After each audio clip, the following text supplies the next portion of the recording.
we go. Still had it left over from last time. Hi! Oh my gosh. Posey. She's here. She's real. She's right here. She just nosed me.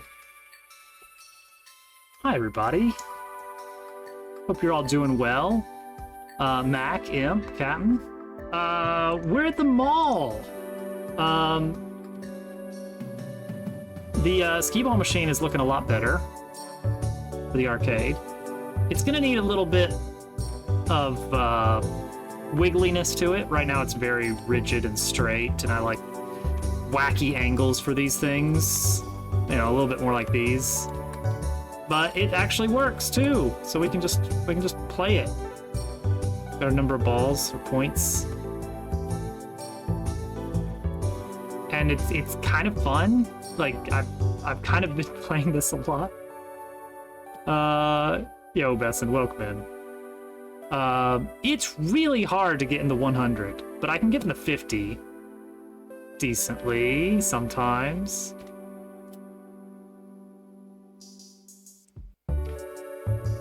I worry that it's too real. Like, I mean, you gotta admit, skee-ball is fun. Go play skee-ball, that's pretty fun. Oh, the 30.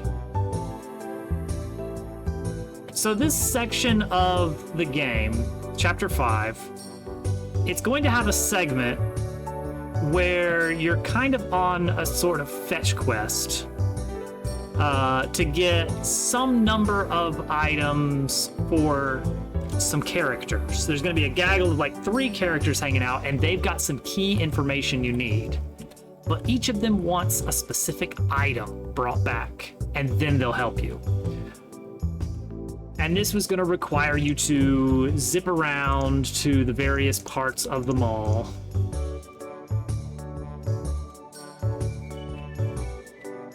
And go collect items for these characters. And so you're going to have to go all around these different shops and do different things of different types to get these items. And then you'll be able to progress the chapter. So this is going to be like the first major blocker of pushing the plot forward in Chapter 5 is you got to collect these 3 things. One of the items is a prize in the arcade prize cabinet. I never played Final Fantasy. Wait, I did play a little bit of Final Fantasy VII on PC. Like the actual, there was a PC edition back in like the early 2000s or something that that a friend of mine had and I played. Well, apparently, like it wasn't the first time I had heard of the Golden Saucer. There was another friend of mine who was talking about it, who was a bit more of a Final Fantasy nerd. And so I learned it first in high school without playing the game. So, I mean, it must have been a pretty major part of the game. But yeah. So one of the things you're going to need to do is go into the arcade and win enough tickets to get a big prize out of the prize redemption place. And so we're going to have lots of different games that you can play in the arcade, and they're basically just going to be arcade games. I think it would be really funny if this segment was pretty optional. Like, you could just bribe the person working the counter or something, or have some kind of dialogue option that allows you to skip this whole thing. It would be funny, but it'd also be kind of sad, because I really like this segment. Or I really like the skee-ball thing. It's really fun. But I worry that it doesn't have enough punch as it stands. Like, it's just like, yeah, it's skee-ball. Do you like skee-ball? No, you don't? Oh, okay. Huh. Well, cool. Too bad. Play skee-ball. I think one thing we need is bowling ball sounds for when you roll this. Is this a looping one? This is not.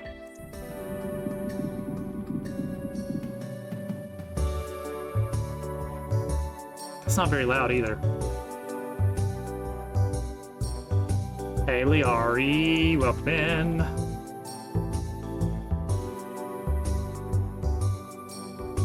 Let's grab these two. Add them in on the sound effects bus. And in Skee Ball, we're gonna set it up so that when we launch the ball, we're gonna play Bowling Ball Land, and I guess Bowling Ball Roll sound can start there, but then we need to make sure that Bowling Ball Roll stops when we add points. So let's try that. So the nice thing is that the is a completely separate scene with its own code and everything, but you can access it from this parent object with like we got a new little cinematic trigger that activates on interact.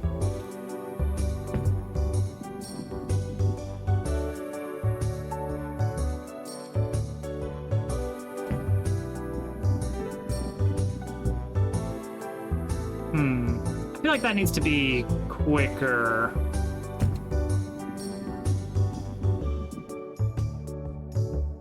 On the fade out.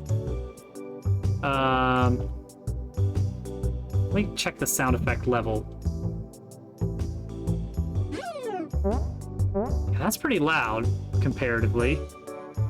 So we want to take these and we want to bump those sound effects up a little bit.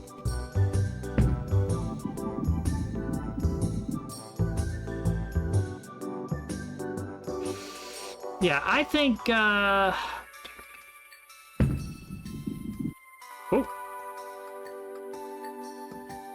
I think we want to time it so that it just stops a lot sooner on the launch ball.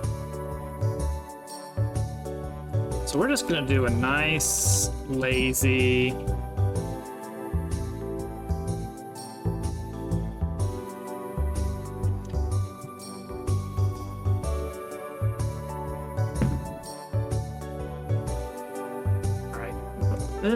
this guy, bump him up like significantly. I still can't hear it.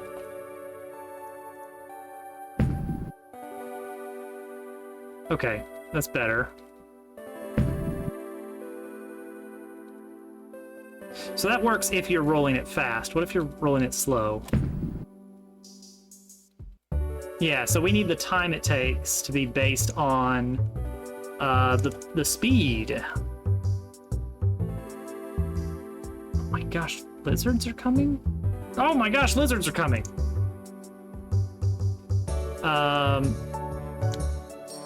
What if we did 0.5 is too quick. Alright, so what if we did 1.0 minus half of your power?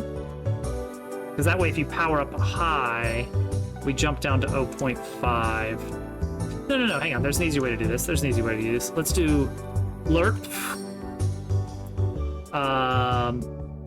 So at low power, 0.8. At high power, 0.4 based on power. There we go. We don't even have to do the math. Easy.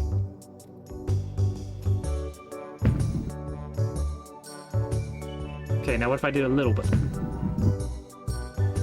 Uh-oh. It didn't even make it.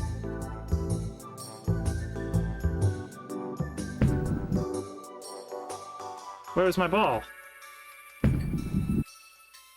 Oh, there it is.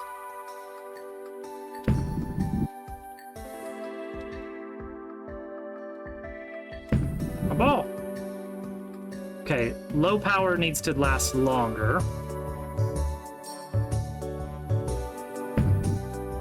High power needs to last a little bit longer.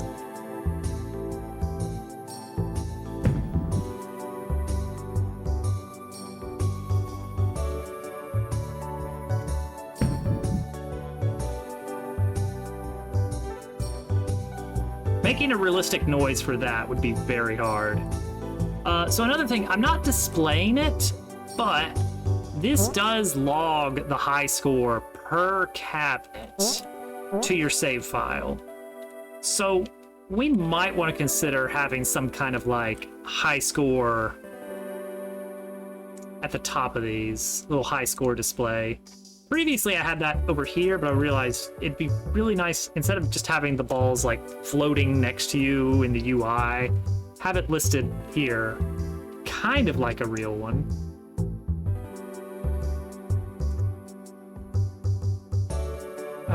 So to do this,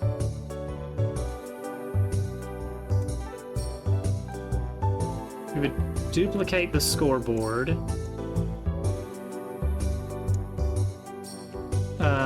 Delete high score here, show high score here, remove that. Access as unique name here.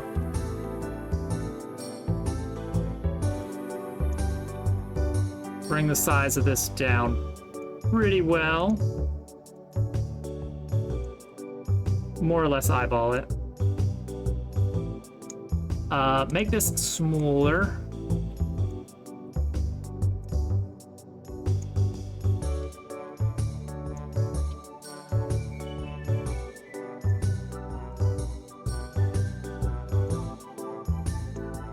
Okay, and there's our high score. I think that might just work without me doing anything else because I did access as unique name.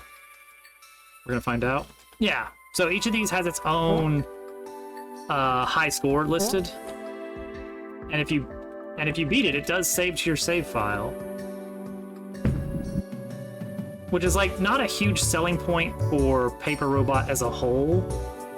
But I think the idea that that's a thing that's oh, come on. An idea that that's happening in the game is fun. I've gotten the 100. It is hard, but it is possible. Someone out there is going to get really weirdly good at it and roll a perfect game.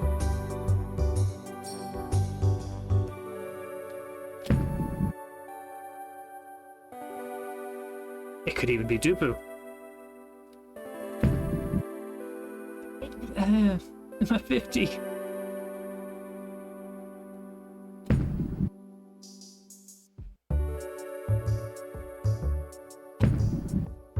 Like, I don't want to cheat and make it, like, easy. There we go, 130 is now the new high score. Alright.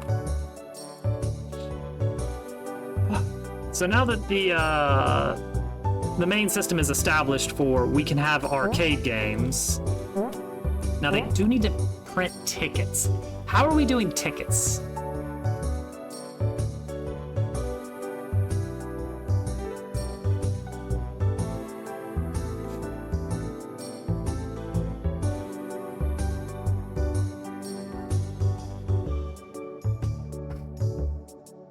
Okay, tickets.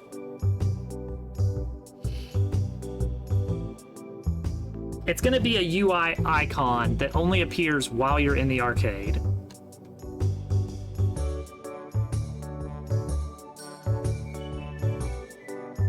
Like, maybe even in the top UI? Because, I mean, what do we have up there? You don't need to know your current special meter charge, do you? Or your current level of XP?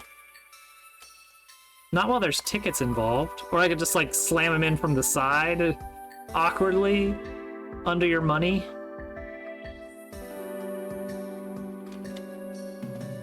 Okay, but we do need an icon for them. I think that much is definite.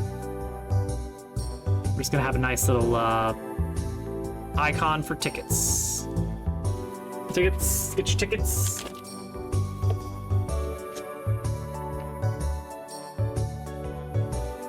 Who's ready to draw some tickets?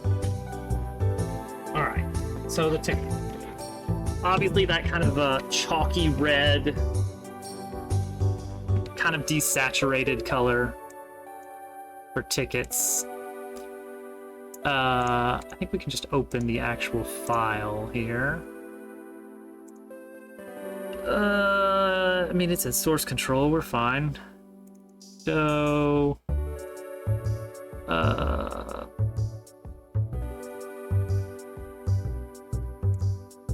icons. The main icons. Alright, tickets.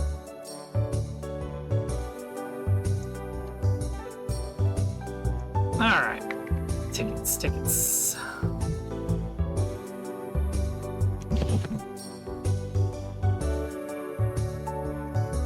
We draw this at double scale and then half it,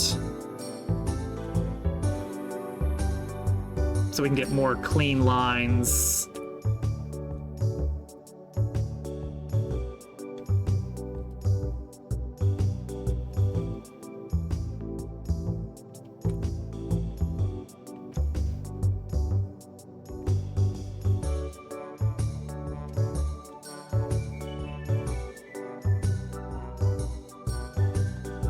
I mean, that's... All right, hold on. First of all, this needs to be its own layer. Secondly, that's a pretty good looking ticket, I gotta say.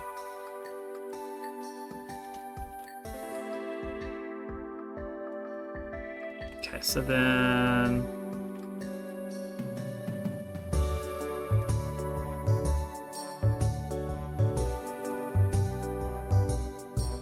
kind of like this.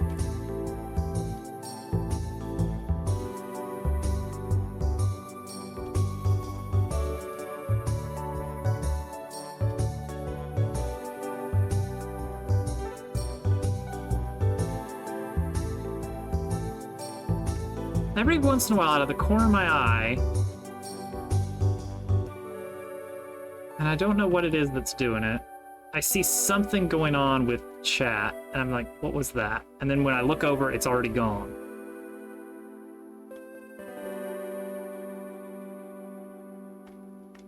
Okay, this will be the icon for some tickets. I think we'll do like an item get dialogue, but it won't actually go into your regular inventory. It'll be more like a currency similar to coins or XP. It's just here are the things you own.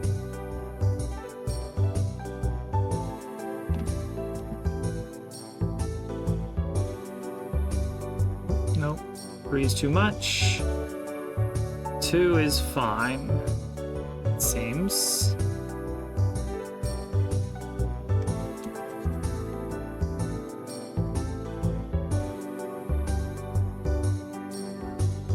Okay, there. What was that? Something... No, so, that, I think, was something...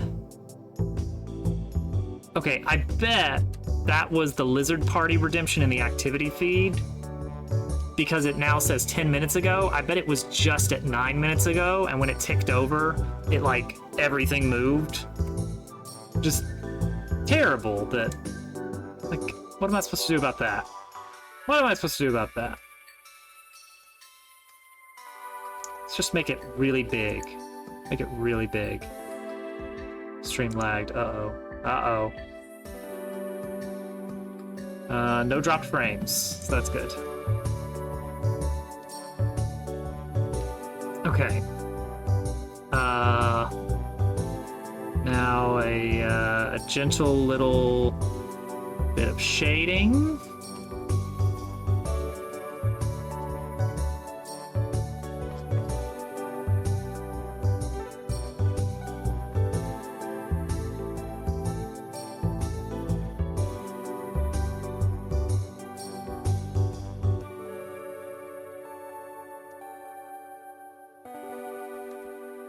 And like a little bit brighter.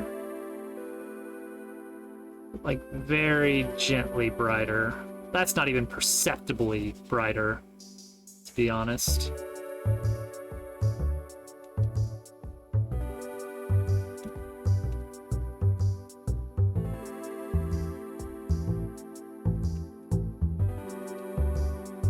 Imperceptibly shaded. Perfect. Okay.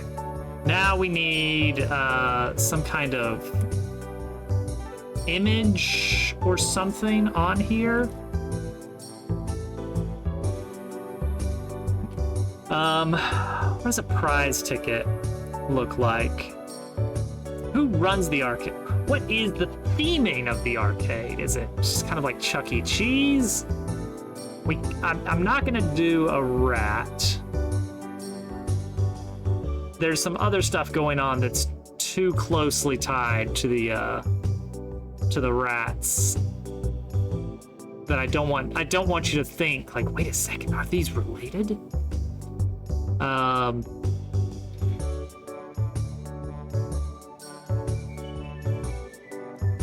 A frog is always a possibility. We've got enough frogs, but why not more?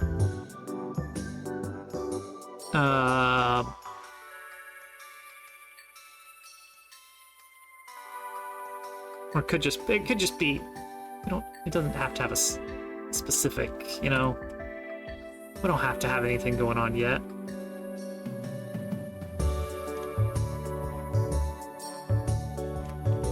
Just have a little smiley face on there. Let's see here. Or would it just be like a nice 1? It's a nice digit.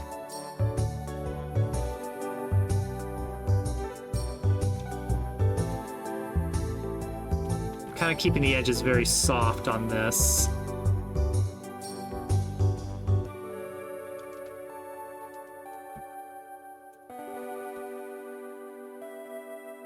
Yep. Not soft enough.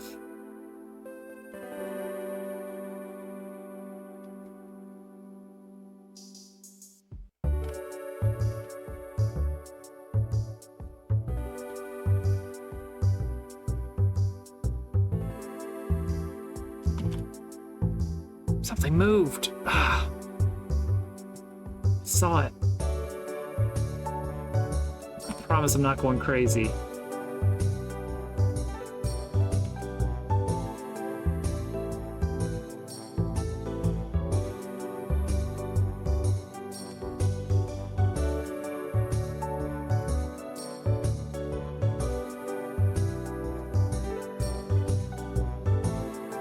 It's true. It's true.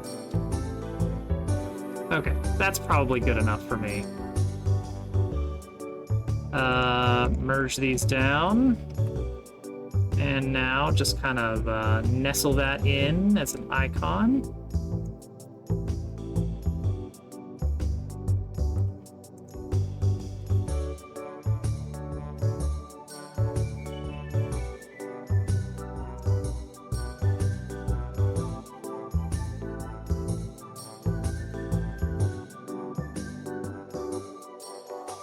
Like I do want to kind of go over that just a little bit.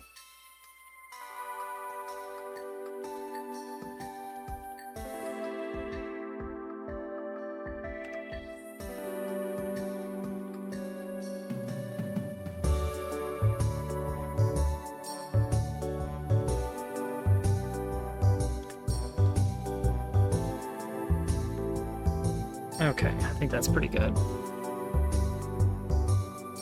All right, cool.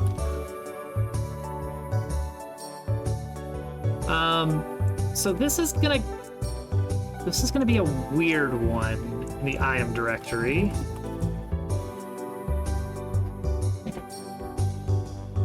Because it's very definitely it's going to be displayed as an item, but it's not really a key item. Like, what if you got a pile of money, then it like spills out on the ground as an entity, you never actually manually, it doesn't get added to your inventory, you just touch it and it increments a number somewhere. So it's gonna be a new thing. It's gonna be kind of like a bob. Kind of like a bob.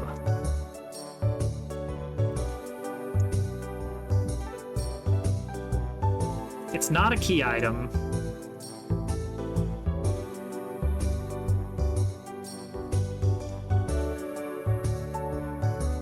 It will have an icon index, though.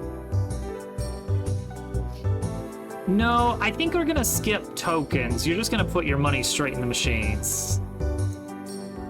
No tokens or credits. It's old-fashioned. You just put a quarter in.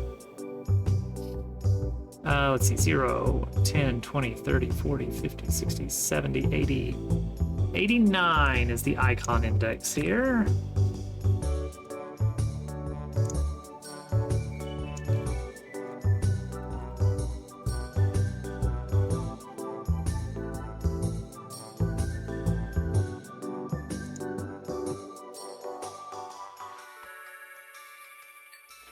I wonder if this should go in your item UI somewhere, because it's a thing.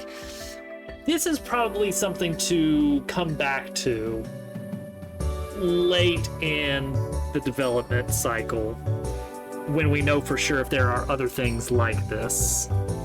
Things that you can collect a certain number of, but it's not unique variants, it's more of just a number of tickets kind of situation, number of coupons that you've collected, but it's not specific ones. But by putting this in here, I can actually stick this in, I can stick this in a chest or something. So this is a weird one.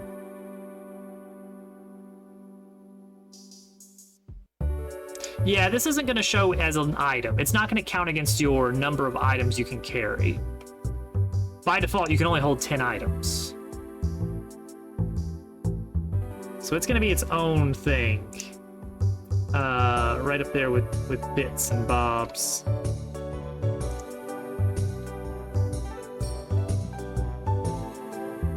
Okay, tickets. Now this is a weird one, actually. The item get dialog box. You emit that with an item key.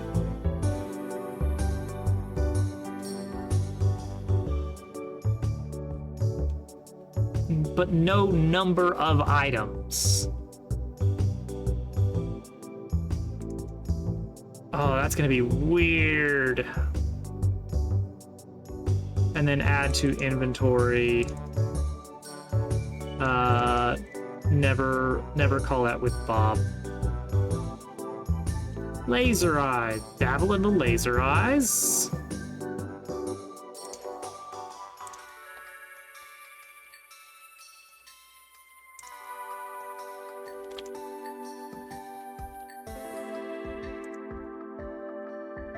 Bob is the name of the deep fryer at work. It's a good, solid deep fryer name. I did say Bob. Talking about Bobs. As opposed to bits. Okay, so when you get a Bob... Yeah, there's a special item in UI Global for getting a Bob.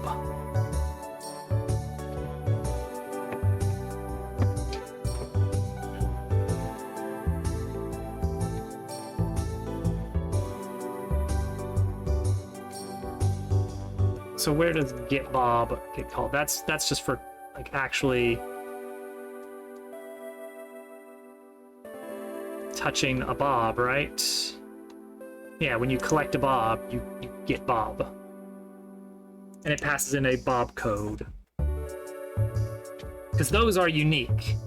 It's like if once you get a Bob from a specific location, that Bob is collected forever. These are very unique items. You know, the Bobs. You played Paper Robot, Willow. You know about the Bobs.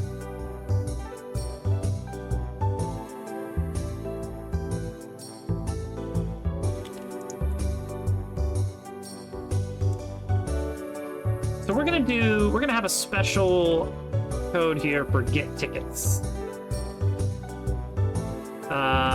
Ticket count.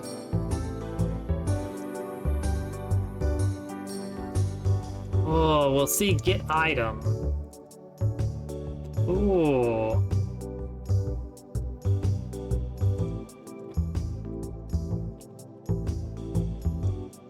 Okay, so that's going to increment your ticket count.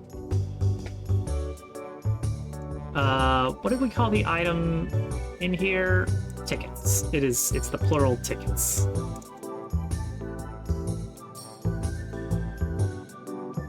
Robert Goblin. So we say get item dialogue, init with item name, except it's different. Because I want to append, X5. You got 5 tickets. You got 7 tickets.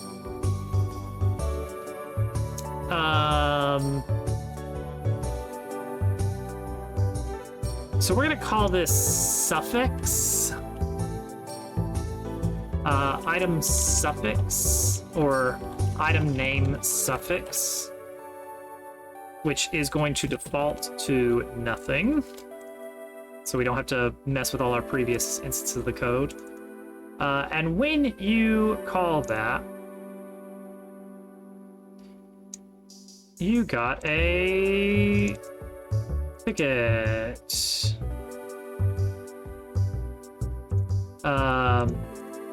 So if item name suffix dot length is greater than 0, then we're going to append a space followed by the item name suffix. Heck yeah, it is, Al. We were just talking about Robert Goblin.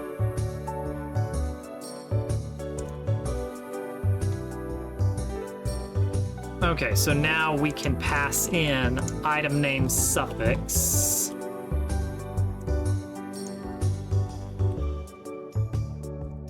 So item, what is this? This is the item get dialog box. So in UI global, when you get tickets,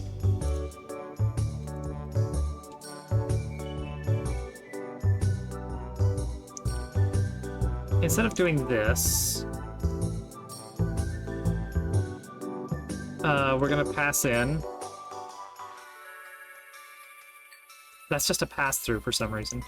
Callback, and then we're also gonna pass in our special suffix,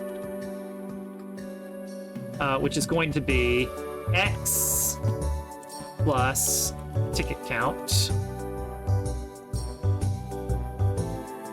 And then after we do that, we're going to increment the tickets. So now we've got get tickets as a global UI function. Oh, Robert Goblin's lore increases.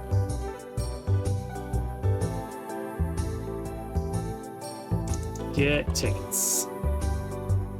I love that. That's one of my favorite bits. Like J.R.R. Tolkien. The J.R.R. stands for Jolkin, Rolkin. It's a classic. All right, so now we have to decide how many tickets you get. How many tickets do you get for skee-ball? Like, realistically, let's be fair to the player. Keeping in mind that skee-ball takes a while to play. Yeah, what's the ticket? We have to design the ticket economy.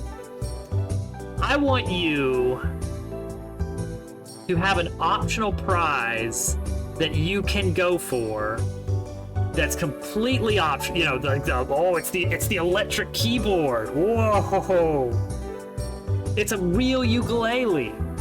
And it's of course it's like 10,000 tickets or something, or you can get a plastic spider ring for like 2 tickets, or a Tootsie Roll for 5.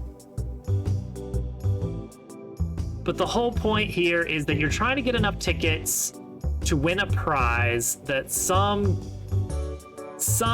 kid at the store wants because they have information that you actually need, and beating up the child is frowned upon. So let's say you're trying to get to a nice 500 tickets. Maybe 100. 100 seems good because it's like, it's a nice even number you can keep in your head. It's like, okay, we're trying to get to 100. Simple, easy. Okay. How long do I want the player to be stuck playing skee-ball? That's the thing. That's the thing. Skee-ball is not slow, but it's not fast. All right, so you walk up to a machine. Let's pick this middle one because it's got a nice low high score.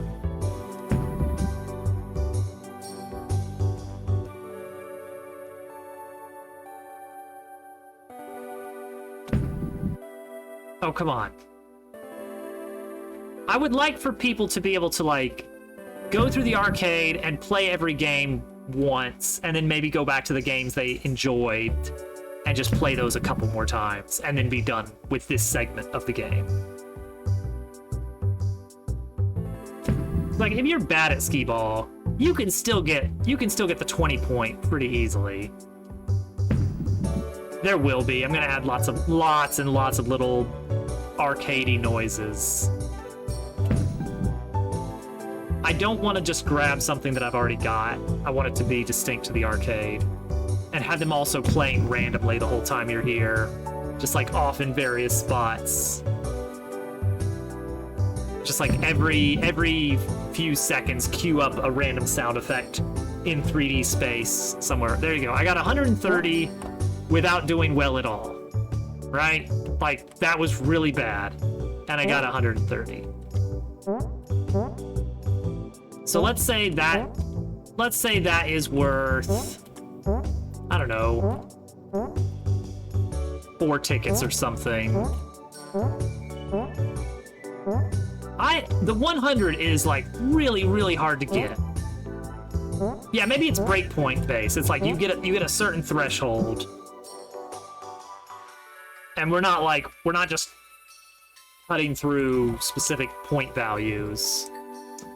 So what are we thinking? Like, what are our key points? So if you get really bad, you get nothing. Or maybe you get 1 pity point. So you get our 1 pity point for getting 0. Up to 130. I feel like 130 should be worth a handful of tickets. Like, you invested time, but not much else. I don't want you to be able to clear the arcade 100 points from 1 game, so it is going to cap out at, let's say, 50 points for an unreasonably good score. The maximum score you can get is 900. I think anything above 500. Here, let's put it this way. 500 and 900 is not that different in score. Like, if you can get more than 1 of the 100s, you're already doing amazing. Steam Machine. The amazing Steam Machine. I've broken 200 a few times, and it's not unreasonably difficult. Breaking 300 is really hard. Because that requires you to be really consistent on the 50s or really lucky on the 100s. I'd say we can give you a full 100 if you do a perfect game. All right, like, that's fine. That's fine.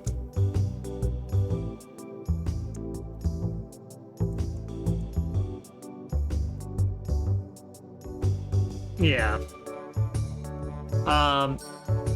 Above 300 is still ridiculously good.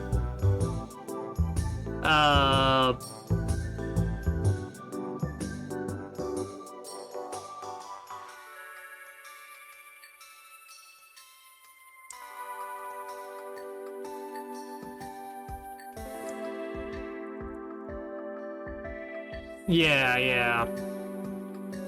So I'd say that a score of 130 that I did there was, like, not great. So, like, 5 or 6.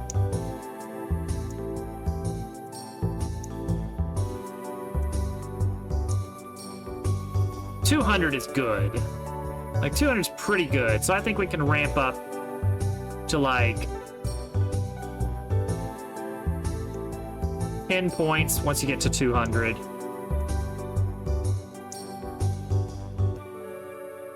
And then 300 is somewhere in there. 500 is somewhere in there. So what's our pattern then? What's our math? Let's math it out now. On done. Let's have our function here. We can zoom in and all enjoy this code together because it should be fairly straightforward. Calculate tickets. Incoming score. And this will return an integer. All right, so we're gonna do this as an early exit. If your score is greater than or equal to 900, if you get a perfect score, then sure, have 100 tickets. Have 1,000 tickets. Have 500 tickets. If score is greater than or equal to 500, return 100. We're gonna have a scale in here at some point. If you manage 300, then go ahead and have 50. 50's a lot. 25 is our point there. For hitting 200, you get 10. And then we'll scale down from there. If you get 100, you should not get much. I'll give you 10. Or I'll give you 5 for 100. And then we'll ramp down from there. Okay, so now we need to kind of do a little bit of lerping. Or score. Let's see. So if you got between 500 and 900, we want 100 to be the baseline. So we're gonna take, how much did you get above 500? So that is gonna be score minus 500. Divide that by how close you were to 900. Or not how close you were, but 900 minus 500. There's our range. So score minus 500 divided by 900 minus 500.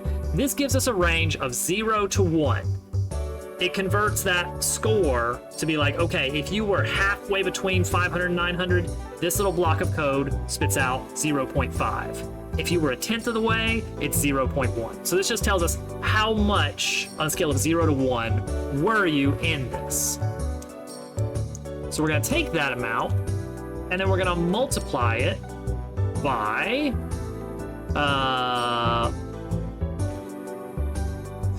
this ticket number, 500. Subtract out the base ticket amount, 100, and then add the base ticket amount back in.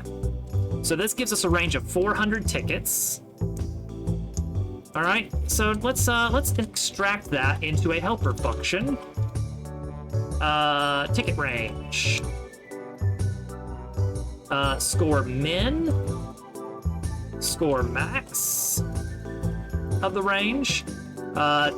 Tickets that you earn for the min, and tickets that you earn for the max. So with these 4 numbers, we're going to convert that into a number representing... Oh, and then we also need the actual score input.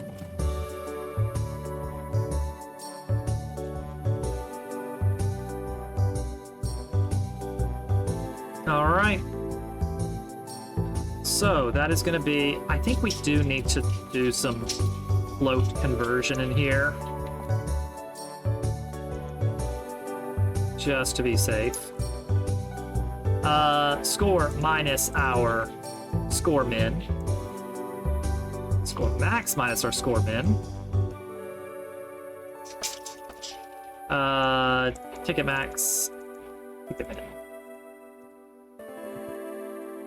Then let's make this more clear to our future selves. Score range.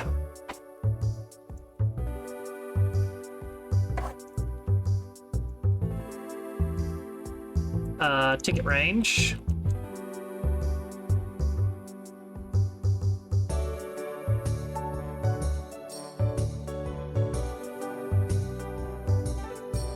That's ticket min right there.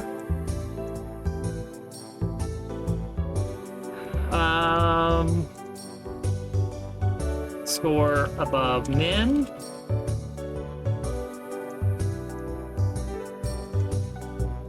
There we go. That's a little bit more understandable. It's still got 4 different things going on in it, but I think it works out.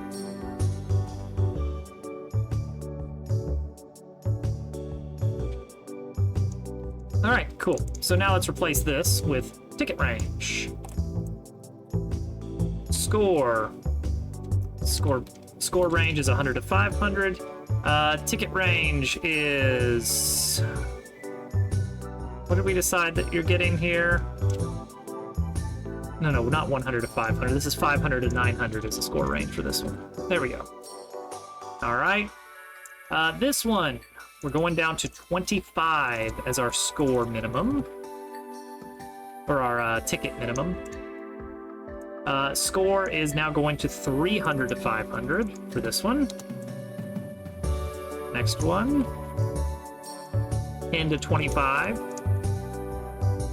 For anywhere from 200 to 300 tickets.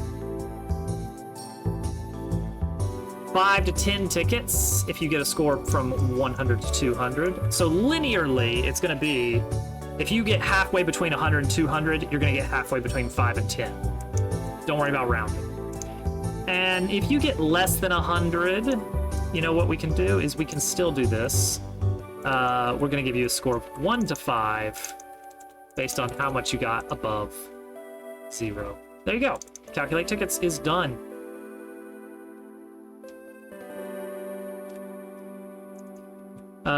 So do all that and then calculate our tickets for our current score.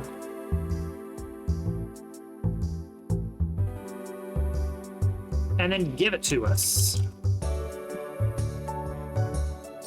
Get tickets. Does this work? I assume so. All right. And it's going to store the high score, which I think is fun. Because maybe you're going to get some dedicated person who's going to get a max score on all 3 of these for some reason.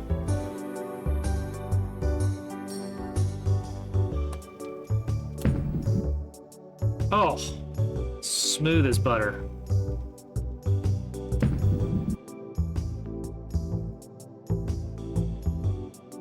I'm not going for the 100. That's for suckers. Oh, I got a 0. Cool.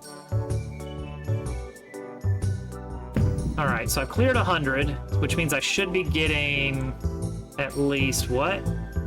At least 5 tickets. If I can get to 200, that's the 10 ticket mark. So we're between 5 and 10 tickets here. Oh, we're getting there.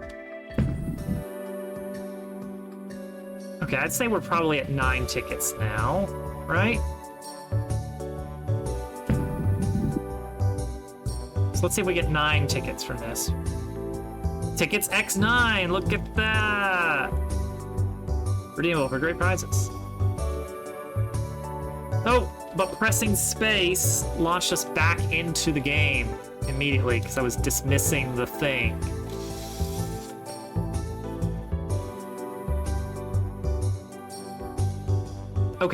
Okay, that's easy. Don't get us out of the game yet. Don't get us out of the game yet until we do this. Can I await? It's not a signal, is it?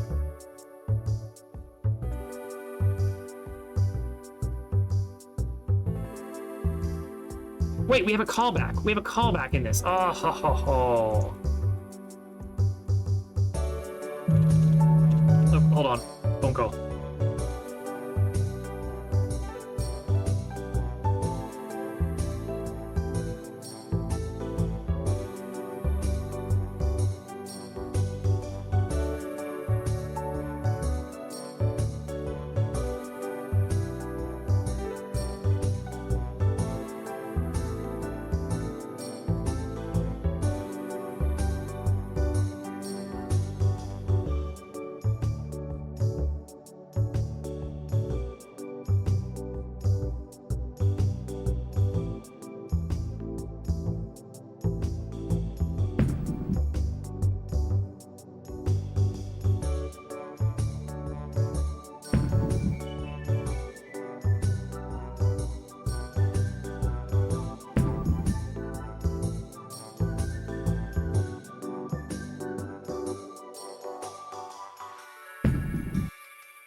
All right.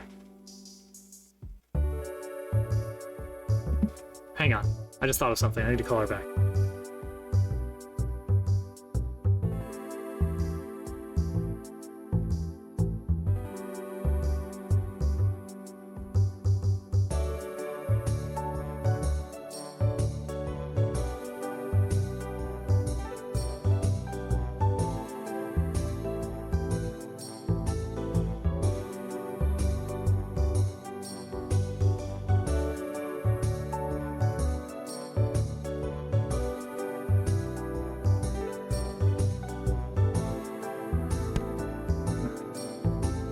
They're picking up dinner, but it's from a place that Hovercat does not like. So I'm gonna start some. I'm gonna start the oven. I'll be back. Yeah, that was just like repeatedly giving tickets. Also, I think it might be going into your actual inventory, which is bad. I forgot to deal with that. So that needs to be fixed. Should we be seeing a reflection of Dabble? I'm making Dabble and the partner transparent, semi-transparent while the game is going on, so it's like you're still there in the place. I'm on the fence on it. I'm not super tied to it either way. Oh, we have a new mini game category thanks to Dooboo. Oh, we do. I'll be right back. Little do they know you're using heat-seeking missiles. Oh gosh, that crit.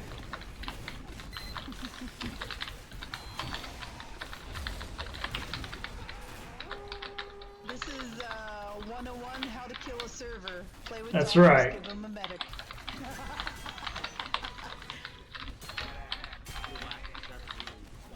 Oh gosh, this is just disgusting. Oh, they got me. I'm dead. Oh no. Oh no. Here, so they can have your smiling face on here also. All right. Sounds good. I'm gonna turn off. Just gonna make sure that we got just the right amount of germ dove on the stream here. That's perfect right there. Oh yeah. Maybe just a little, maybe just a little bit more. Just a little bit more. There it is. There it is. I think I have sound. Yeah, I've got sound. That's okay. I fixed it. Oh, I forgot Rover. Rover's in the back. There we go. Move him to the front there. All right, now we're set. Window. This is top. All right, I'm back. You'd think by now, I'm very consistent on how much water I put in the pot to boil, how much salt to add. It's not a secret, Cat, because it's regular weighted. You'll know it when you see it. Because you've never seen it before. So by now you'd think I would know how long it takes for the water to boil, but I have no idea. So I'm just setting a little timer on my desk here, and we'll see what happens. Okay. So yeah, we do need to address this. Init with item name. This needs to be similar to how the bobs work. Which skips add to inventory. Right here, just like Bob. It's like good old Bob. Hold on. What just happened there? What just happened there, Posey? Also, did I hear a USB device get unplugged? That wasn't you, though, right? You didn't do that. Surely not. There's a lot of categories now, weirdly. Okay, so now it won't actually go in our inventory. So yeah, if you want to just sit in the arcade and be like, all right, you know what? Forget the plot. We're playing skee-ball. I would love that. I would love if people just genuinely enjoyed just playing in the arcade. Because, I mean, what is a video game meant to be, if not fun? Oh, you're gonna bump into the cables, Posey. You're gonna eat my copper cables. Oh, that was a lovely lob. Honestly, there's a little bit of that DNA of like, you know what's just fun? Is just arcade games, but not like arcade video games, but like games in an arcade are fun. It's fun to just roll a ball towards a thing. It's fun. That's fun. Posey needs scritches. One last ball. One last ball. Here we go. All the marbles. Big 30. Big 30. Does it round up? It does round up, so it's in your favor. So that's 11 tickets. And it immediately spits me back into the game. I don't want it to do that.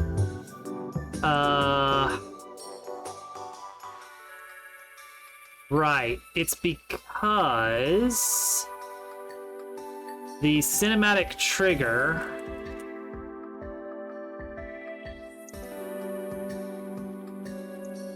has this of just keeping track of, hey, did you just press jump this frame? And yeah, in a single instance of a frame. Posey, why are you so needy? Is it because you had to be locked up a little bit today while I was at the grocery? I wasn't gone for long, I promise. Hi, Goop.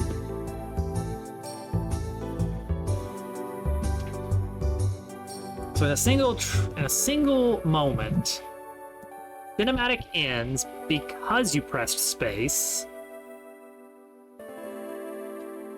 Right? Like that's what's ending the cinematic, isn't it?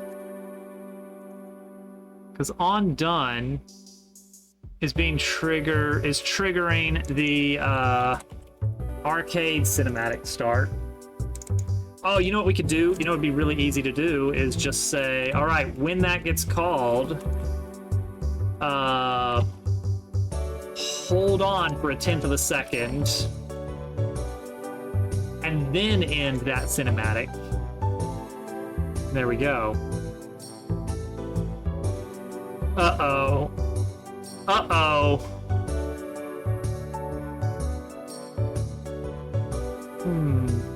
Probably fine.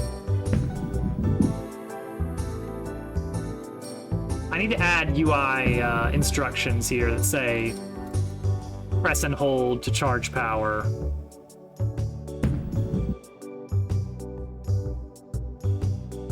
Because if you just hold it, it's just gonna do this, which is, I think, identifiable enough that, okay, letting go is what will trigger.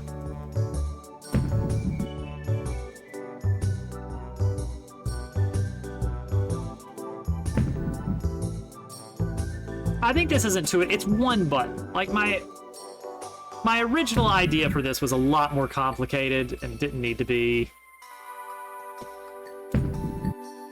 Only go for the hundreds. Only go for the hundreds. There's gotta be a certain power. Okay. Tickets. There we go. Cool. And now we gotta make sure that, yeah, there's no tickets in our actual inventory. Okay, in order, let's add the UI hints.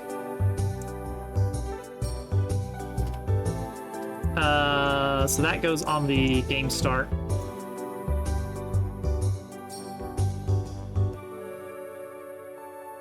Okay, what's my UI hint system? Oh, what is it called? UI global.hints. Okay, here we go. Oh boy, alright.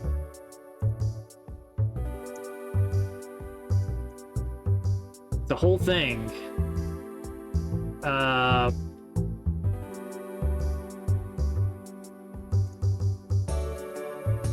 Okay, so you add an item, you show hint, and then you can clear hints when you're done.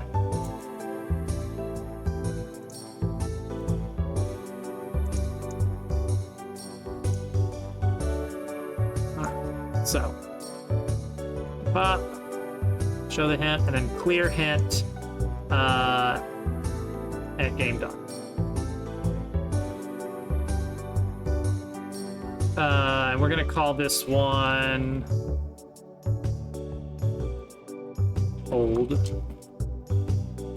charge, throw. It's more of a roll.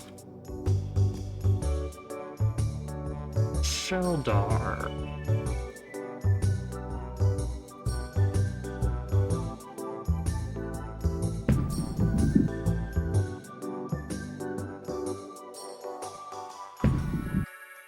See, I can actually hide this during this scene.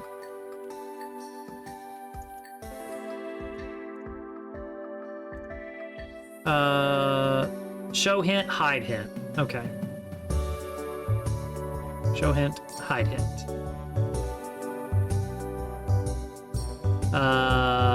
So after add points, if I just call show hint over and over again, is that okay? No, we don't want. Wait, yeah, that's fine actually. That's fine. It'll fall out. So if you can throw, which happens here. Yeah. And then we'll hide hint. We'll hide hint here. I think that'll work. I think that's the simplest way to get away with it.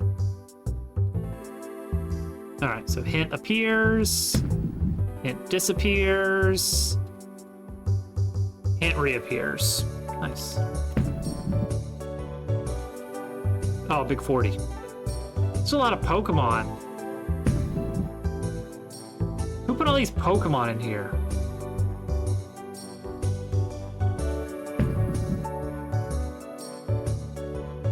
It's just Pokemon or something. Oh, I really need to replace full random with like a card draw. But that doesn't work well for like weird waiting.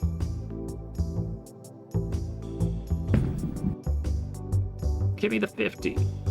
I was really good at the 50 earlier, I swear.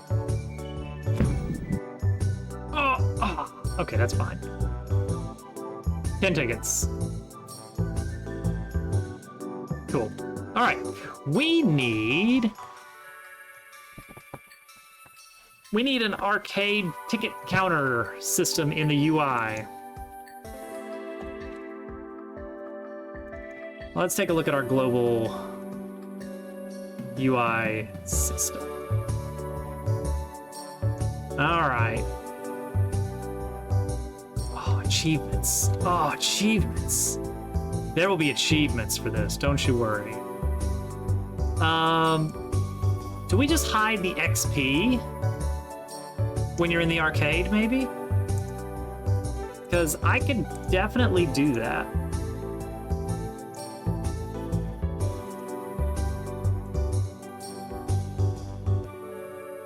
So that one's XP.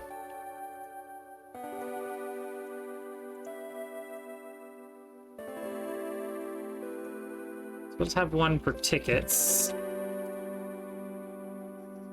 Related stat index. Gotta figure out what that needs to be.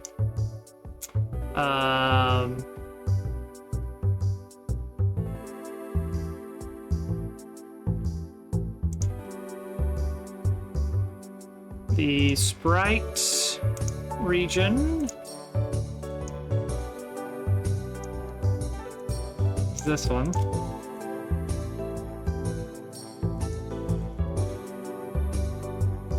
Oh, but this could be pretty big, actually, so I need to be careful about that.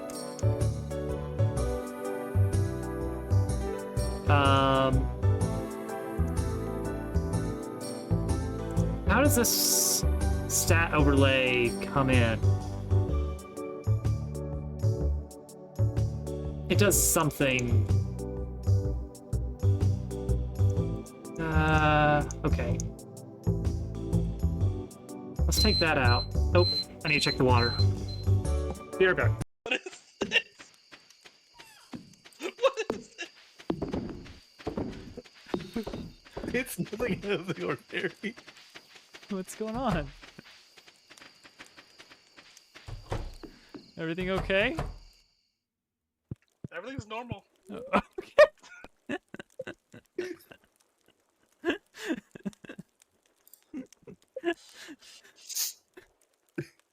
Oh, no. You know, I noticed the other day that I had suddenly a second chicken statue in my house. I let it slide. They multiply. I just walked in there intending to do my own prank, and there's already an ongoing prank.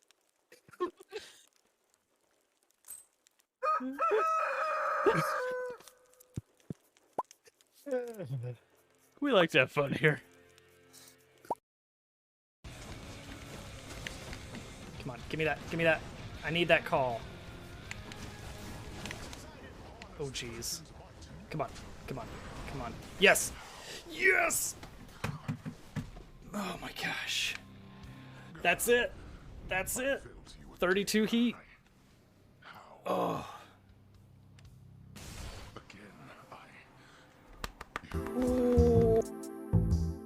Alright, I'm back. Captain says, area game jam. The idea of making an arcade style skee ball, but it would be the drop ball into the bucket game. Oh man.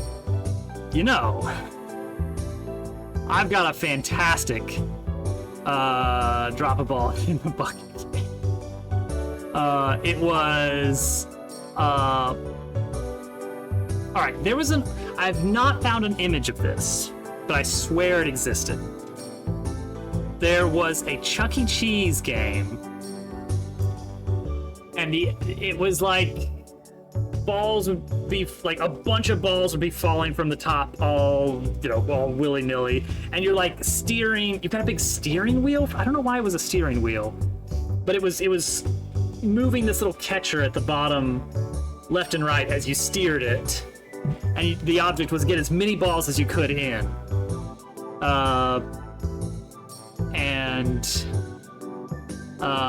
So for my first Godot game, I built that in one stream. And it was fun. Was that good? Wait, no, that was Unity. I rebuilt it in Godot. when I was learning Godot, because it's like a simple enough system to like fully envision. Sounds like everybody's home. I'm gonna step aside a bit to meet and greet with my adoring family. Anyway. Alright, I'll see you guys in a bit. It's not the worst position. Dubs, look out! No! Oh god! No! Sorry. Sorry. Hold on. Hang on. I got it. Oh, wait, hang on. Hold on. There we go. Oh, sorry. Oh, sorry. Can you repair Sorry. one? What? You cannot repair while you're in the boat. Oh, I guess you could get out probably. Yeah. Hold on, I got a hole right here. Just get out and push. No, God, no! You're gonna kill me! I'm almost dead. I got so close to dying. My boat is gone. He took my boat. He took my boat.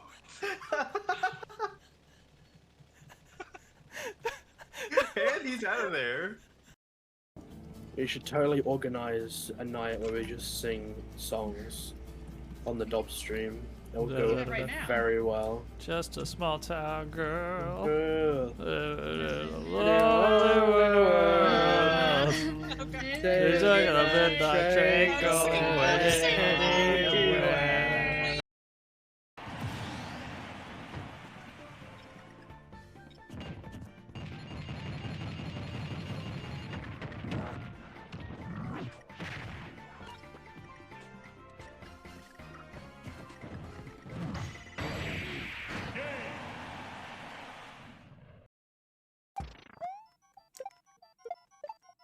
You know, for Christmas.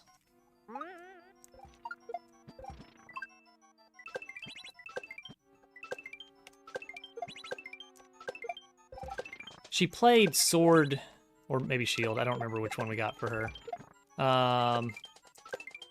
And she wasn't a huge fan. I think she would have preferred the more classic style Pokemon games. Oh my gosh. No! No! The beetle!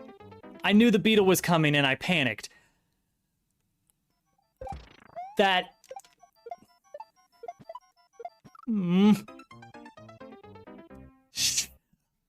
Chirped. Whoa.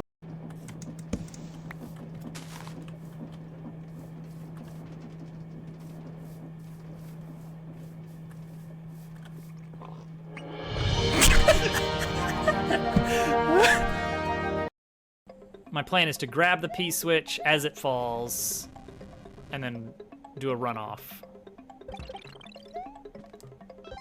Oh my goodness! The cheese!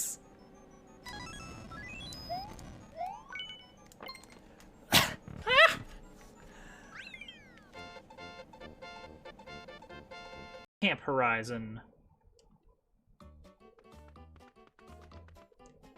I love this stage. All right, Mario Maker 4.0 update. All stages. Did we do it? Did we find it?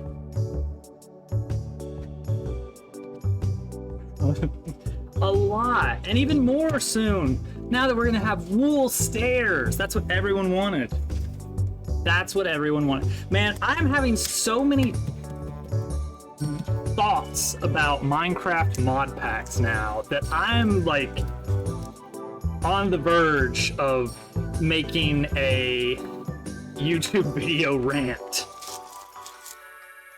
Like, these should be good. Why is this so broken? You never even played this.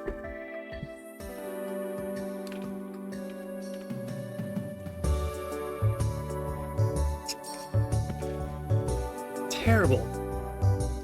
Okay, first of all, it's Create Ultimate Selection 2 that has Create Aeronauts. All right. So first of all, just a general rant about. I don't think mod packs. I think mod packs should be put out there, and then that's it. That's the mod pack. But because it's if you want to update to like a newer version of a mod, oh my gosh! Well now, what broke?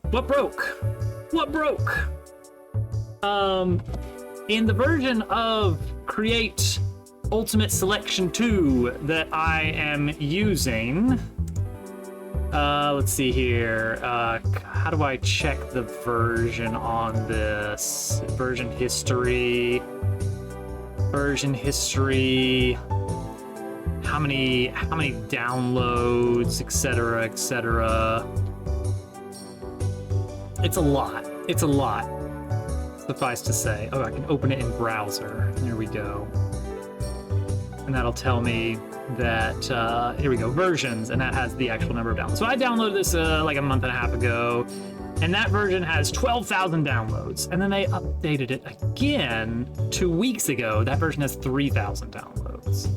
The 12,000 download is by far the most downloads that this pack has had. Anyway. It's gonna break something. I'm not gonna be here to fix it. Anyway, for some reason, like, one of the add-ons to Farmer's Delight, called like Ender's Delight or something, adds an end stove, because you gotta have all these different recipes. And whenever that ticks in these pre-built structures in the end, it crashes the game. The result is, while I was wandering around looking for an elytra, something that you're gonna do in a full Minecraft playthrough, you're gonna get to a certain spot in the end where you're gonna pass by one of these structures and your game's gonna crash. And you're gonna load it back up and it's gonna crash again. You're gonna load it back up, it's gonna crash again. And the only way I was able to fix it was by telling it to suppress errors and just delete any erroring blocks in a random config file. It was awful. Terrible. Like, that was really bad. Really bad. And man, the like, editors for Minecraft worlds, like, those aren't as nice and easy to come by as they used to be. Like, external editors, that is. It's all in-game, because like, oh yeah, I gotta have it in-game. Anyway. Only for 2 days. If you missed it, you missed it. So that was one thing, is I don't think these mod packs should like keep changing things. That's going to introduce errors. You can't test everything every 2 weeks for releasing this stuff. That's not gonna work. Apparently no one, when they made this particular update 2 months ago, no one got their save file to the end and was looking for a elytra for testing. No, it should be very carefully curated. You can't just throw everything in there. Which brings me to point 2. They throw everything in there, regardless of whether or not it adds to the experience. This mod pack has 2 different nuclear reactors that do completely very different, terrible.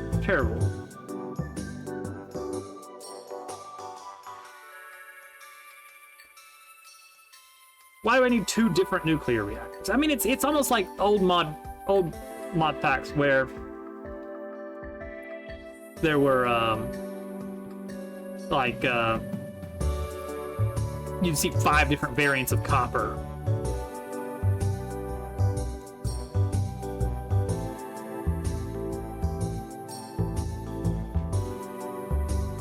IQ2.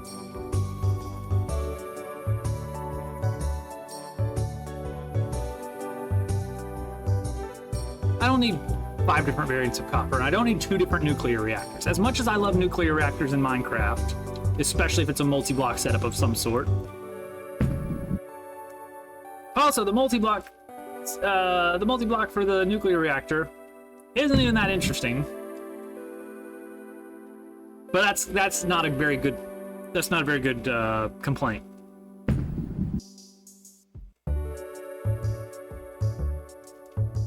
But like, okay, Lil Toadette wanted this like a little teal colored brick for our new factory building.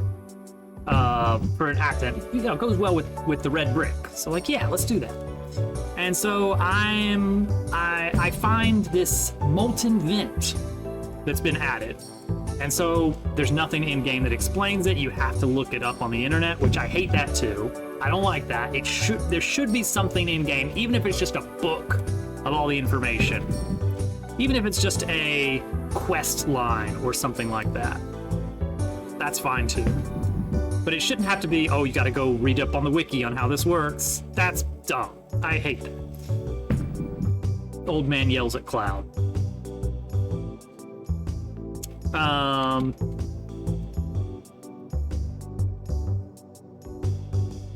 Just gotta make sure that this works if I'm running different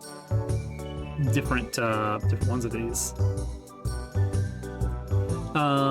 So I go on the wiki, it says, oh, if you find a molten vent of any specific stone type, so this was a Viridium molten vent. Like, okay, how does that work?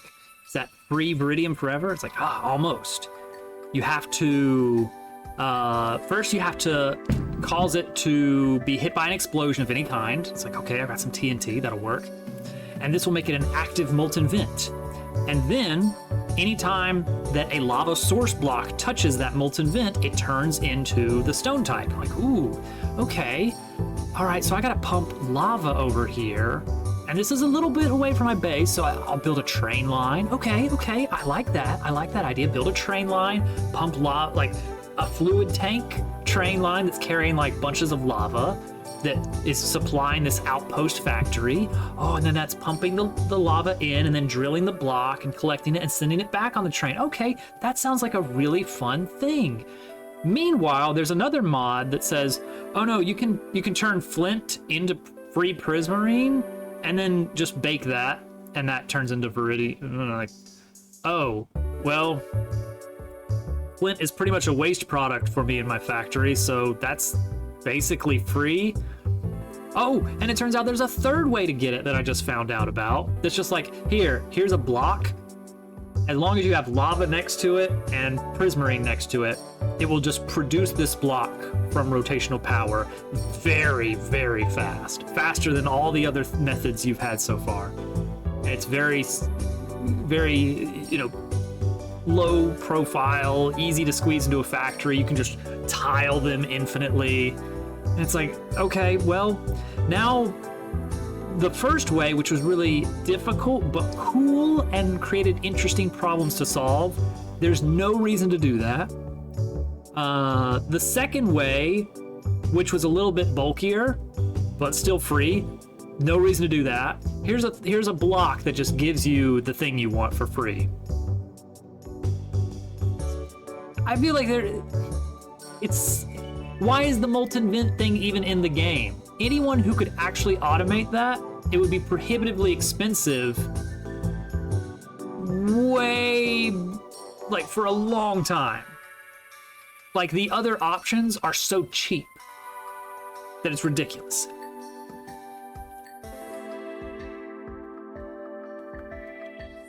Oh, Papaya Whip. What was the category? Oh, color names.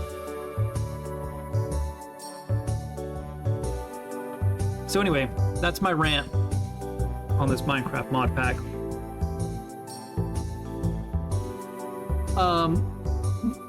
I forget who said it, but players will optimize the fun out of anything, etc., etc. I don't remember. I actually read that in a book recently by Raph Koster. Because Hovercat got me a book that he wrote. He's the guy that worked on Ultima Online and wrote some really great articles about the development of that I really enjoyed. I posted them on Blue Sky a few weeks ago, and she saw that and she got me a book from him. So that was very thoughtful. And he quoted the guy that said, optimizing the fun out of anything. And I get it now. Like, It's like, yeah, I have a very limited amount of time to play video games. I want my teal bricks for my factory. I need to get them. This other way sounds cool, but like not cool enough to warrant me putting in that much time when the game presents me with an alternative that's so much easier. In a sandbox game, having multiple methods to do something is good if it is balanced. If one way is so much better in every aspect, then the other way should not even be there. These molten vents are adding nothing to the mod pack. If you can take advantage of that, you can take advantage of the cheaper ways.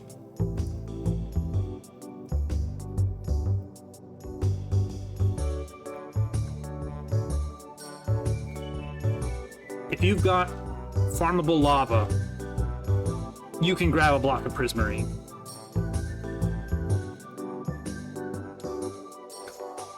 He's still following you to this day.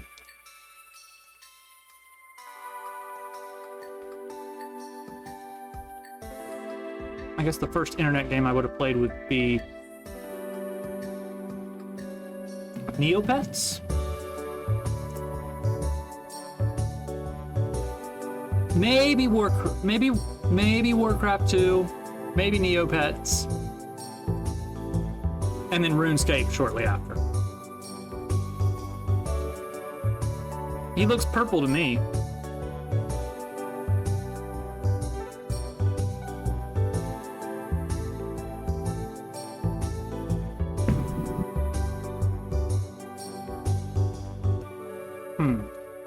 Now I'm curious. GQ, what color does your name look to you? Whoa, I'm looking at myself.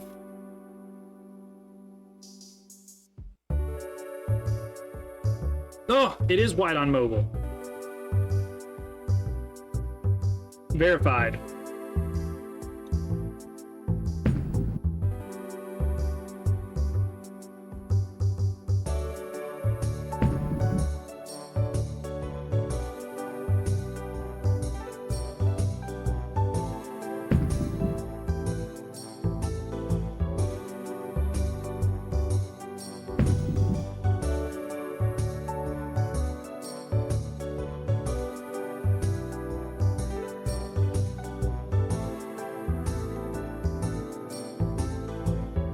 Okay, let's get a really bad score.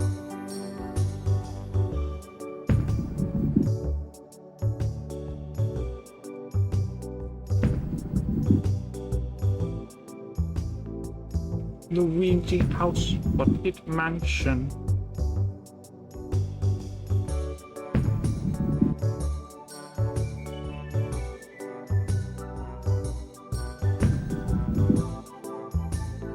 So you'll notice, well, maybe you won't. When you do very gentle throws, it's a lot less accurate.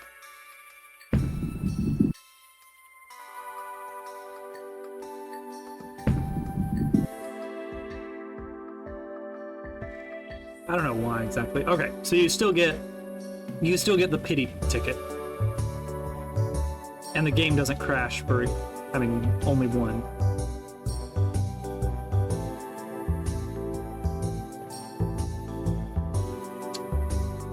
All Night Charms. Oh, almost. I had an idea of what that could be, and it barely doesn't fit.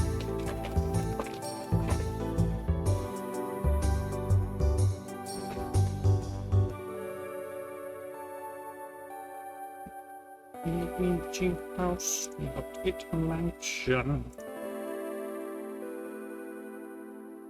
Oh man. Oh, GQ, I just saw your message. That's exciting. Get out of here.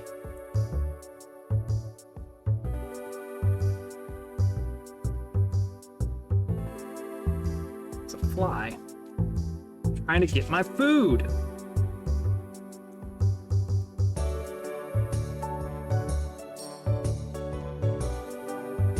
Stamp. I probably could have. It was moving very sluggishly. And slugs and flies you usually just don't go together.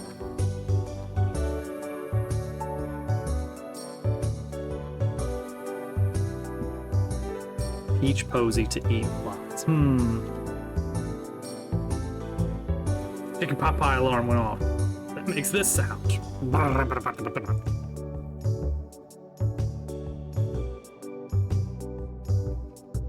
I talked a really long time about Minecraft mods. Well, not mods. It's mod packs that are the problem.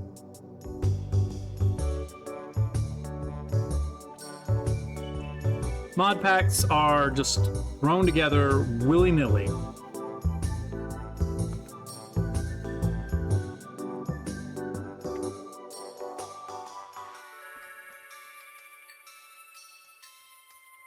As much flack as Above and Beyond gets, it at least had a cohesive...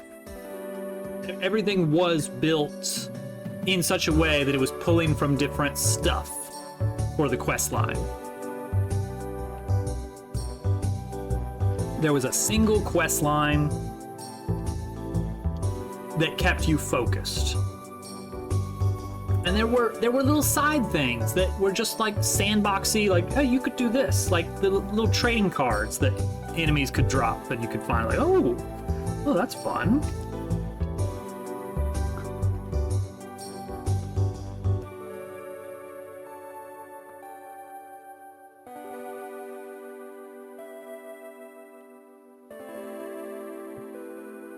I haven't even touched the diesel stuff that's in this pack.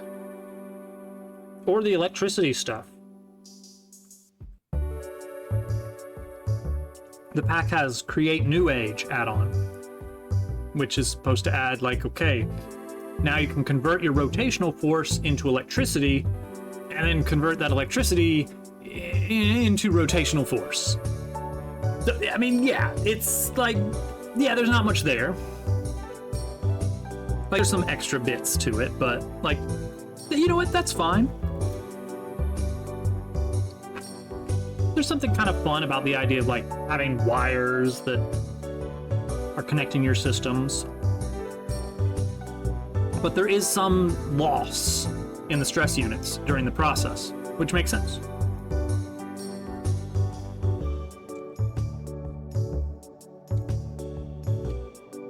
Slay the Spire cards.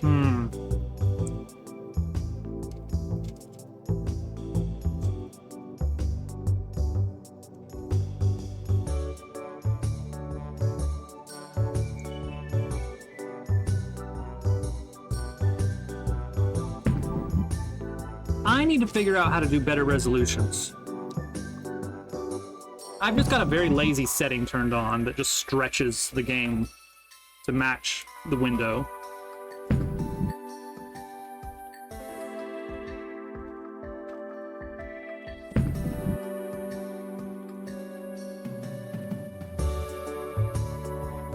And that's probably not a great way to approach it.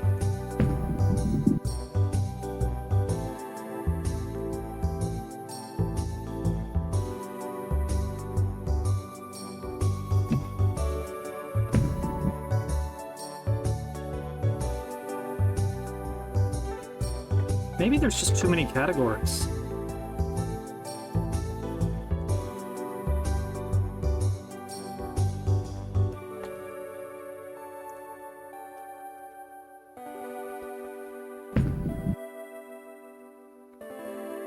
What a lob.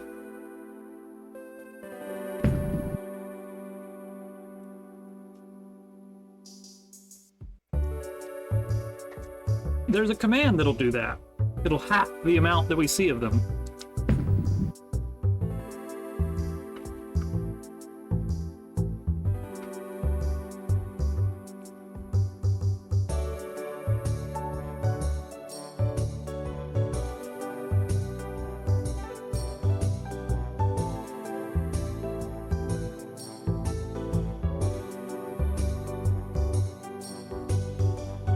It's a big secret. It's super big.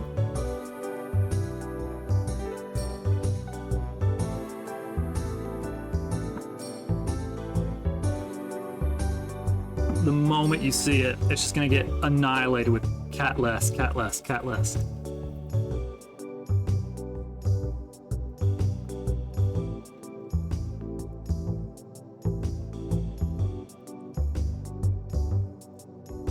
I could temporarily bump the weight.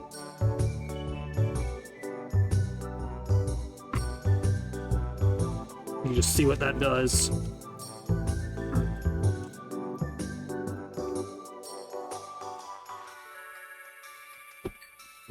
SNES games might be weighted up. I'll have to check that.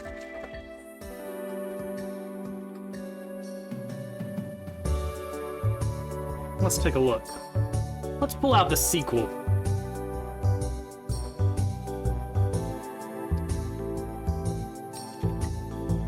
Alright. Let's see here. Word game category. Oh, there's the mystery one. Yeah, SNES games is like 8 times as likely. Well, let's just do a little update here.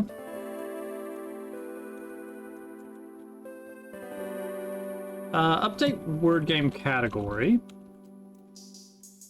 Set weight equal to 8. Where word game category ID is 24. Semicolon, because it's SQLite. So interestingly, the lowest tier, the lowest weighted, apart from the Secret Cat, Super Mario Sunshine Shines and Darkest Dungeon Trinkets are both at -3. Highest rated, up until just now, is SNES games and Legend of Zelda items at 2.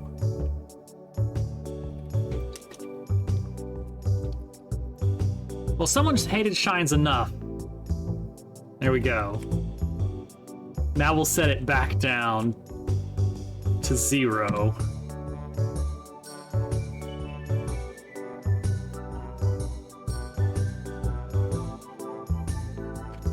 There we go. Back to normal. It is bad.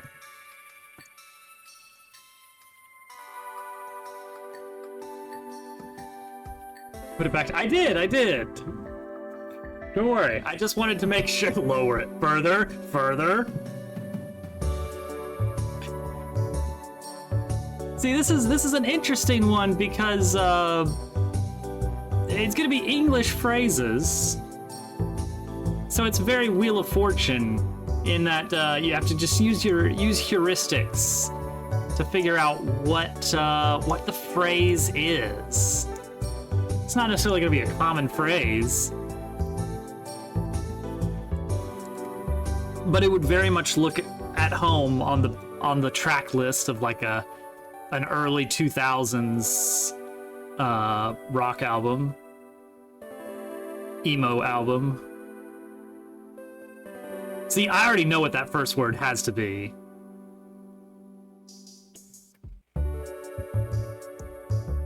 Yeah. Duplicate.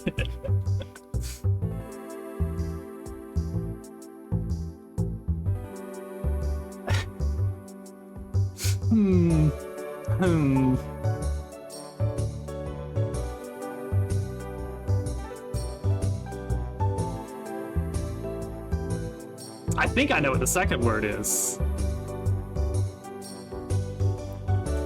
Okay. So this works, you can get tickets. Right, we're working on stat overlay. Stat overlay goes in here.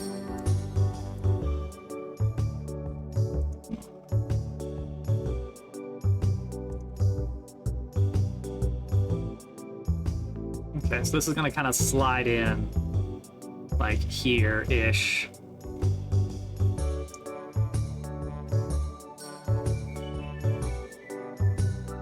Yeah!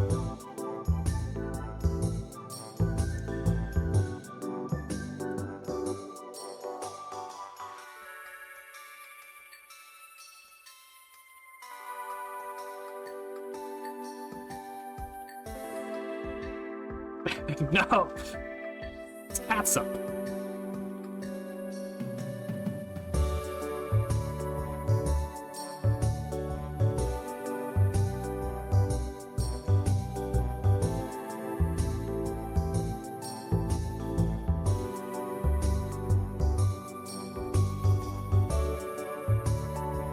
Okay, how many tokens, realistically, is anyone ever going to actually get? We need to be careful about this. People are crazy. Don't.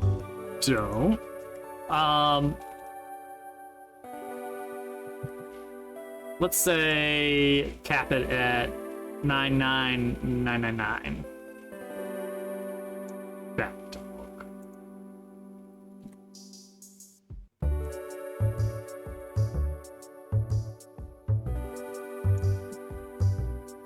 And we'll slide it in here. What color? Wait, are these? What are these? Oh, this is a panel.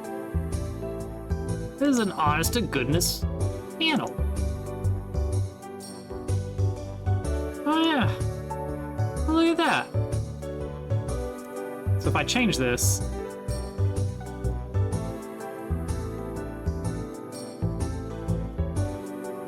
hello?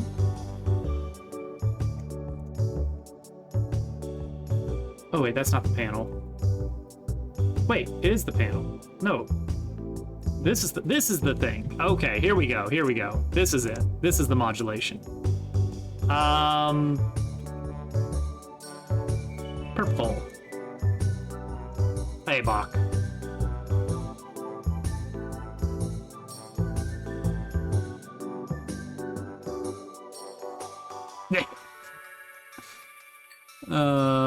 Anyway. Let's just, let me just spend some of my hard-earned points here. There we go. That'll help. It's blindingly white man. I mean, yeah. Okay. The pool index. Number 5.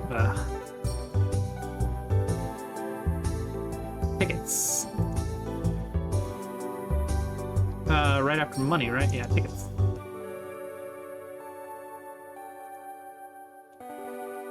Okay, that's literally it, right? To make the tickets correct.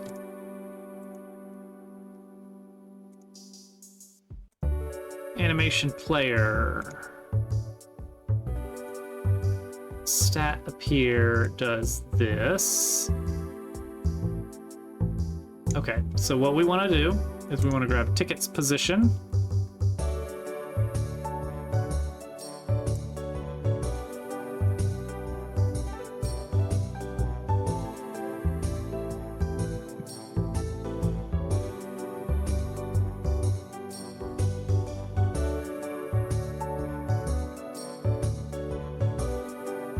Let's say right about there.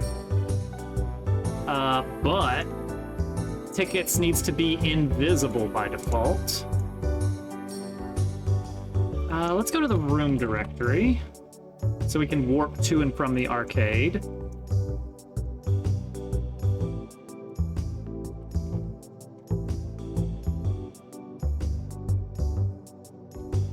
It's always rigged from the start.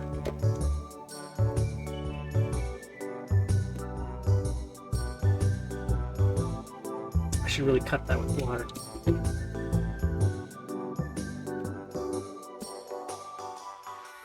I'm an old man, I can't handle that much sugar.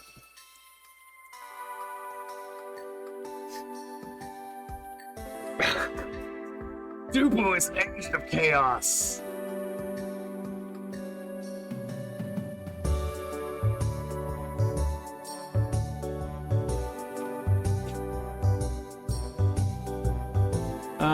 Okay, so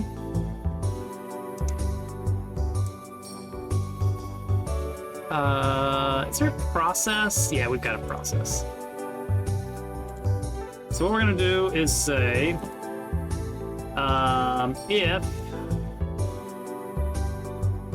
related stat index equals 5, which is tickets,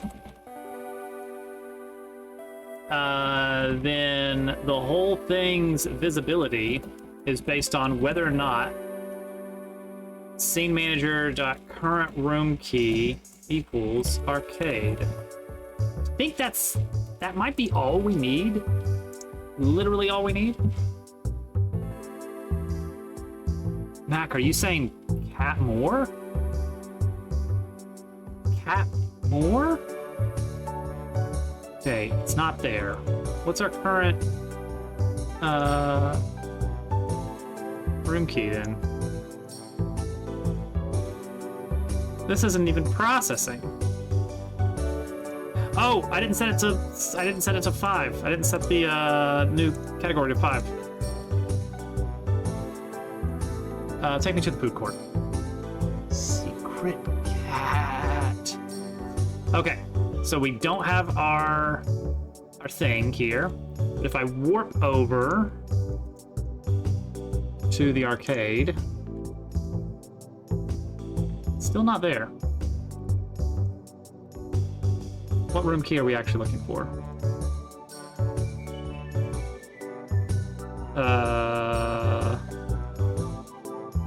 Scene manager, current room key. Oh, 05/arcade. Okay.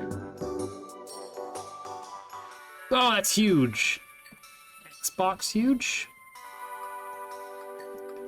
And then if you warp out of here, then it's gone. So it only shows up in the arcade.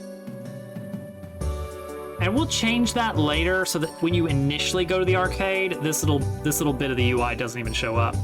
But only once you like play your first game, get your first tickets, then it gets added to the UI. But yeah, that does need to be quite a bit smaller, I think. Let's see here.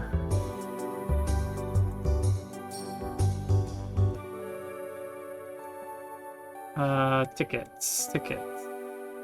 Size. Huh? Oh, it's the sprite. What am I doing? That's better. And then the Y value here.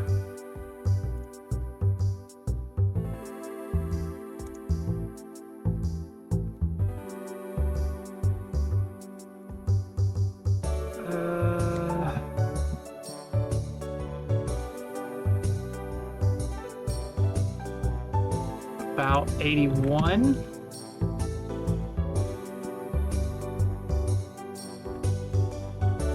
Okay. Go back into it. Okay. No arcade stuff visible.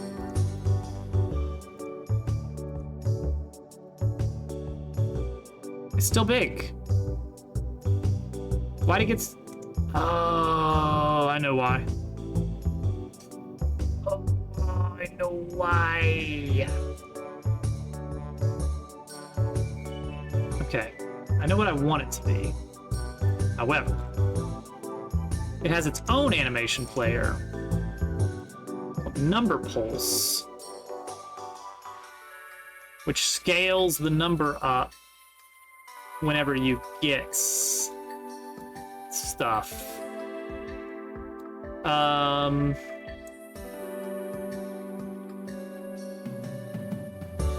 Oh, and it scales the Y specifically.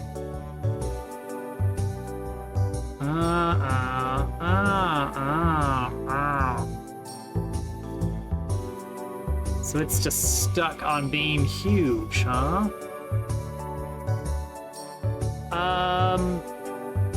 Is there another way I can approach this without breaking the existing animation?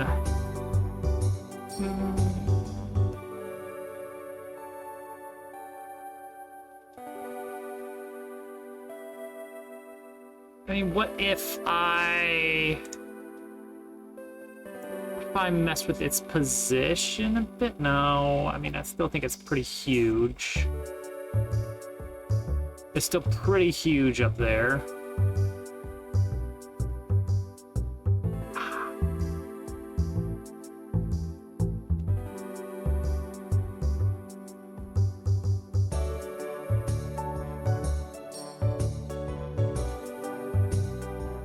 I mean, I could do something like this. Or just kind of move it a bit. Now it's like, there's a lot of, it's kind of like half tucked away back there. Maybe like that?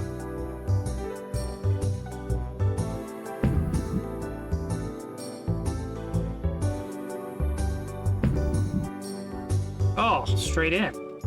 Magic.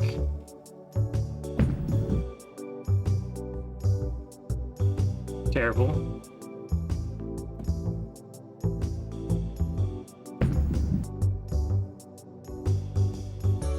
I just can't.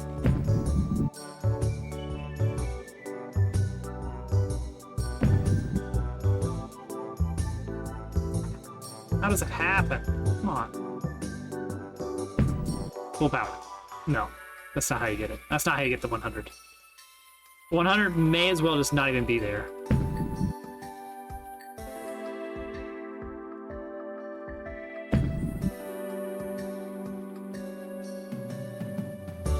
I really swung for the fences there.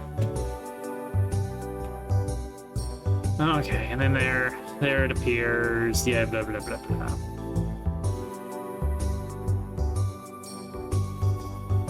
Yeah. All right, it's fine. I don't want to put too much into that. Okay, so got that. Got a little bit of sound effects. Got tickets being given. Okay, next up, we can break from skee ball. We can do more arcade games. Because I'd like to have a good solid, like, 3 to 5 arcade games that you can play.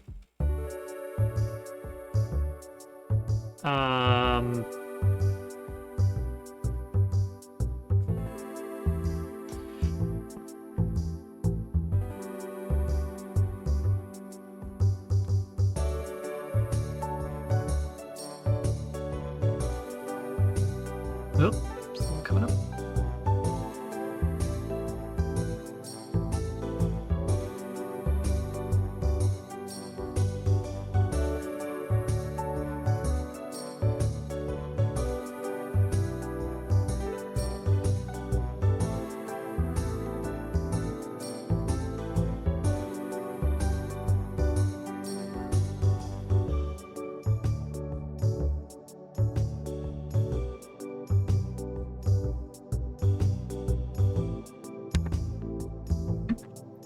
Add pinball roll-up. Pinball roll-up. Let's do whack-a-mole. And I was originally planning for just a full regular sort of, you know, move the big cushiony hammer around with arrow keys and press space to slowly thunk, thunk, you know, add some serious weight to it. But what about like a full, like, mechanical floor game of whack-a-mole that requires you to actually run around and gear spin?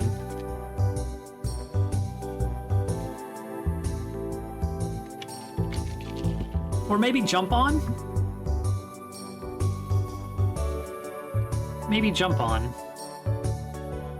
Now this one's gonna be interesting because if I want to allow the player to move around, that means we're not in cinematic mode. So I have to be careful about that. This is not going to take place entirely within a cinematic, which does mean that partners are there. Maybe making a mess of things. I don't know.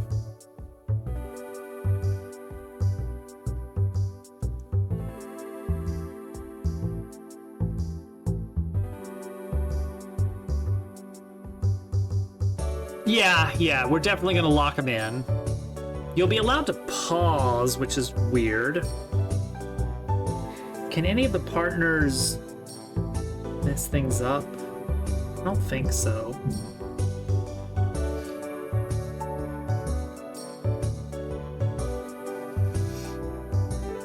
We're adding whack-a-mole. We are adding whack-a-mole. We're brainstorming the implementation right now. A fake arcade. I like that it doesn't. Like, I considered doing that with the skee ball of like, you move to a separate zone, like a separate scene. But then I was like, you know what? I kind of like the idea that you could actually have NPCs wandering around and like you're still right where you were. But I think it will be like, if this kind of thing was added to a real arcade, you would have like barricades around the zone, and you know, it'd be a whole area. So we'll definitely wall it off. Okay, so here's what I'm thinking.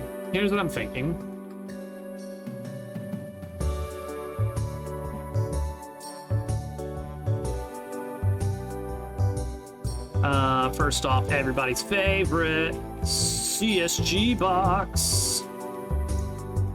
All right, so now we can go into our zone. Boom, we already have a scene. All right, here's our zone in the void. Okay, so I'm imagining little mole characters pop up. They will be 3D, not 2D. And you actually jump on them. They are up for a significant amount of time.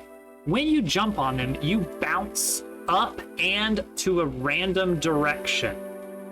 So this allows you to bounce on the same mole multiple times, but you have to kind of like quickly adjust your... It's kind of like bouncing on chucks. Penguin! It's kind of like bouncing on chucks in Super Mario World, where you're just gonna like fly off and then you have to kind of, or disco shells, where you have to kind of correct your position based on which way you wind up bouncing. So let's use that as our inspiration. Now, I guess that means we do not want to throw you off in the Z-axis, only X-axis. So you only have to correct left to right. But I do think I want the moles to be kind of sprinkled around randomly. Maybe we have like... I think normal whack-a-mole, I was looking up some pictures earlier, I think it was like 7 whack-a-moles. 7 moles. No, it's 5. The traditional one is 5. You know, the kid ready one. We could do 7, arrange like a hexagon with one in the middle. And your goal is basically just try and, well, forward, backward. I don't want to have to do any kind of forward, backward platforming if we can help it. Unless the camera is just like positioned really high up, but oh, even then, that's rough. That's rough to deal with.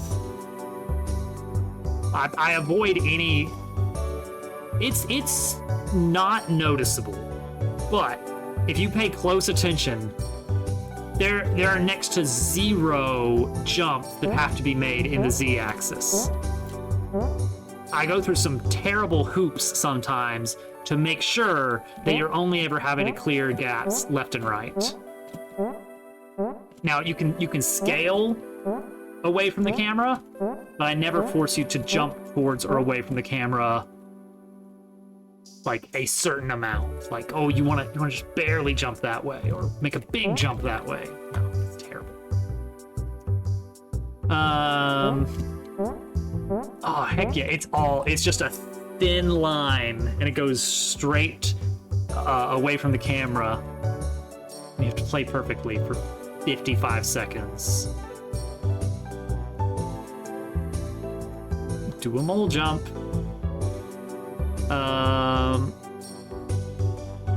So what's our mole look like?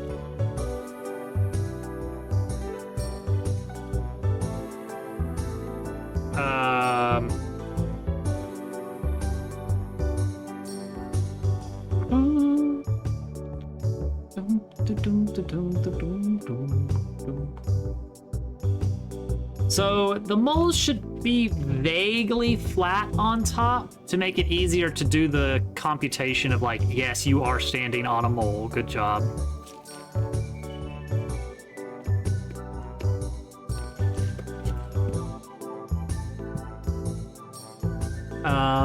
Let's see here.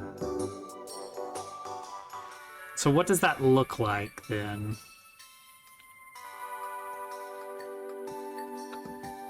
Cylinder. Flat cylinder is boring. I was thinking very capsule shaped, but I mean we could make the mesh capsule for the render, but then make the actual collision shape more flat. You know, lie. I love lying to the player.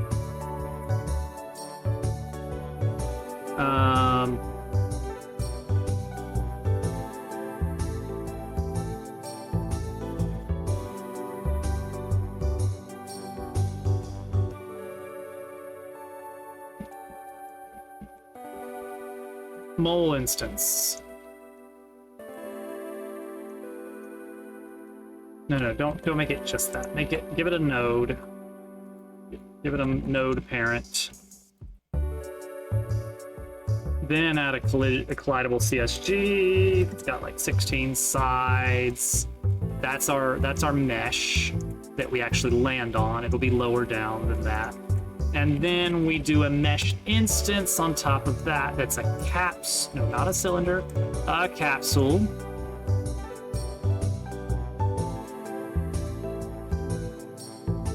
And it's vaguely like this.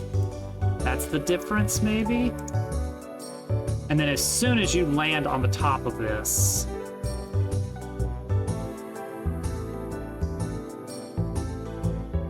that counts. I think I've got like a stitching texture somewhere. This is in chapter 3. But it might be.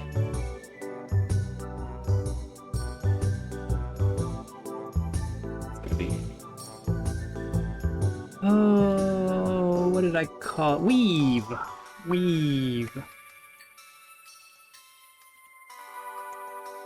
Let's try this.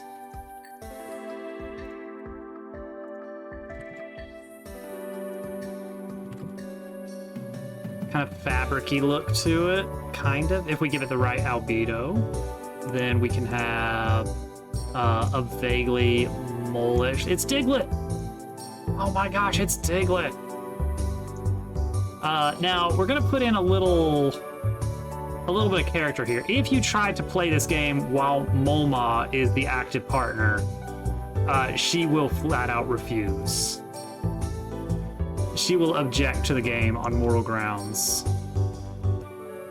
And that's just gonna be funny.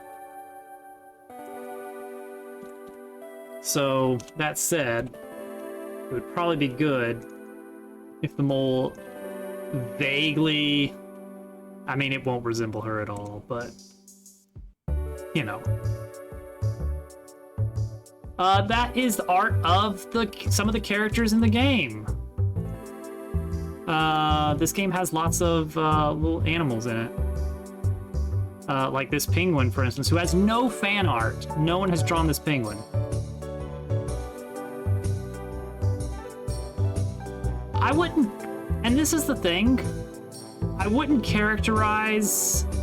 Liari, draw the penguin. I don't personally characterize the art that I've done as furry by the modern conventions of the category. Like, look at this. This is more doodle and less, yeah, exactly. The art, half of the art on the right have been drawn by furries. I think there's some kind of distinction. Like, look at this penguin.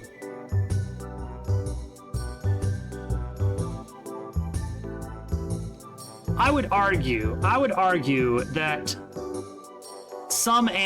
not all animal characters. If they want to claim, yeah, that's just a penguin.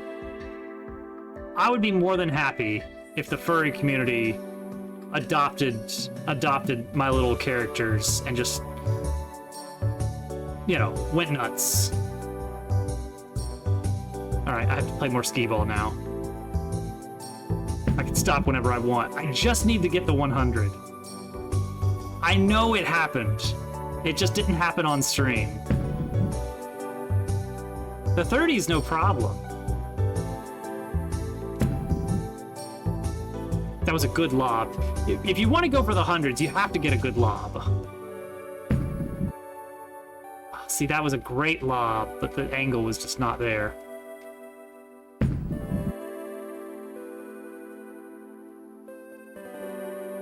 So yeah, to any furries that enjoy Paper Robot, let me put drawings of Paper Robot characters on my stream. That was going in. It veered at the last moment.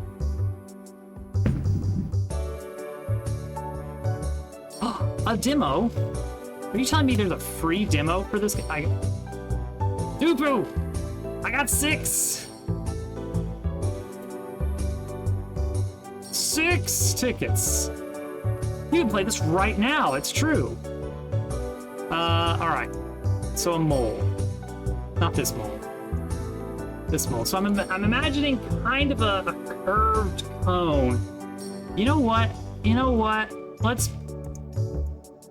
Let's break out Blender. We can't avoid it forever. If you're a very good gamer this year,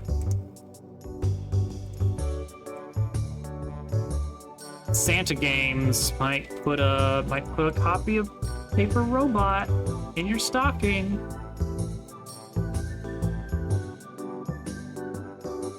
All right, no capsule. That makes sense. Why would capsule be a thing in this? All right.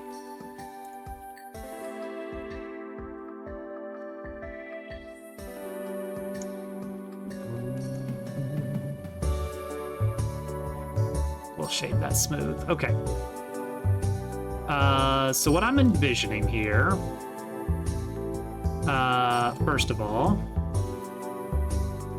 is that we want to pull this. We probably don't even need the bottom half of this, right?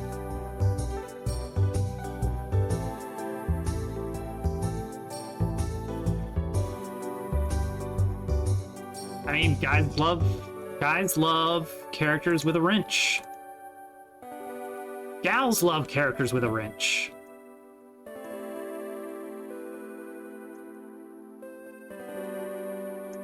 Okay, how was I doing this in... All right, I got too many things open here. Hold on.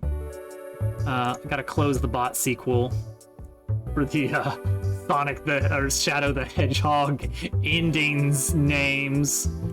Okay. Was thinking right there. So it's pretty much this one. You know? Yeah.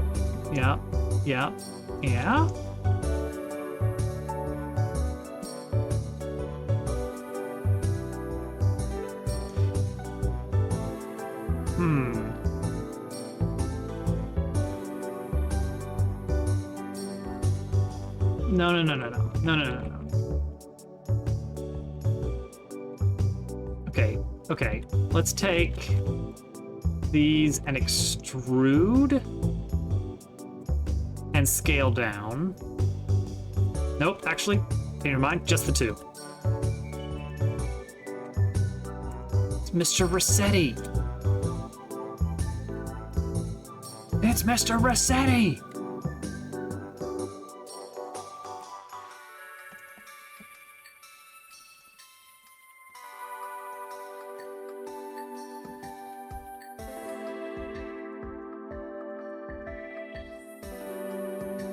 Okay, I'll probably add just a little extra something or other there. This is extremely simple, isn't it?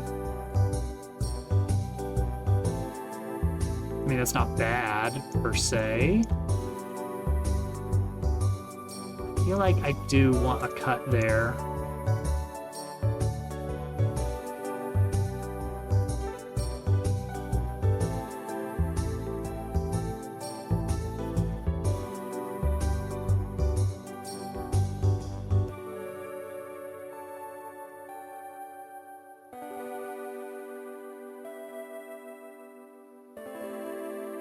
Sunken eyes. Like it is gonna be very, you know, that you can't do that, can't do that.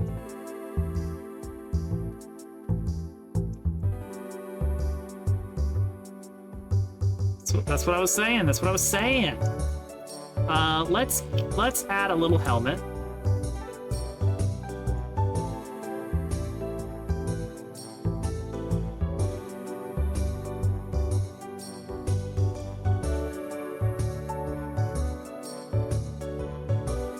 Add a little helmet to this.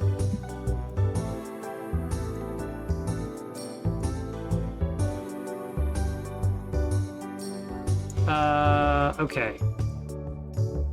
Construction helmet. Alright. So, noteworthy.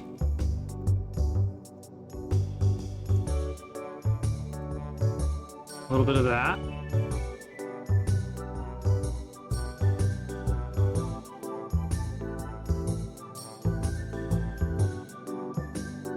And that'll just kind of like work its way in. It's fine. Kind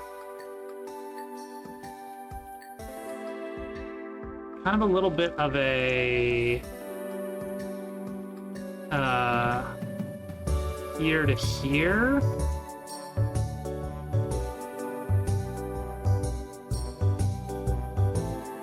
Right? Kind of.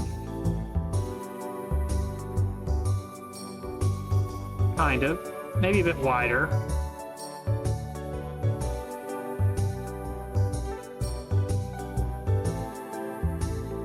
So shift click here, here, here, here, here, here.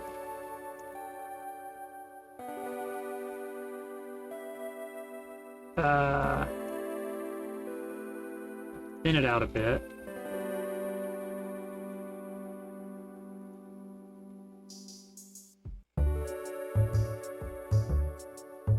I think I can...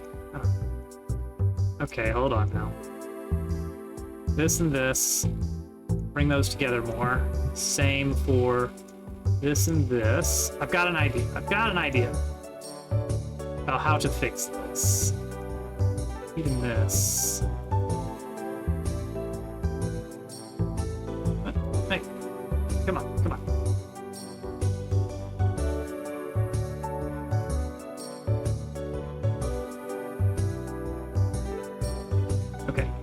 Okay, so here to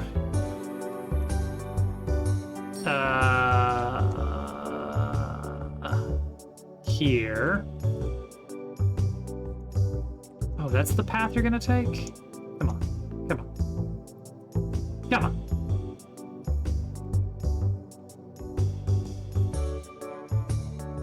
Okay, yeah.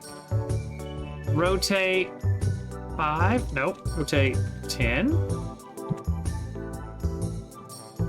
No. Rotate 25. Oh, too far. Rotate 20. No. Rotate 18. Nope. Rotate 16. Yes. Okay, this is leading me to believe that I should have just extruded. Okay. Got it. Got it, got it, got it.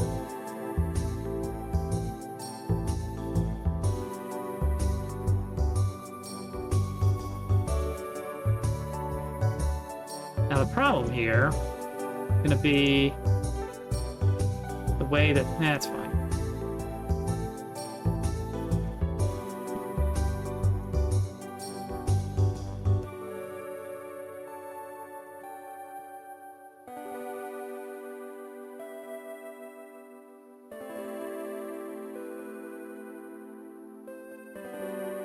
Okay, and then these.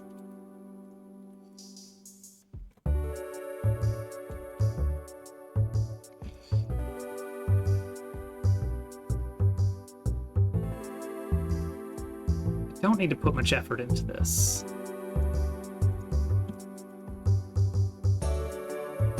This is just a little prop.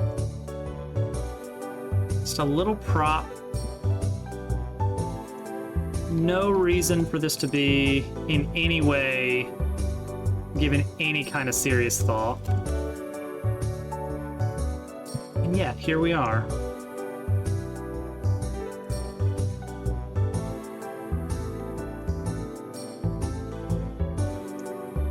Great. Okay, now we're gonna scale it up.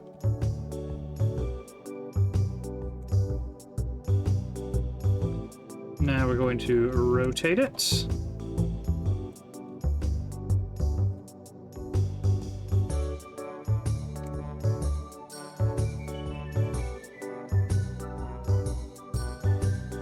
Do want it to be pretty snug.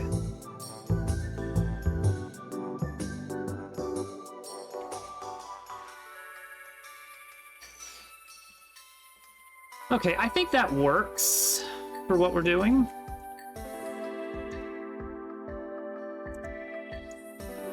We'll give this one a placeholder texture.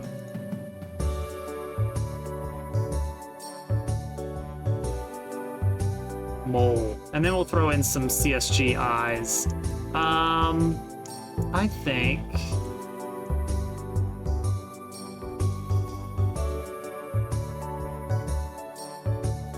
we also need a little pink nose.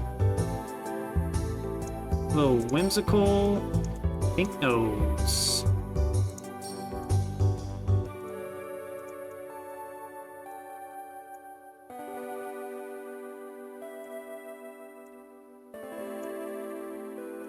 Mole. Behold. Mole. Now to see this, though. This does have me noticing... yeah. The way that it clips into the eyes is not great. Sides of the head is fine. Eyes, not so much.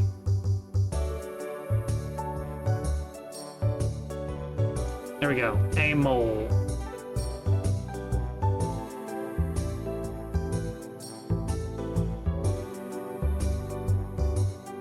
Alright, put that in.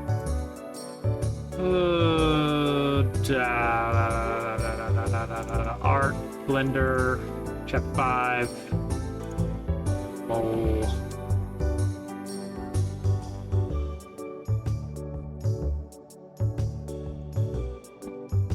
Mole. Mole. Open file location. Mole.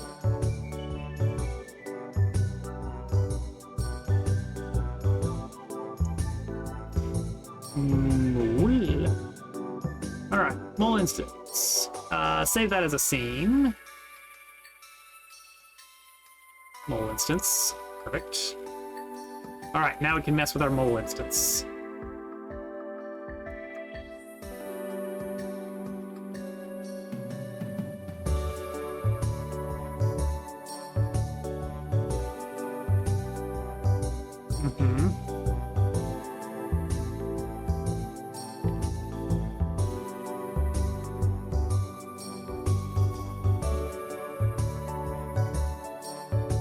Okay, good, great, even. Grab this texture that we're using here.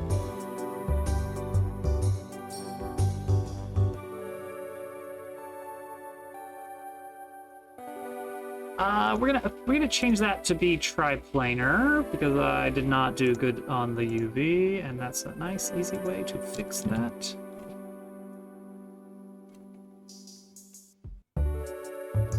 Very good. And now we need to give him little eyes.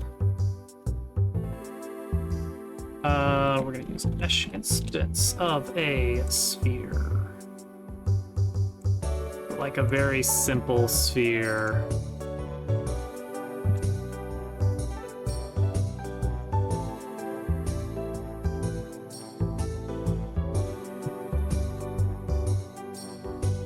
A nice simple sphere. Let's use shiny black material.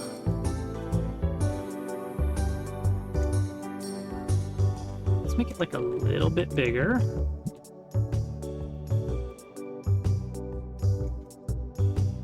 Yeah.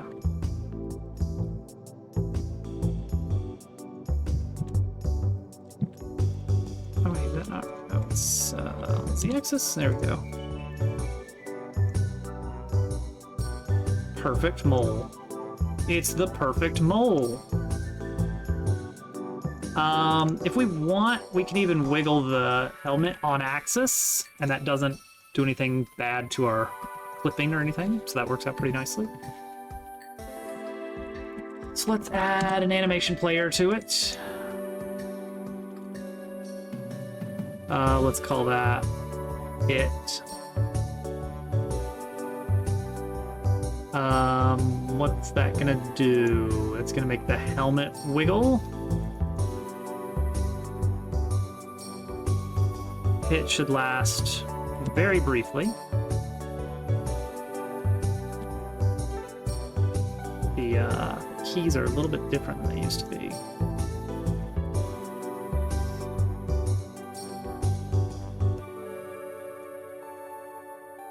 Okay, if I wiggle this way, that's the x-axis, okay.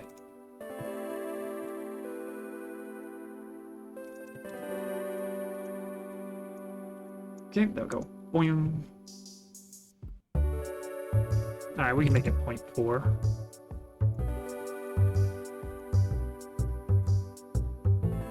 Make this one -20. And this one 15 and 5.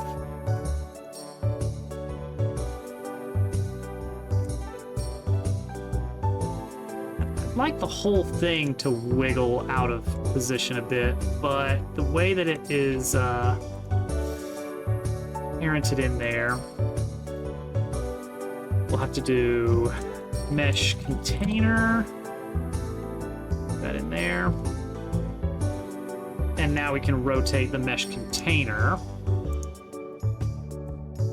on the z-axis.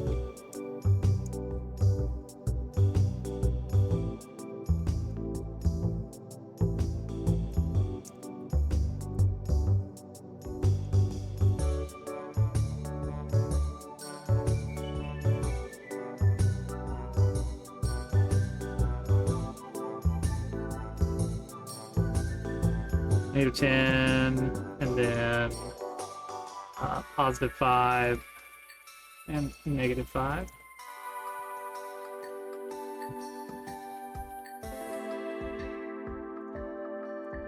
Oh, that's good. That's really good with the hat.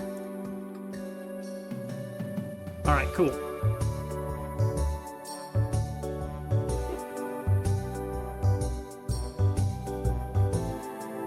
Are you allowed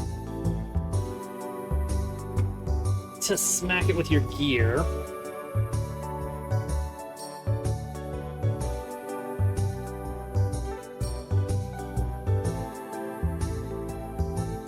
And is that worth doing? Let's see. Quick arcade check here. If I was bouncing on something. Boing, boing, boing, boing.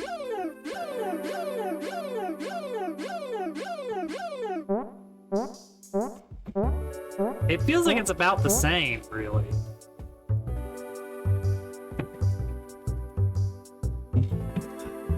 What if,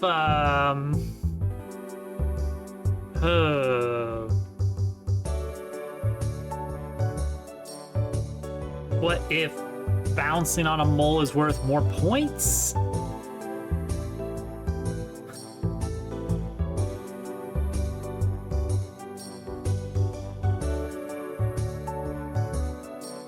Or, alternatively, the moles spawn in different ways. Some of them have helmets, some of them do not. And so if it has a helmet, you have to smack it from the side. And if it doesn't, then it has something different. It instead has little guardrails around it that protect it from the sides.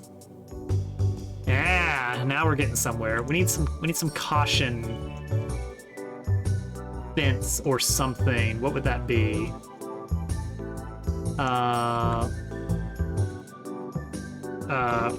Railing. Let's do a cylinder with a hole cut out of it.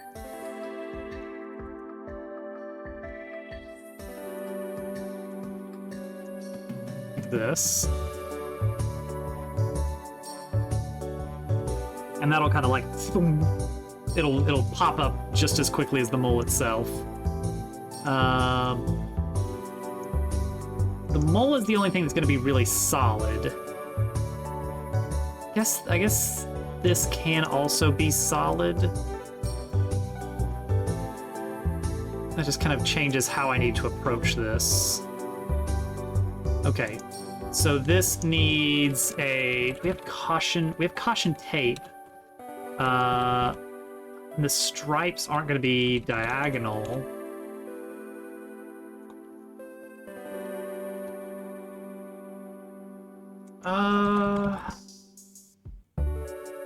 What if I did wavy stripe, albedo to caution tape yellow, and then mess with the UV on the y-axis, no, on the x-axis to make it like really that, and then would that make this? Oh, see, there's not that much. You'd wind up with this, which honestly works. I'm actually okay with that, I think.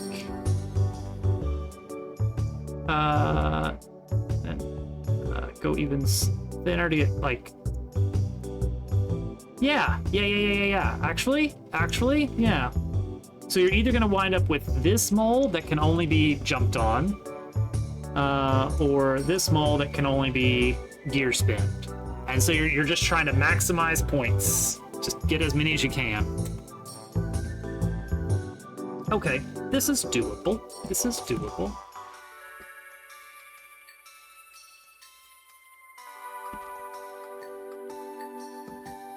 Okay, I like it.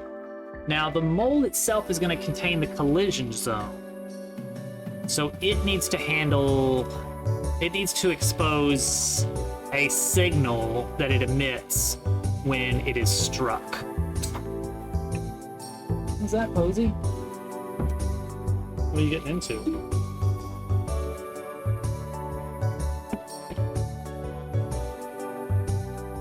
Those big ol' eyes. What secrets they hold. Okay, so The mole has solidity. He's something. Yeah, we'll do an area 3D rather than do an actual... We can do a standing check. No, it fails a little bit. We'll do an area 3D.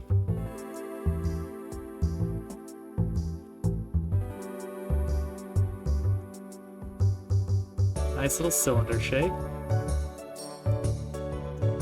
And I think that's all we need to do there for the area 3D. Pull this up. There we go. It's just a thin little area at the top.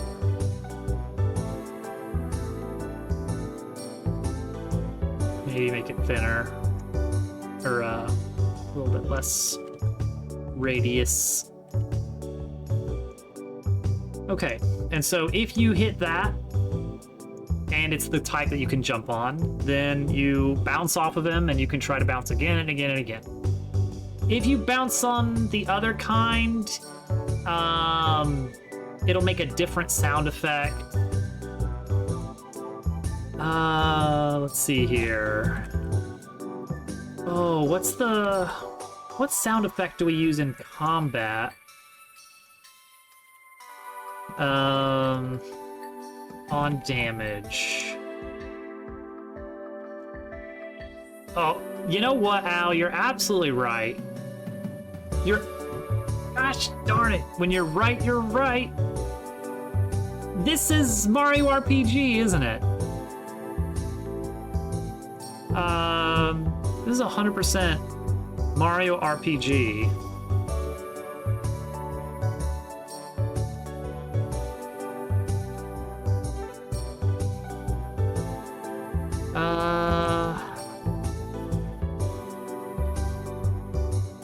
Play sound. Here we go, Plink. It's called Plink. Okay, that's the sound it makes when,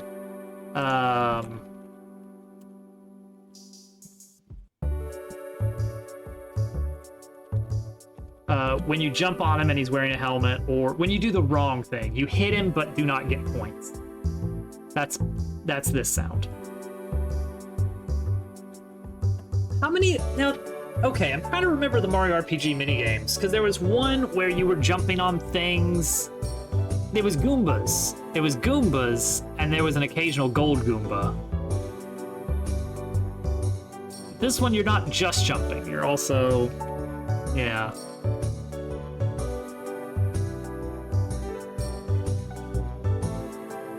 Okay, so that means we need to take this, and we need to duplicate it.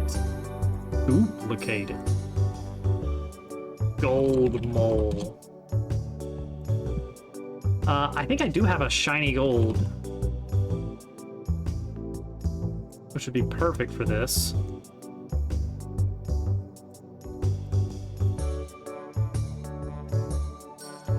The golden mole. The golden mole probably needs to be just completely golden, right? No, that one we'll do copper. We'll do, I've got a copper texture for the nose and for the eyes.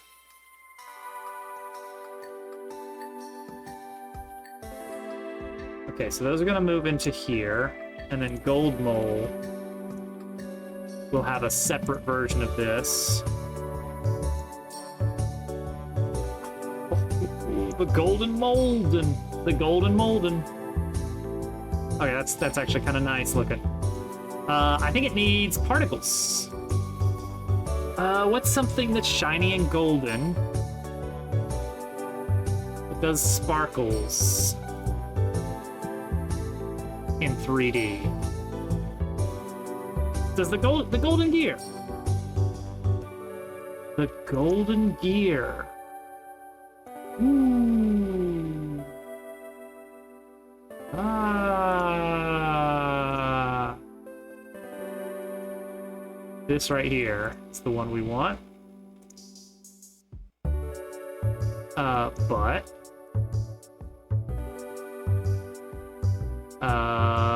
different. Now, if I just make it if I just scale it, the particles themselves don't get smaller.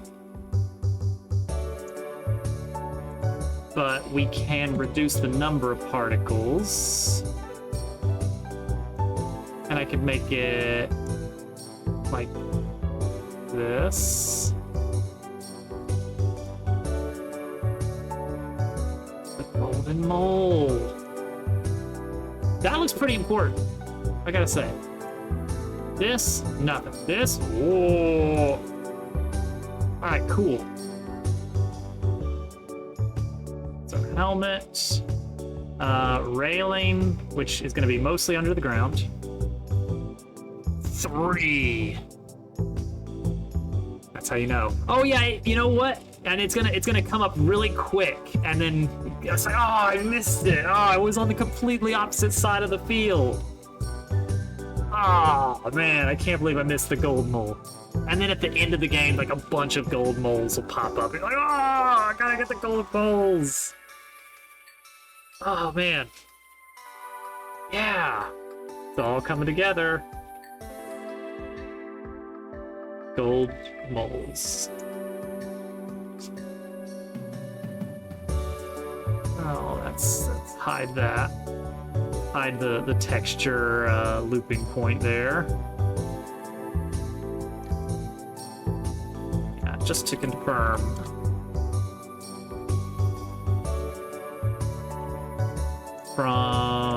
It's gonna look like that. Yeah, that's reasonable. Yellow, black, little texture there. That's really reusing some textures. I mean, this is the carpet. We've got the carpet.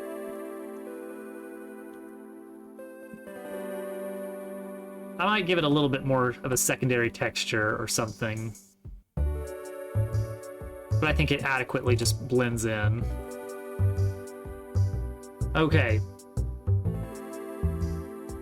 There are no mini games, only mini players. Wise words.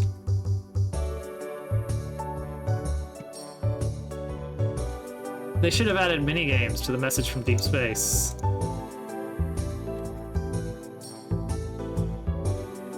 Okay, clang. Is this the... No, this is the one. I think that's the damage noise. So that's gonna be called clang.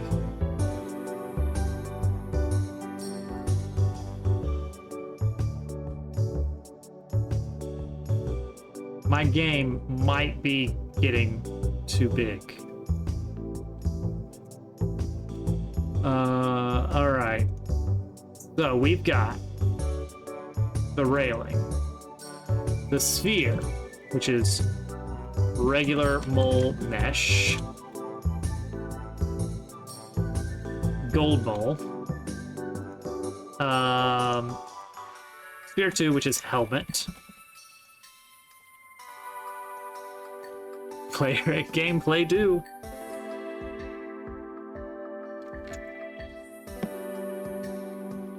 Oh man, I'm really enjoying the playthrough.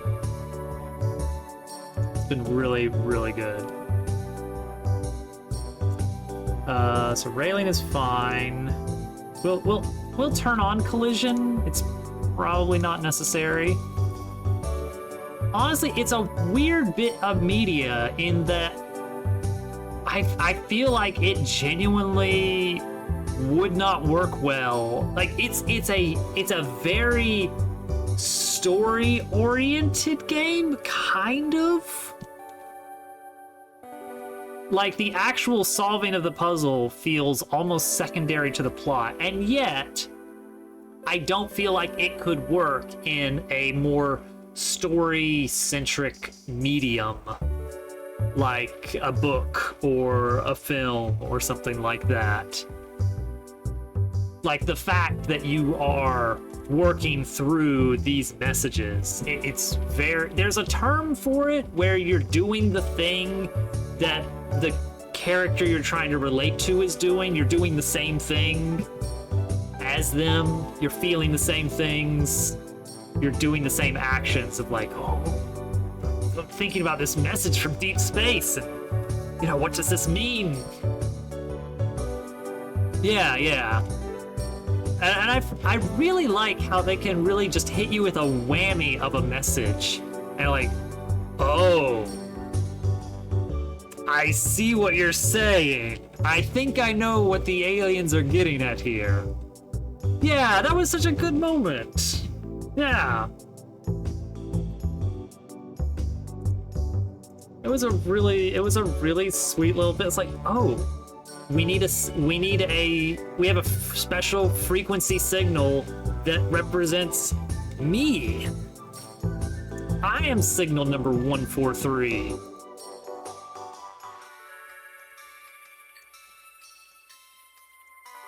So good, so good. Yeah. For anybody who doesn't know, Al is playing through a game called The Message from Deep Space. It is about receiving a message from deep space, but it's completely alien. So you're starting with just like, hey, we're receiving transmissions, and we can send back transmissions, and when we send back a certain signal, the message that we are receiving changes. And then you're slowly assigning meaning to these different signals you're receiving. And so it starts from basic concepts of like, okay, oh, they're sending this signal 3 times. That represents 3. And then you're piecing together math, and then you're piecing together more complex ideas from math. And there's a really fun Wikipedia deep dive you can do. There's a whole category of interstellar messages that humanity has sent. And there's a consistent, difficult problem to be solved, which is when we send a signal, if it's anything more than just, hey, check out this frequency I can make. Wow, 12 hertz, that was cool. If you want to send any more complicated information than that, you need a way to decode it. Like, you can't send text through just sending a signal unless someone knows how to interpret, if you send 240 followed by 120 hertz in this sequence, that corresponds to a certain piece of information. Yeah. So good. It's so good. But yeah, that's a real interesting problem. There's one that I was telling Hovercat about, the Arecibo message, which is this one, which it's not actually in color, for the record. The actual image is just 00000101010101000. I'm trying to remember how they actually sent it.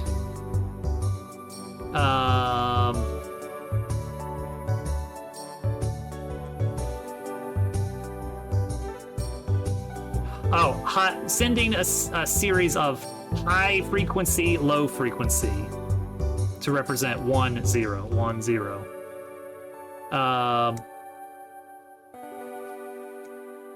Transmitted at a frequency of 2380 megahertz, modulated by shifting the frequency by 10 hertz.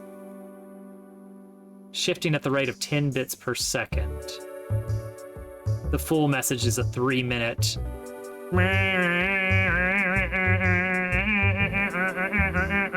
Like that. For 3 minutes.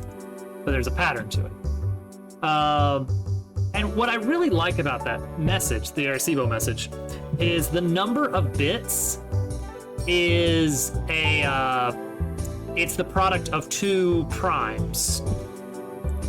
So hopefully, like, if you were an alien and you received a message that was, that's a very specific number of pieces of information there,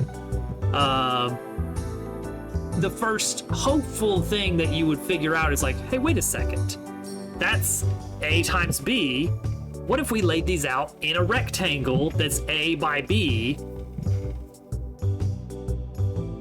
Yeah. No, it's a really good choice for a setting for this. That's fun. But yeah, choosing a large, a set of two moderately sized primes makes it hopefully more likely that you'd interpret that as, hey, we could lay this out in a grid of X by Y. And if you try the first one and it doesn't work and you flip it, like, okay, now look, there's lines that form. Interesting.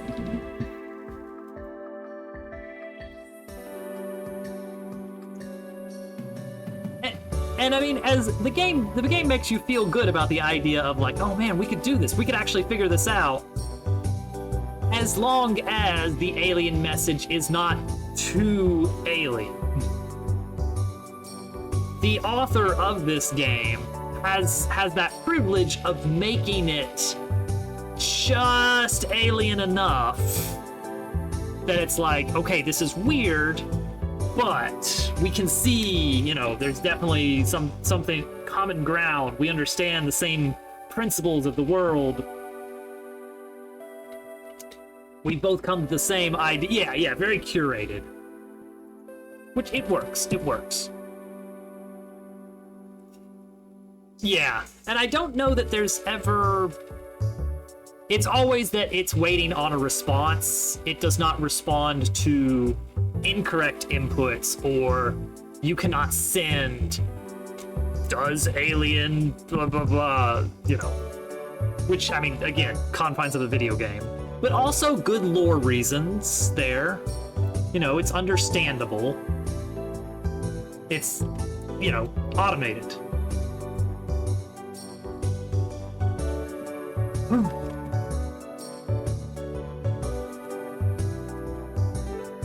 All right. We want the area. No, wait. We want there to be. Is jumpable. It's either going to be true or false. And then we're going to have an initialize, or let's just call it setup mole, very specifically, which we're going to call as the mole is about to, rise up. Moles rise up after we've set up this flag. Maybe we should pass that in here. And jump on as a bool. Oh, it's your bone. And then based on that, helmet.visible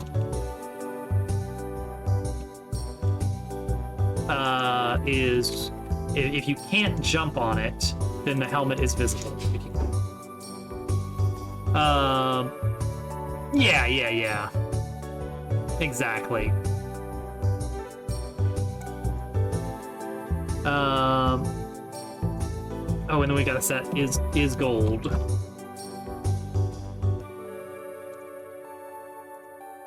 How about make gold? And then is gold is the property that we'll have here.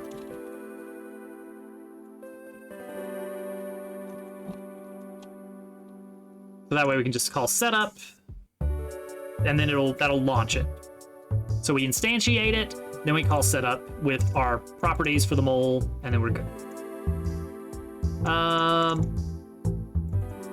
Gold mole dot visible, and similarly regular mole mesh is the opposite. So there's our gold. Helmet visibility, and then we need the railing visibility to be the inverse of the jumpability. All right, cool. You know what? We've been listening to this track for about the past 7 hours of streams collectively. It is the mall theme song, but I think we need to switch back to the regular Paper Robot soundtrack.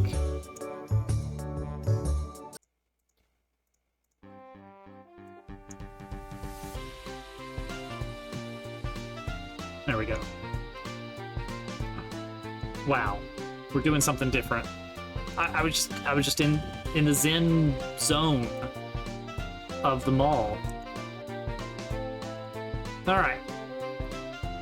So this will also handle like the timing, whether or not it's gold. We'll handle the timing of it, and then we need to handle the collision shape here. So we need to put a signal on this for when you enter it. And that's it, right?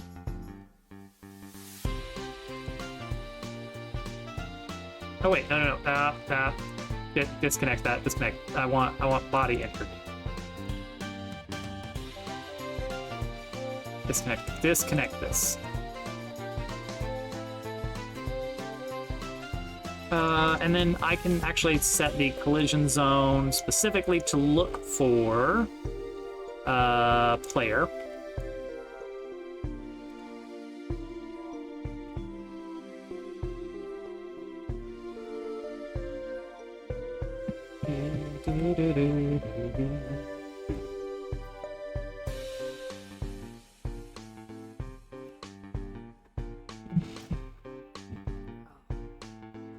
Back to Minecraft mod packs. Okay. I'm getting back on the soapbox.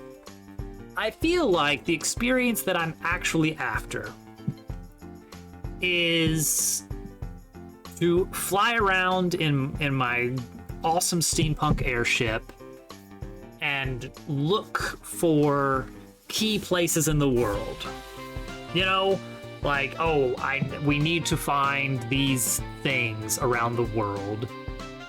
But I don't want to just go on a big trip away from my base. I want my base to come with me, and then for me to bring these things in and incorporate them into my big flying base.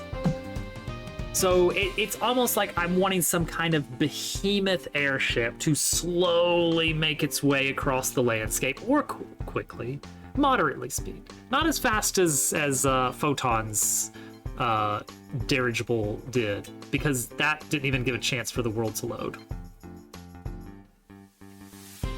I like the idea that the spawn is up there.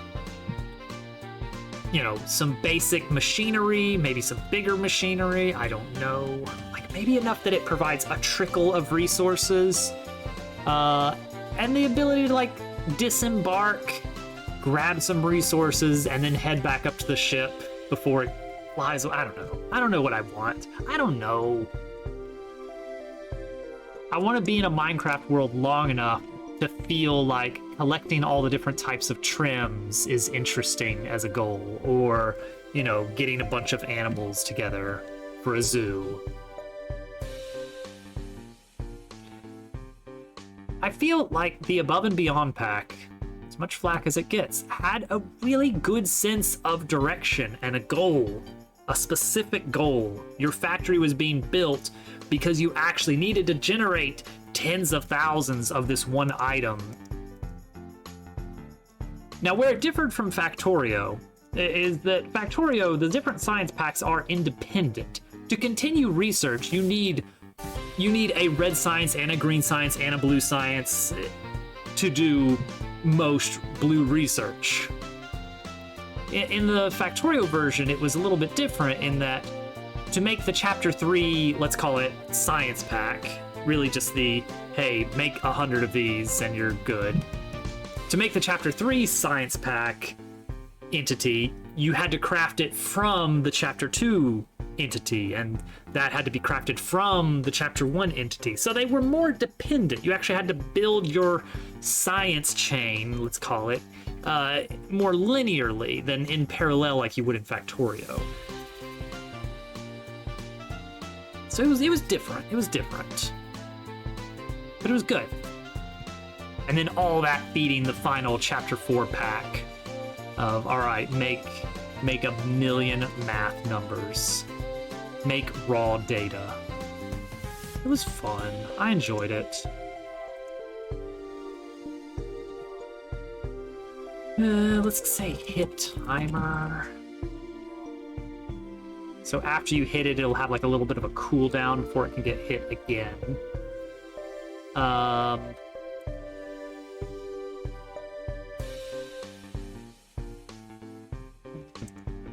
Whack-a-mole. And then Whack-a-mole is going to manage these independently. Let's get a better sense of scale here.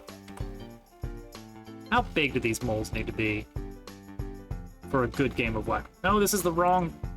How did I get here? Let's get a good sense of scale. Boing, boing, boing. I think that's a good size, actually. It's big. It's big enough that you're not going to overshoot it easily.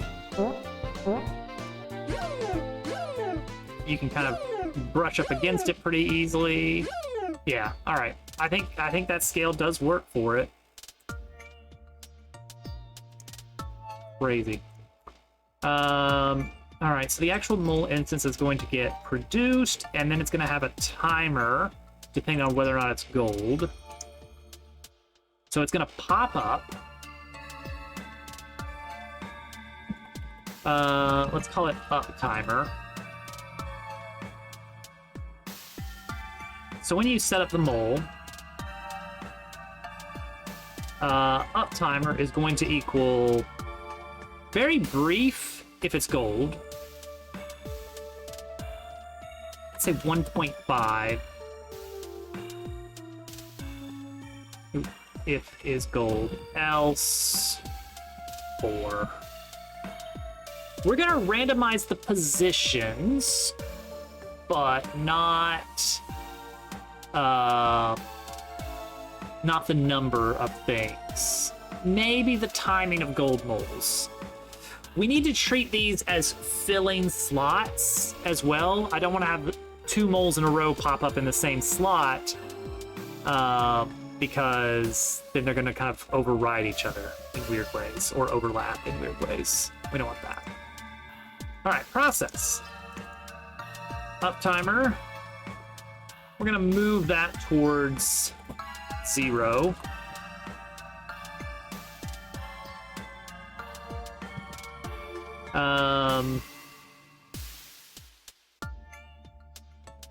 If up timer is greater than 0, you know, if we're up, then the mole's position dot y is going to lerp towards 0.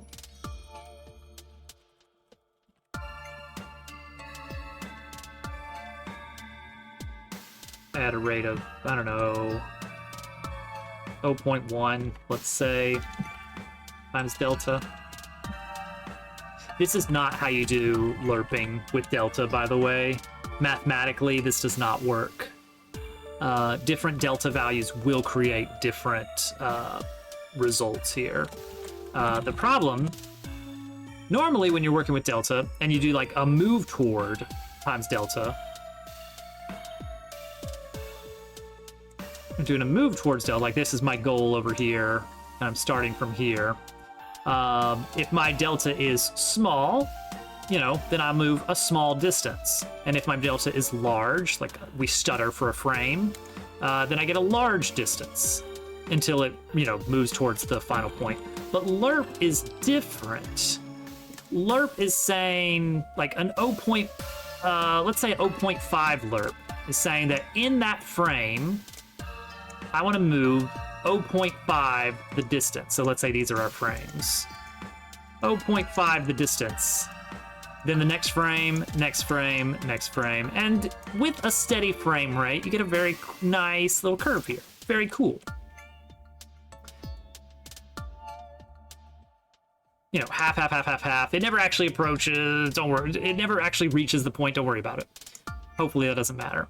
Now, if you were doing something similar to this that says, okay, yes, I want you to still do that, but scale it based on delta. Okay, so let's say if I'm doing halvesies, like I'm running at double the frame rate, move a quarter of the way there. Okay, for that first one, that lines up very nicely. Now move a quarter of the way again. Okay, so we have 0.75 of the distance to go at a quarter. we're going to move about 0.2 of the distance. But you'll notice, in order to line up correctly, we would need to move another 1/4 of the distance. And we're only moving 0.18, so we actually did not move as far as we think we should have. And then this next one here, you know, moved 0.25 units. Again, half the remaining distance in one frame. But now we're sitting at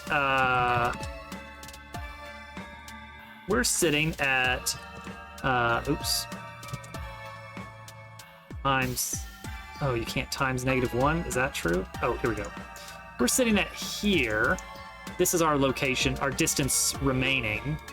And now we want to do 0.25 that, and like, okay. Forget it. You get the idea. Or if I was running at half rate, so if I was running at half rate, like here, well now, instead of moving 0.5, if I'm doing a flat times delta, that 0.5, well, that moves here. Uh-oh. So doing this means that slower delta winds up approaching faster, or smaller, or bigger delta, slower frame rate. There is a formula you can use that would actually give you equivalent, well, more accurate lerping. But it involves like roots and power calls, and it's a really ugly, messy thing. But I could write a utility function for it. I could write a utility function for it. I think I'm using it somewhere.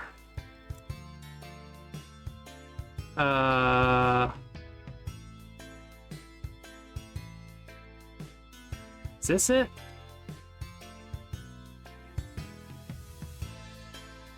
I mean, that's not really a lerp, is it? So if I wanted to approximate... If I wanted to approximate the same thing, I would describe my desired lerp ratio in terms of, at 60 frames per second, go 0.5 the remaining distance, right? So I would describe this function call as, you know, pretend this is 60 frames per second, I want to go 0.5.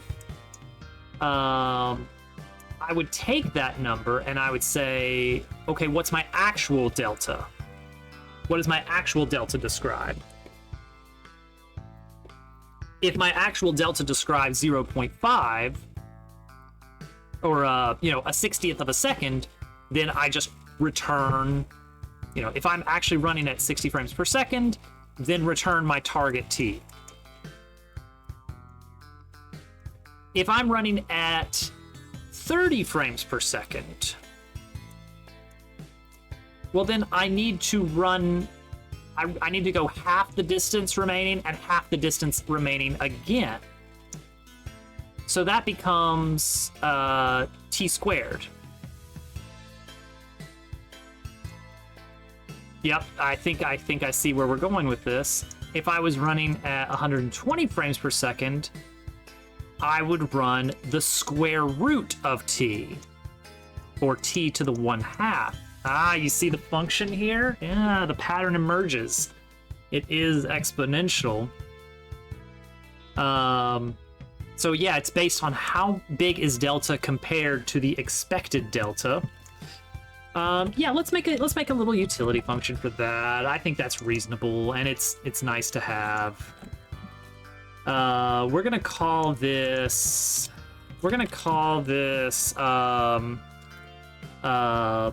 lerp delta. Let's leave some comments on this to explain what it's to be used for. And it's gonna return a float.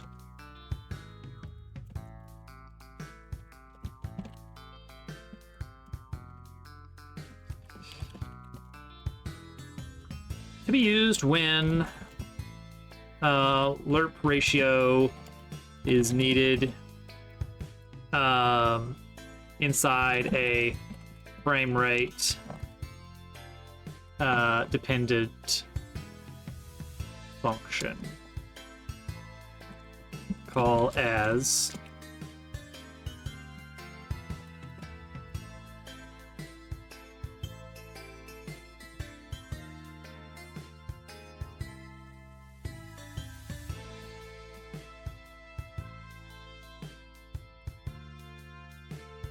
like that. No unnecessary details. There you go. So let's see here. So I guess first off, we want to get the estimated frame rate ratio. So we're gonna take delta, and we're looking for a target of 60 frames per second.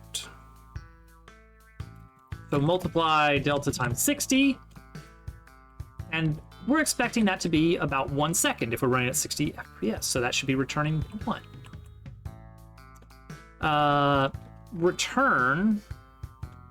Oh wait, target rate, or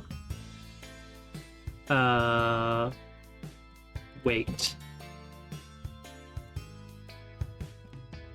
As a float, we still need to get our target weight. Weight is lerp weight, assuming 60 frames per second.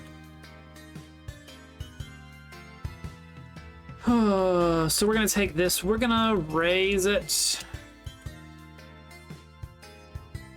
No, we're gonna take 2 to the power of delta times 60. At 60 frames per second, this is gonna equal 1. At 120 frames per second, this would equal, or so, no, sorry. At 60 frames per second, this would equal 2. And then at 120, it would be 4. Do I want to reduce this by 1?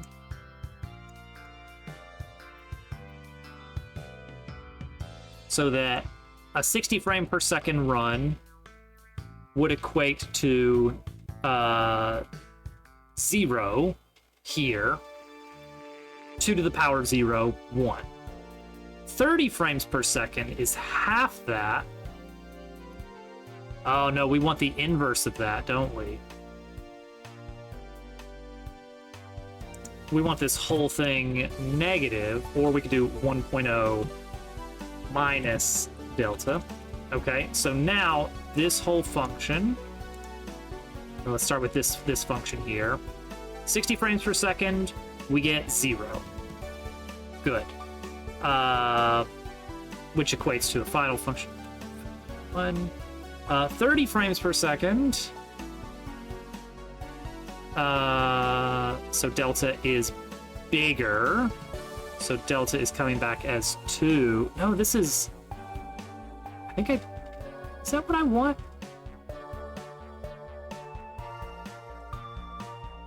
I need to get out Paint again.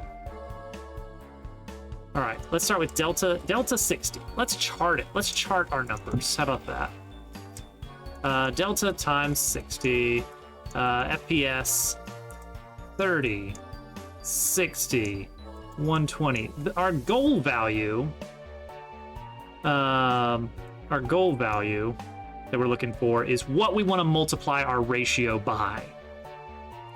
At 60 frames per second, we want to multiply our weight by 1. Everything is working as intended. At 30 frames per second, we want to square it. So this is power, goal power. We want to square it. And then we want to half it. So delta times 60 is the frames per second, right?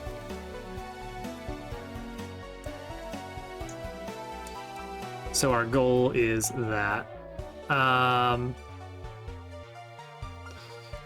So if I just divide by 60,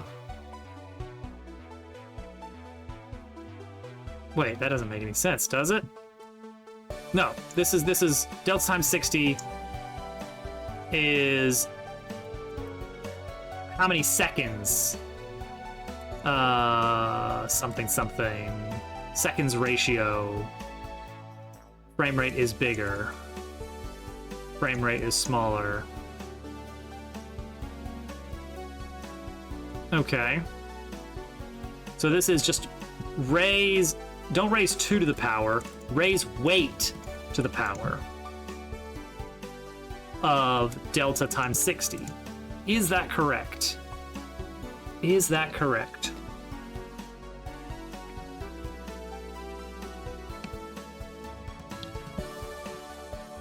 At 60 frames per second, delta times 60 is 1, weight to the 1 power. Great. At 30 frames per second, this is bigger, this becomes 2. We process it twice. Yes, okay, good. I think we're there. That was ugly, but I think we got it. Lerp delta. All that because I want to do lerp delta. F1 delta. Ugh. I've solved that problem a few times before, but it's nice to have it now, like, just in its own little class, commented. I would like to test it a little bit here. Pretty simple way we can do that.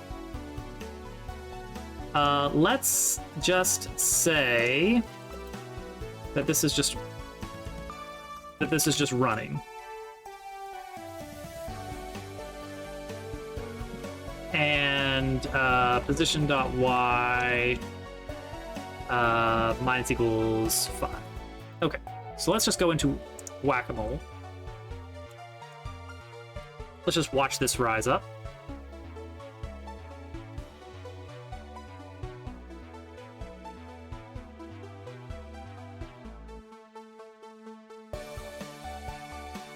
Better idea. Up timer, move towards 0. If up timer equals 0, up timer plus equals 2, and position Y equals -5. Okay, so this is going to make it so it's just going to kind of constantly pop up. 2, 1, 2, 1, 2. Where is it? Let's increase the lerp delta.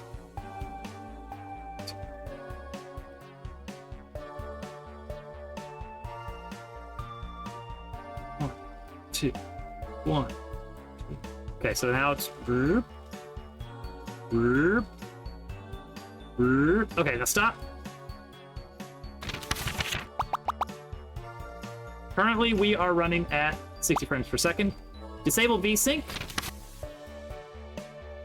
Uh-oh. We're running at 5 times the frame rate, and this doesn't look good. Oh, wait, I somehow added a 6 in there? Not the problem. Not the problem, apparently. Well, lerp delta, what are you coming into here? Did I invert something poorly?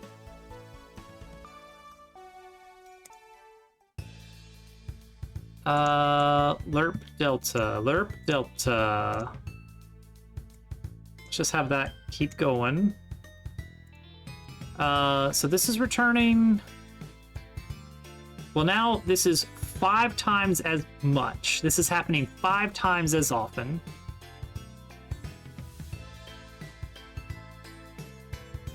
So wait.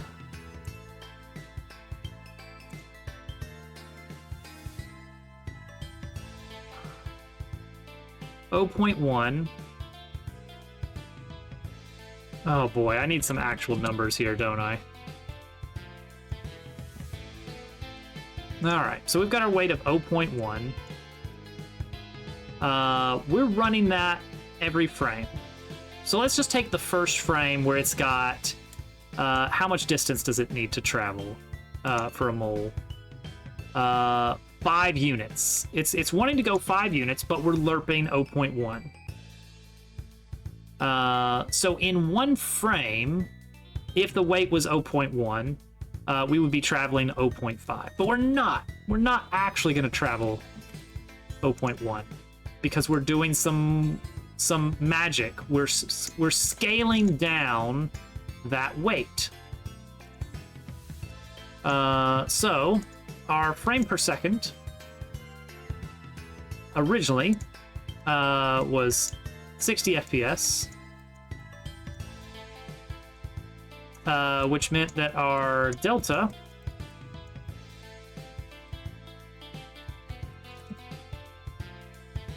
was 0.016.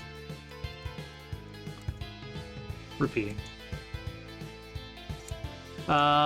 Which means that this function in our utility would take that number, multiply it by 60, 1, weight to the 1 power, 0.1.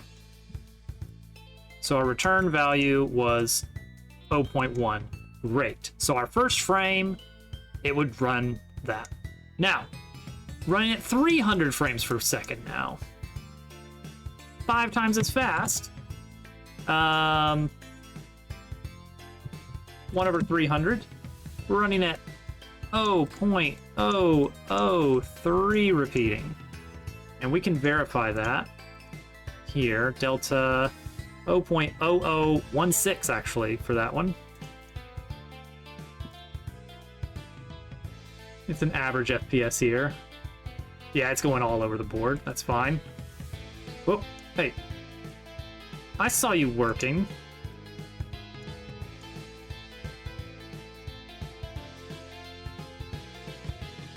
Yeah, it works a lot better when I'm resizing the screen. That's scary. Okay. So, we take this number and we multiply it by 60. We should get, 0.2. So we're going to take 0.1 to the 0.2 power, the 5th root.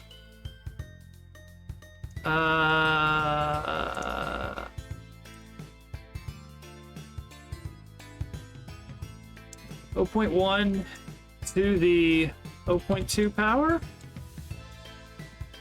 That doesn't work. Programmer calculator? No. Google calculator? 0.1 to the 0.2 power is... Uh-oh. Oh, right. That's 0.63. That's actually more. That's actually more. I want... Do I want the... Do I want it to the 5th power? Does that make sense, though? I want it such that if I ran it... Oh, no. Okay, okay. It's a hairier problem. All right, so we were thinking in terms of... I've got my start and my end, and I want to move, let's say, half the distance every frame. And then I want to emulate that by doing 5 times as many frames, okay? So I want this to be frame number 5 and this to be frame number 10. How do I get an even number of divisions? How far do I go? I mean, obviously I go less than half. I want the number such that if I want to go a distance such that if I go that distance 5 times, that it works. So if I want to go, let's see here. What's a good way to imagine this? I want to go, a ratio A. So an A could be something like 0.1. But to get this, I don't do A times A times A times A times A to get this. No, no, no. I do 1 minus A, which would be 0.9, times A times A times A times A. And then I take that whole thing and do 1 minus that. Is that right? If I did 0.9 5 times 2, 3, 4, 5, then I've traveled about 0.6. No, I haven't. That's how much is left, is 0.6. And so then you would have to do 1 minus at the end to say, okay, that's how far I traveled. And I'm trying to get that to equal, let's say this is B. So I'm trying to find the A that gets this function here. Oh, that's even worse. Okay, hang on. That's not too bad. That's not too bad. So 1 minus A, A being, for instance, our this distance, 0.1. I want to do that times 5, which is in this case, that is our delta times 6. No, that's the inverse of delta times 6 equals B. Oh, this is minus 1. Nobody said there'd be math tonight. Flip that to 1 minus B. Do a 5th root. Now I got 1 minus A.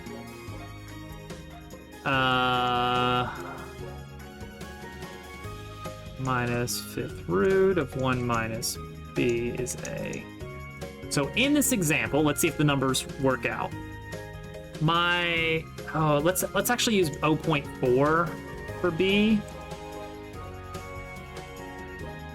Let's use 0.4 for B, like saying we're trying to get 4/10 of the way there. Because we don't want 0.5 because that's the same from either direction. So we could be off by a 1 minus if we do that. So if B is 0.4, then we have 1 minus B is 0.6 to the 5th root is this long number. 1 minus that. That looks reasonable. That looks reasonable. I'm getting 0.097 as the rate that we should lerp. Now we take that, and I think that is very believable. That if I go that much 5 times, I should get to 0.4. Hey, Yag. Math is happening, unfortunately. Okay, so I know the weight I want is 0.4. That's our B value in our MS Paint document.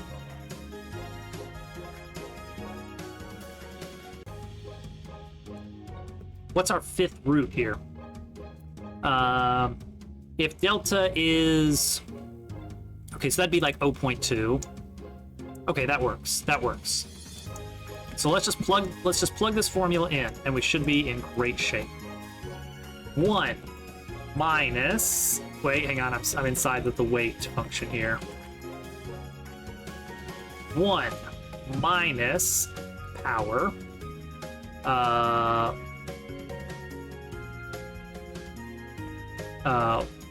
1 minus the weight, the target weight, to the delta times 60, which is to say how fast are we running. If we're running 5 times the frame rate, like 300 frames per second, then this value is 0.2, which is the correct power I want. That should equal our final value. Oh, that looks like it. Oh, yeah, we just had to do some math. Okay, so now the lerp works at 300 frames per second or at 60 frames per second, and it looks very, very similar. Now, if the frame rate is inconsistent, you can still get hiccups. All right, let me explain what this was, Yag. And you can appreciate this math.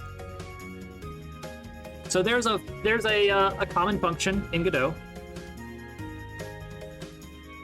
Lerp. Everybody loves a good lerp.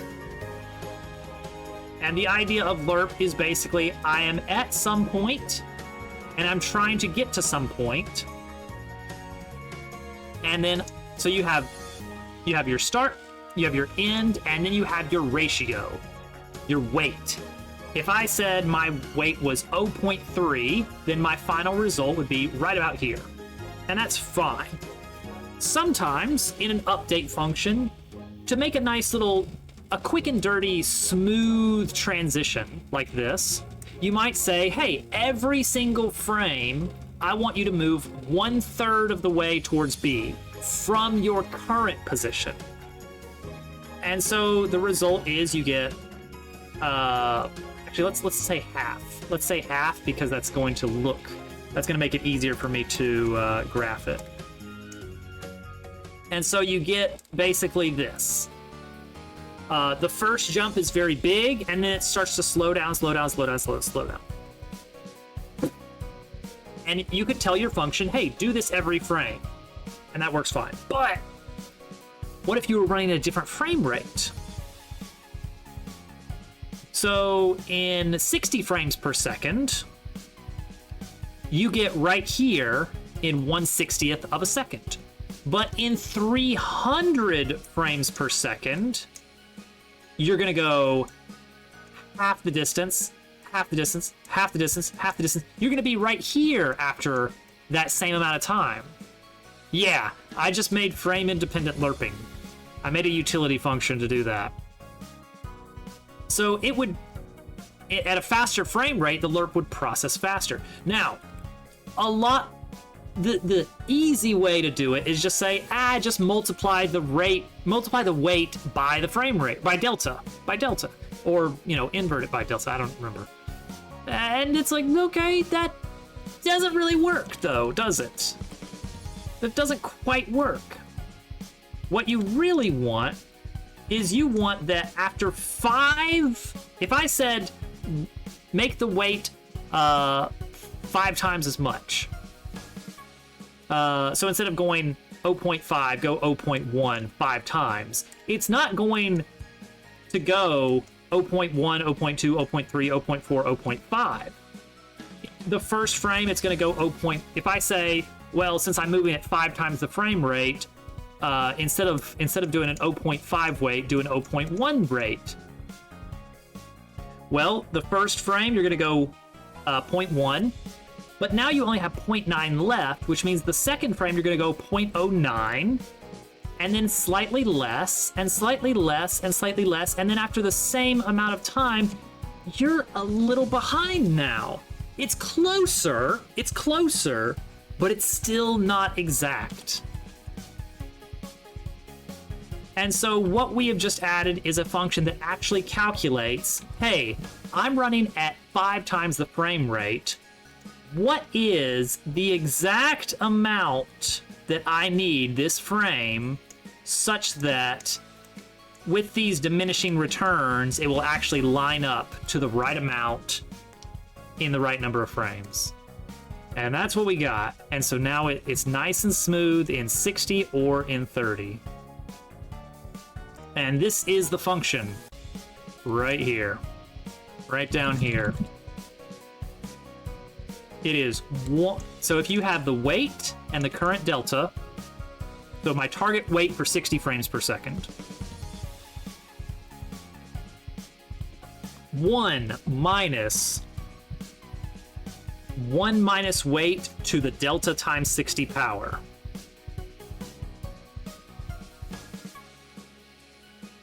So if I'm running at 5 times the frame rate, then this is like, if I'm running at 300 frames per second, then this is 1 minus the 5th root of 1 minus our target weight.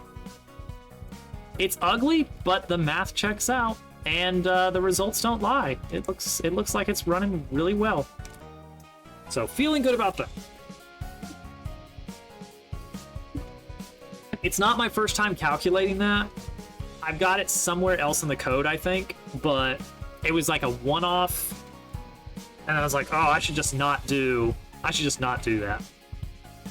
Oh, like if I did a weight greater than 1. Ooh, would that work?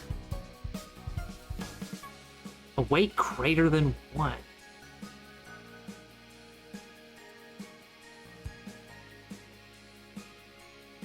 I can't imagine it would.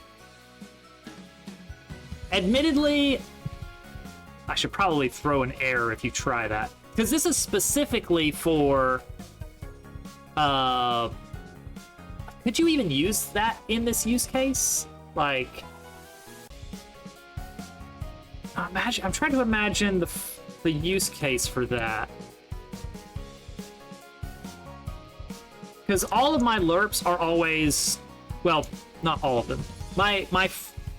The ones I run in process are always, I want to move towards a value.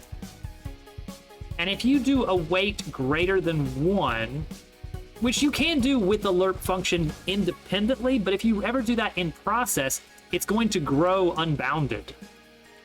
It's just going to keep getting further and further from your target, which is never something I'm ever doing for lerping. So I think we're fine. I guess...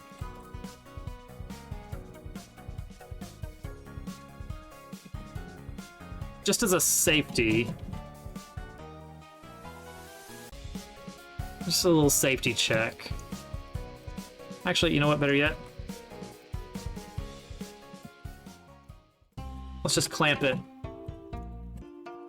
0 to 1. There we go. Now you can't use it for extrapolation. Good. Alright. Done.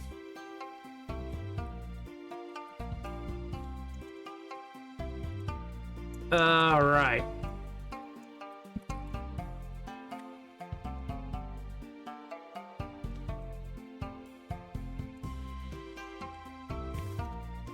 So this is all to make the moles go up and down for whack-a-mole. Nice. Alright.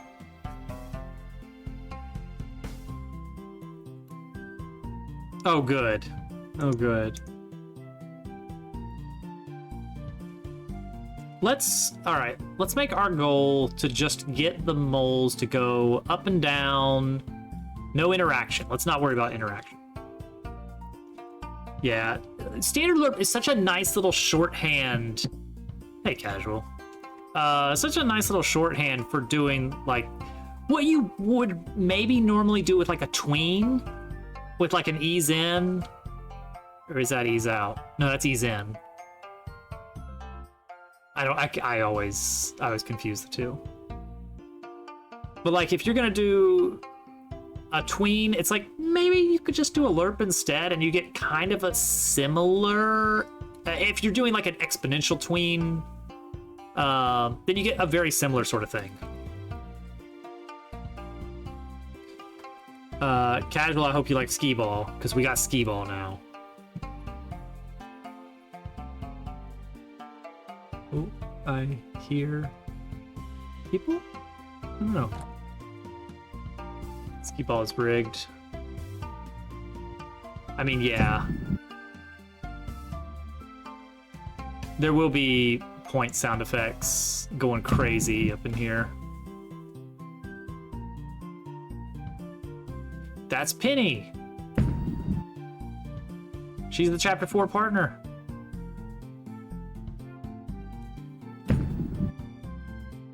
Yeah, 40. Actually, not a terrible round. Terrible. It's a secret for now. Rely on frame rate dependent loads for acceleration, deceleration calculations through PS player controllers. Interesting. Why would you want it to lerp differently? You get a different shape of the lerp.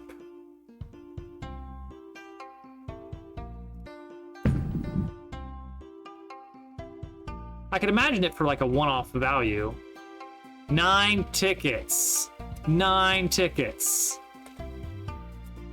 This machine will be even better though. I almost got the 50. Hi, Zoom. Are you sold on this game now? This is all it takes. That's all it takes. We're doing whack-a-mole next.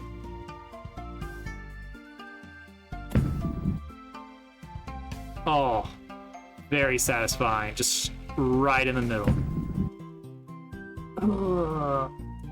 We did slats in chapter 3, sort of, except it was somebody's attack. That's why there's not going to be a crane game, because crane game is going to be the special attack that you unlock after oh, that was awful. After chapter 4.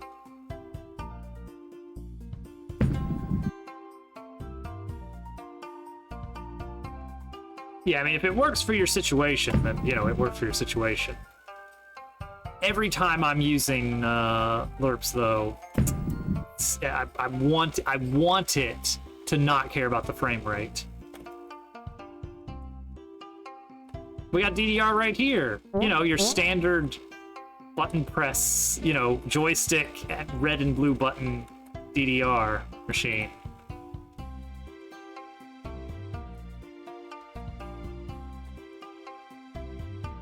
Look at all these great games, such as Star Go Down, Circles Go Left, Arrows Go Up. I love all these games, all the classics. Anyway, everyone can look forward to spending money at the arcade to earn tickets. All right. We need...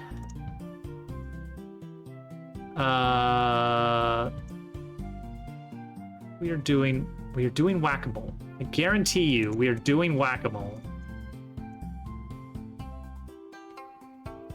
We're passing by DDR. Way to skee ball. Let's see here. Moles will be added here. So we need mole spot. I love a good mole spot. We will have a center point, I guess. You can try. How close are these guys going to be? 3 units apart? 1, 2, 3. Yeah. And 1, 2 in the back, and 1.5 over.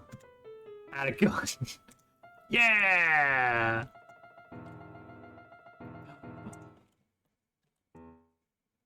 Hey, let's do a mini game. Let's do Shadow the Hedgehog endings. Everyone loves it.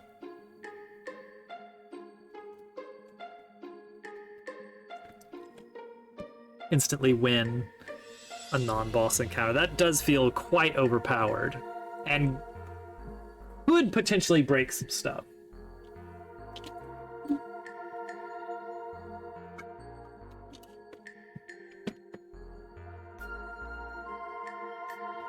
It would have been funny. I do want to have something that's an obscene number of tickets, but it's going to be more of like an achievement trophy kind of thing. Maybe not even worth an actual Steam achievement.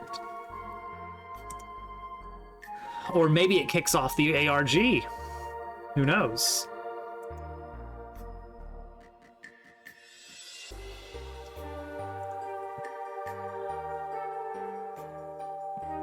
You know, every game has an ARG these days. They put your picture up on the wall. Player of the month.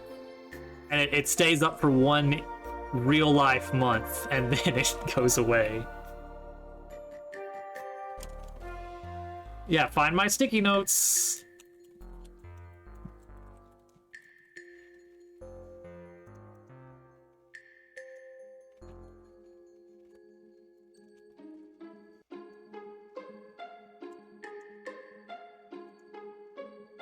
We all pretend to. Come on, guys, it's really cool. Come on. I do want this to be similar to the Skee-Ball Manager, which means we need to emit a. Do we need to emit a signal when done?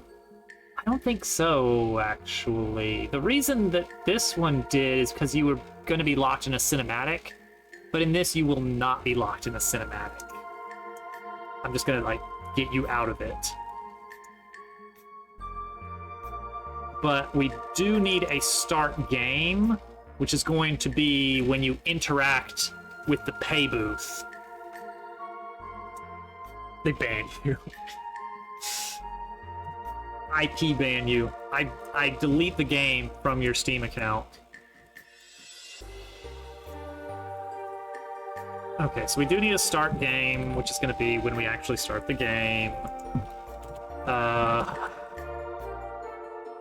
So that's going to take you into the thing, and then, I don't know. Yeah, you can make some arcade music.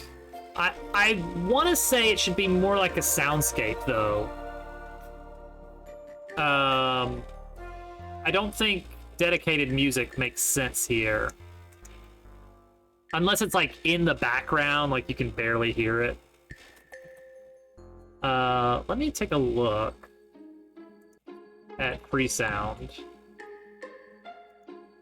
Arcade ambience. This might be really bad. Let's find out.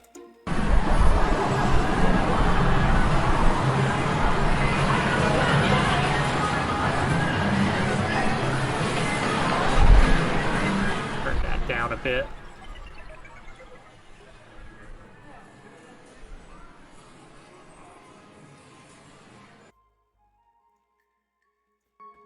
Okay, so that's like the right idea. That's like the right idea. But that's like there's too many actual human voices going on there. What about this one?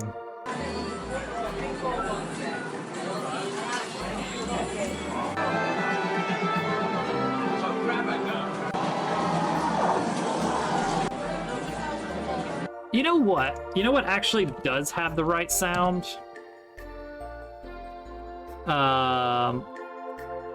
Let's see here. The Earthbound arcade.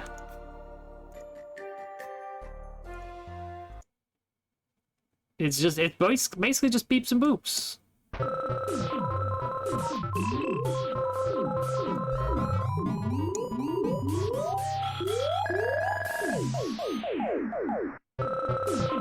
So that's the entire loop. It's like a 10-second loop. Admittedly, you're not in there for long. Posing. Get out from there. There you go. That's the arcade. There's got to be something better though. Yeah, it's like a really small. You can't even play the game. I don't know. Maybe an arcade theme would be okay, but my plan is actually if you want to do ambience, what we need to do is we need to have like 10 or so short sound effects, like musical jingles.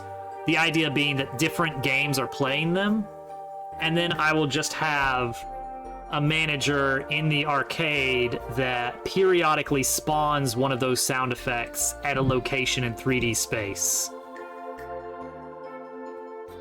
And that's it. It's a soundscape, but it's randomly generated. And that way, as you're walking around the arcade, you're just hearing lots of little beep beep beep beep beep.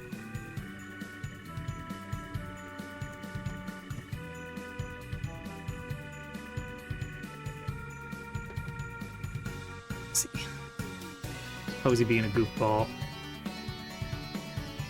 Okay, so we've got our mole spots container. we've got our moles container.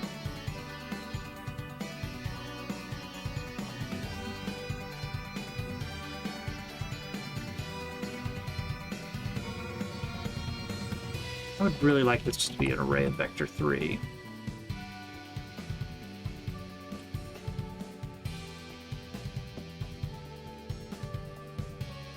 For node in mole spots container dot get children, mole spots dot append global position. There we go. So now I've got a bunch of vector 3s that we can throw these things into.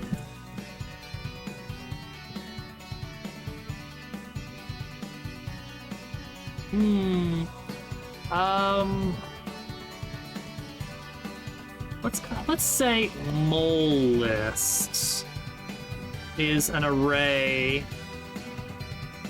2, 3, 4, 5, 6, 7 that corresponds to the mole spots. And that way, whenever we need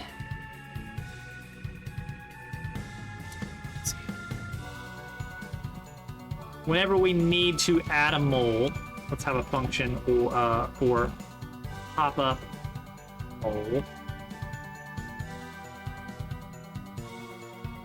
And I don't know if it's going to be golden or not. Available indexes. I'm going to take mole list, map this. No. Do range mole list, which gives us an array 0 to 6. And then we filter that such that mole list sub A equals null. Okay, so now we have a range that says, like, let's say there's a mole in spots 0, 1, and 5. This is going to be a list of 2, 3, 4, 6. So it's going to tell us, hey, which ones are available. And then we can say selected index is going to be available indices.pickRandom. I love that pickRandom is a built-in function. That's a good thing to have in a game engine.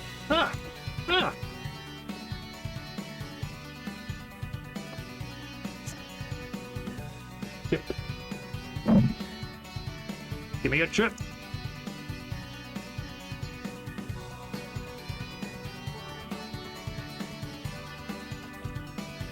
Alright, so now we're going to instantiate the mole. Mole's container. We're going to add the mole. Mole.global position is going to equal mole spots sub selected index. And actually this should be, we should drop this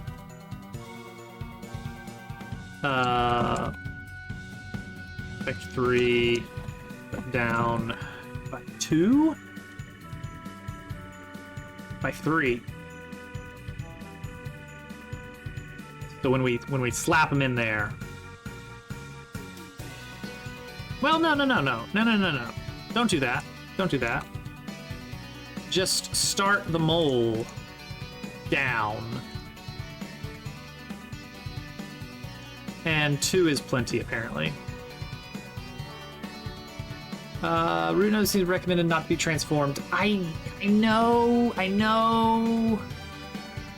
You're right. Gosh, you're so right.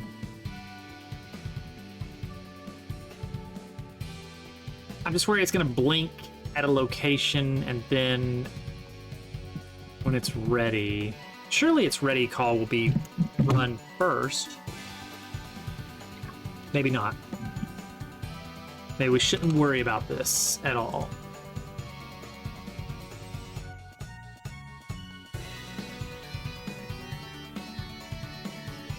Maybe we shouldn't even worry about that. Okay, we pop up a mole.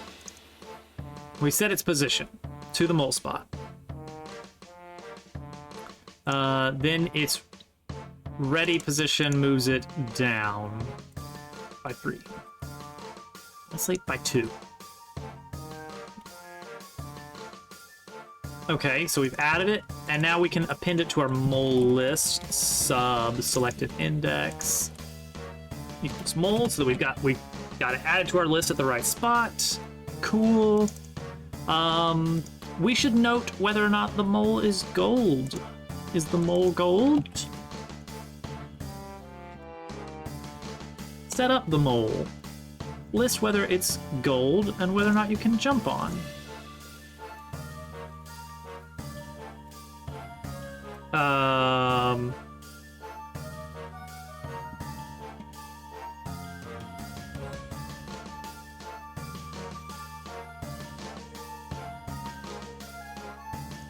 This is, yeah, can jump on and then is gold.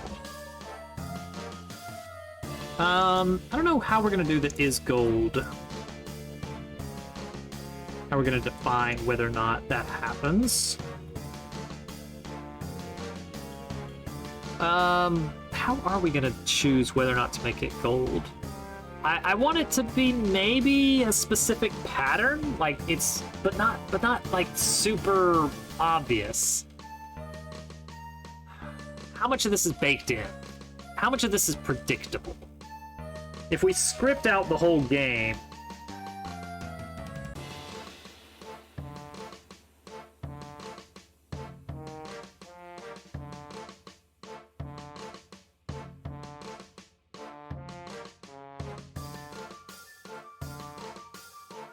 what is the pattern here?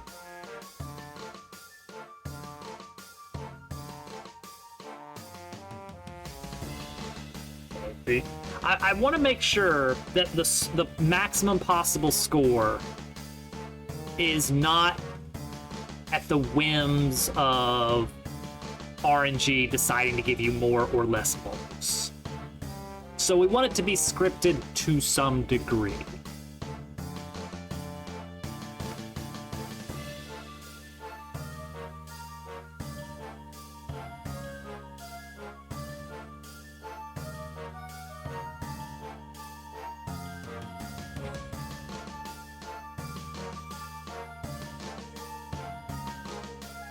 Okay, I think what we'll do is something similar to the vase shuffling. It's gonna be pretty much scripted. It's gonna be pretty much scripted. Certain numbers will be golden. And then maybe we'll have like a bonus round where there's just like gold everywhere, go crazy. Gold everywhere doesn't really make a difference, does it? Yes, it will. I'm gonna say that when you hit a gold one, you get a lot of points, but then you only get to hit it once. And so you want to rush over there and grab it as quick as you can.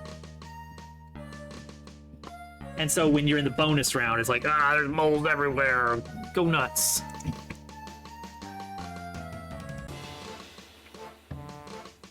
Because they're only up for a little bit of time, so you gotta hurry. Okay. Mole timing. We're gonna have like a time between moles. Time between mole spawns.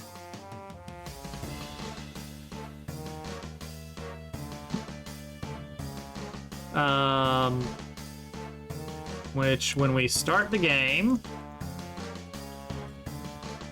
is when we're gonna set it up. As we're gonna reset it to 3 seconds between moles showing up.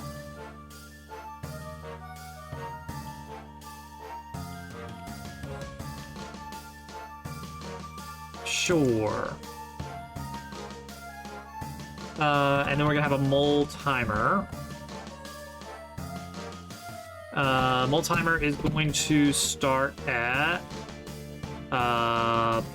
Doesn't matter. We're gonna deduct from our mole timer. If mole timer hits 0, then it's time to pop up a mole.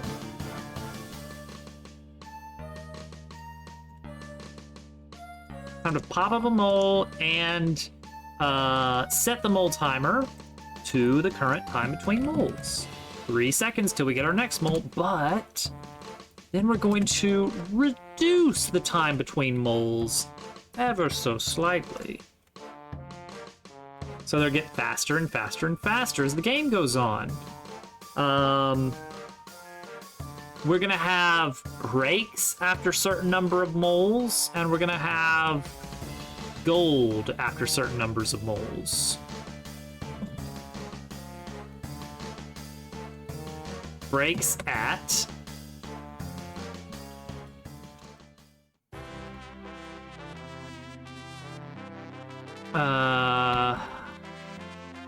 I don't know. Gold at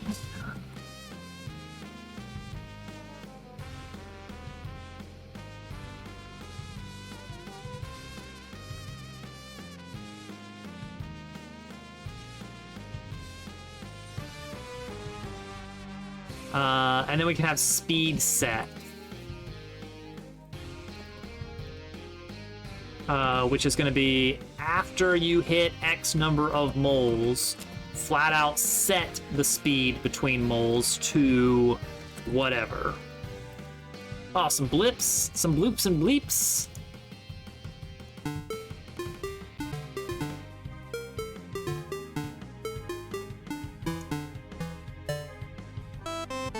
There you go.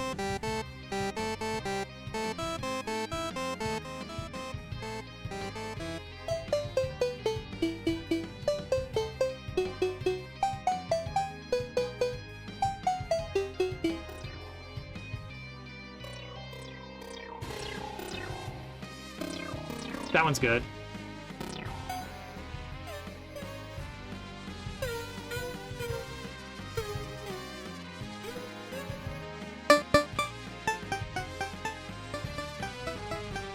Yeah.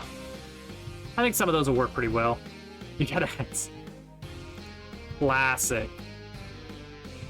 Maybe I don't even need to advance this here. Mole counter. Ants! There was one that was extra synthy that I thought would work really well.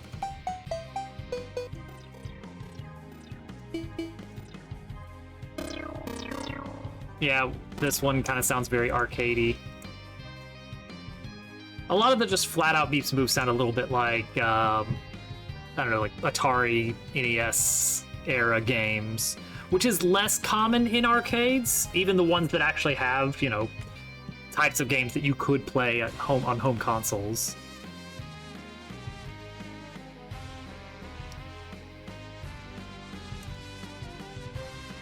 All right, mole counter. Every time the mole timer goes down, mole counter increases regardless of whether or not you actually pop up a mole.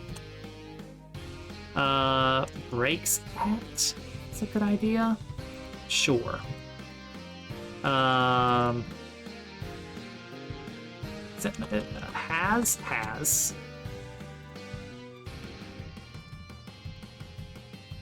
Pop up a mole. As long as there's no break set. And it's gold if gold at mole counter.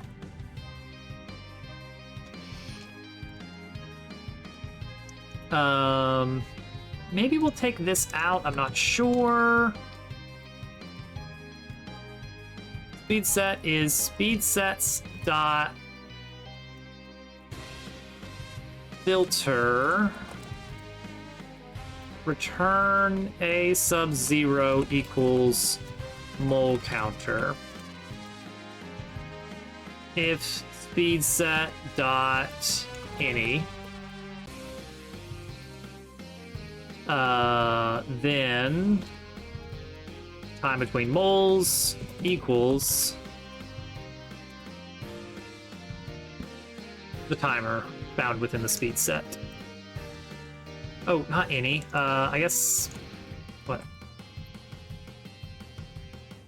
Size greater than 0. There we go. Alright, that might work.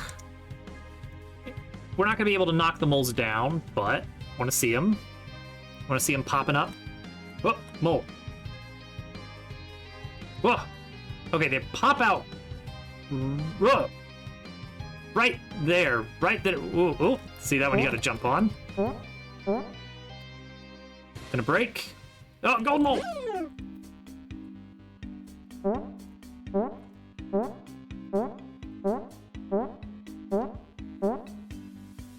Break. Oh, what happened there? What happened there? Where are we? Where are we? Here. Mole spots. Which is an array of 1, 2, 3, 4, 5, 6, 7 elements? Yeah, yeah. Selected index is null. Oh, we ran out of spots to put the mole. We ran out of spots. Also, I don't know if I want to take into consideration the player's current position. I don't want the player standing right underneath where a mole appears.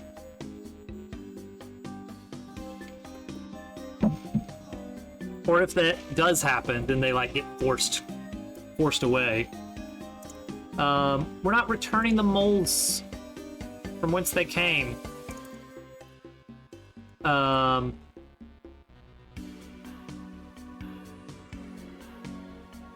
Well, because one of the things I defined was that there are only 7 spots. And I never said that you can reuse them. Which I need to change that. Make more!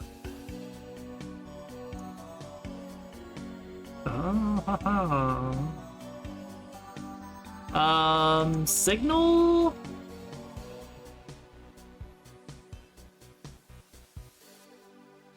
On, mole, down.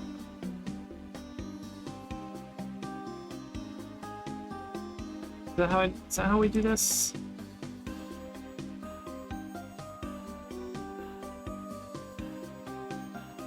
Oh, we don't need to include that. Okay. So let's see here.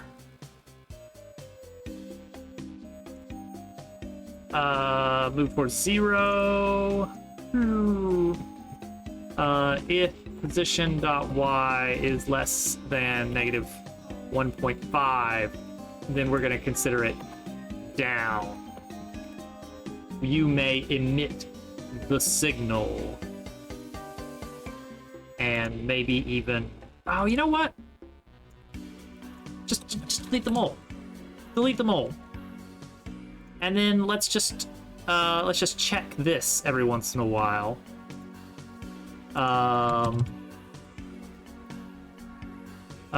Upkeep mole list.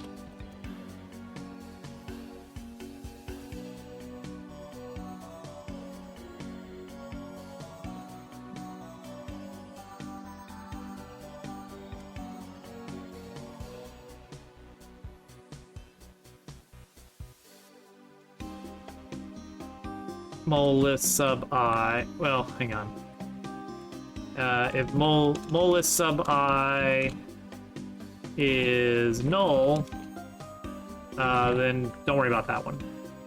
If it's not null, but it's not a valid instance anymore, then yeah, we can reuse that spot now. There we go. And now we just need to run this. Whack-a-mole. Oh. Now, they're popping up, like, boom, right? That's not good. That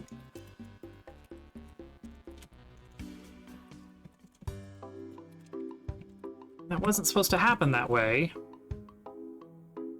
like the ready call isn't getting ready. Oh, there we go. Bonk, bonk, bonk, bonk. Bonk, bonk, bonk, bonk, bonk, bonk. Bonk, bonk, bonk, bonk.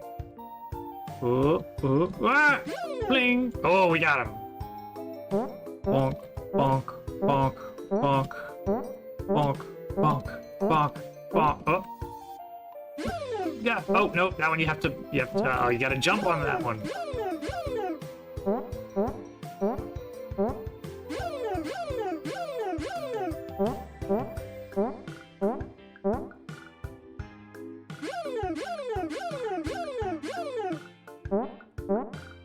I need to make the wall taller.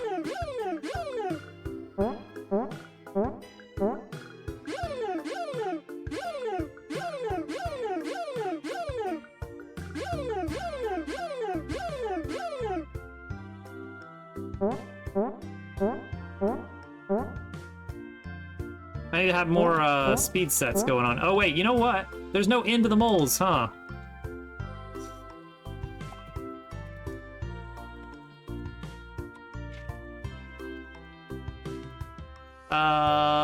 30 moles? I don't know. I have no idea.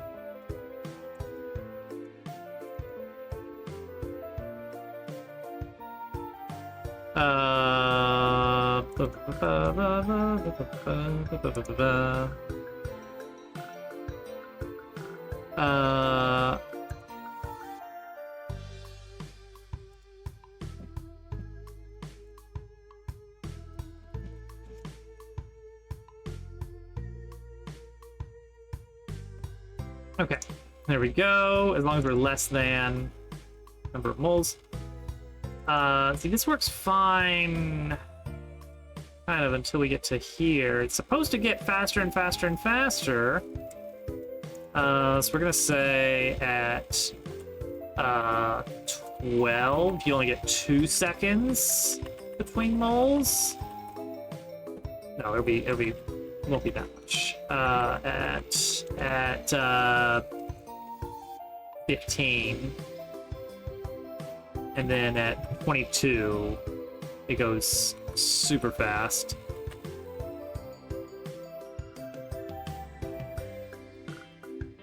And then we want to have a break at 27 and 28, where you're like, oh, is it over? Is it over? And then at 27, actually this isn't necessary. And then there's a gold at 29, 30, 31. They're all golds.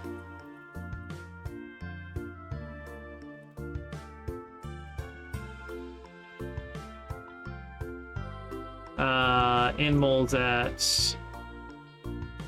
Oh yeah, we do need to ramp up the speed between moles at that point to like 0.1. So they all just holy moly. So let's see here. So 28's gonna have nothing, and then mold 1, 2, 3, 4, 5, 6, 7, and then mold 35 is the end. This is like an easy way for us to script out, you know, to choreograph the moles.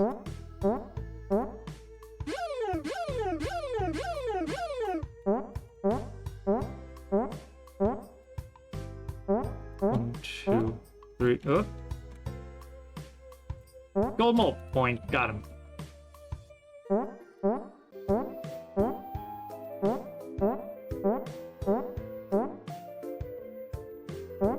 Got him.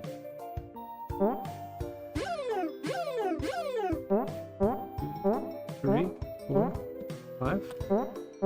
2, 1, 2, 3, 4. 1, 2, 3.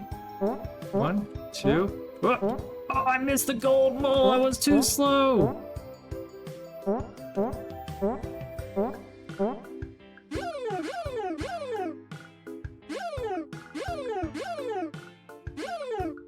I haven't been paying attention. Oh, here we go. Here we go. This is the. Whoa! Oh, they. Oh. Oh.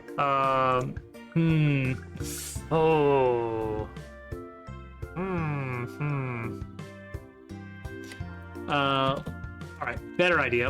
All right. Mole instance is going to accept a mole timer.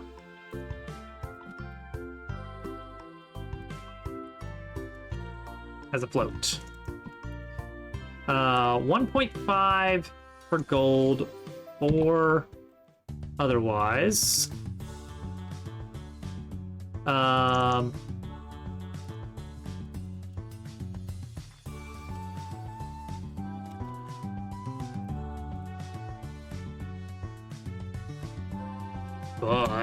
we're gonna have a special bonus. We're just gonna call that bonus round. That starts at 29. And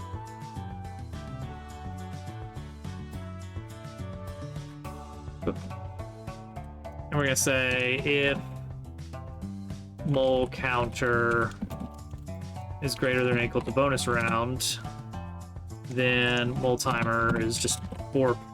Just give enough time for all of this. All right. That's the basic setup. Next up is scoring.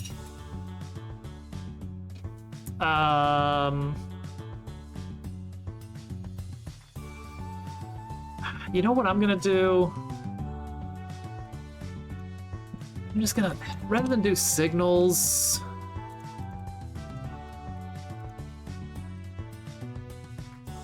I'm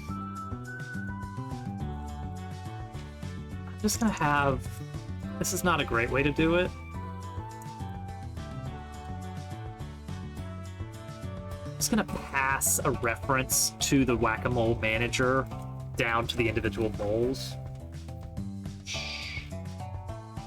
Don't tell the programming police. This game is, you know what? I want to make this look pretty fun. I think we're gonna add like barnyard aesthetics, like kind of a very. So imagine like a drawing of a beautiful, a farm, the Pin Pals farm backdrop. But imagine that what it would look like if it was like a cardboard cutout. So it's very flat, and we're looking at it from the arcade perspective.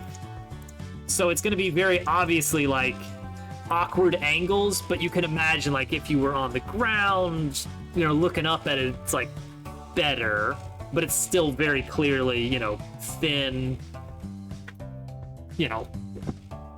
set dressing.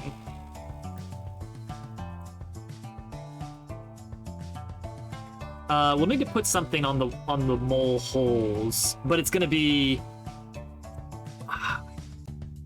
kind of like decals.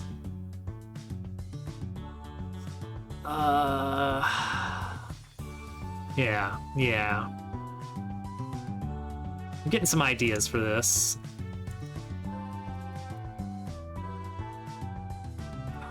What if?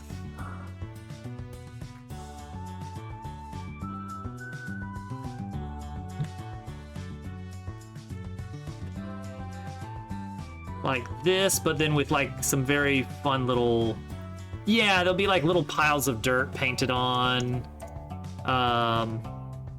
Let's take this and just right away make it like a farmland soil, but like I'd really like to get some bolts on here somewhere where it's like, okay, this is painted metal, which actually very.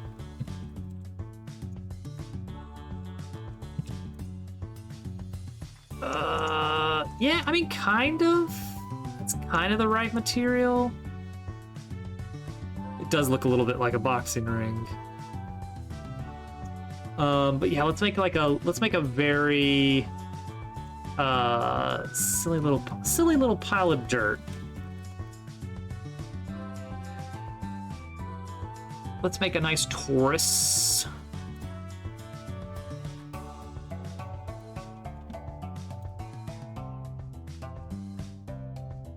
I want it to be nice and flat.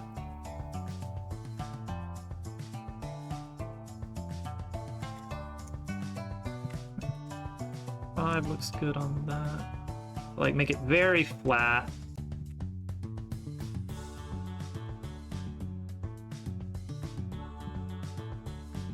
Blender donut tutorial done. Literally all you need. Next question. Oh, inner radius goes down.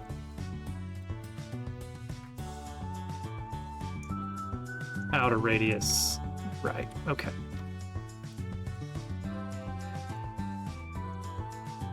And then like a little...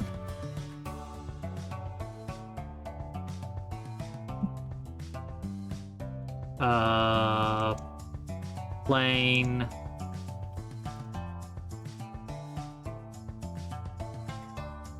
of blackness. That's pretty cool.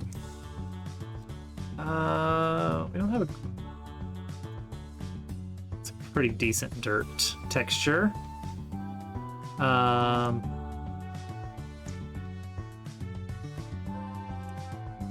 Makes the black feel odd. Give me that mole instance. Let me see a mole instance here.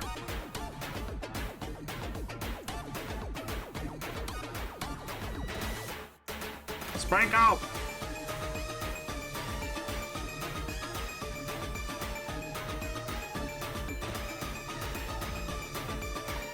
I don't want to have to add like trapdoors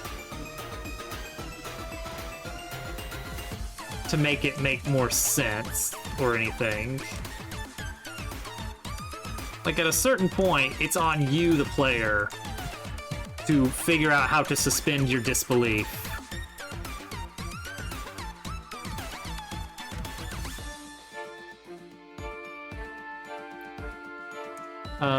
Hang on. Where's this dirt texture? Here we go.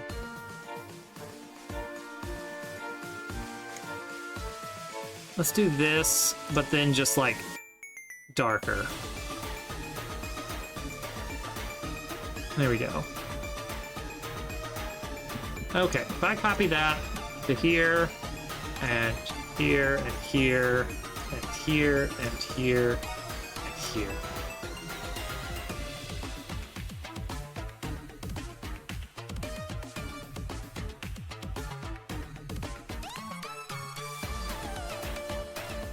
It's gonna be a pretty sizable game area.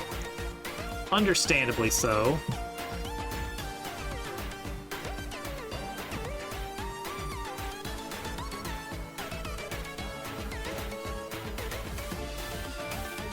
I mean, the arcade can be pretty big. I think that is just fine.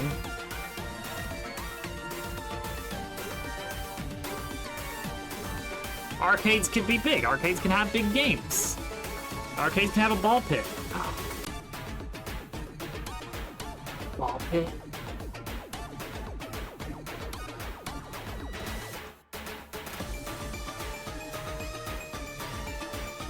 Okay, now we need to start adding the ball pit. Could be fun. Like it's very nothing, except there's an item in there where when if you run around in the ball pit, you might find 20 tickets! Yay! Someone left some tickets here. See, that's fun. Let's see. Yeah, I mean, it's pretty much just particle effect follows player. Would probably be the most straightforward way to make it work. Well, see, that's different. I think a ball pit, you need more than 100 balls. 100 balls does not a ball pit make. Like, I'm imagining the size of ball pit balls, and that is like not even 1 square meter covered. One layer. At least with 1,000, you get 1 square meter, you know, almost a meter. You get almost a cubic meter of... All right, what are the dimensions of a ball pit ball? And let's not assume perfect packing here.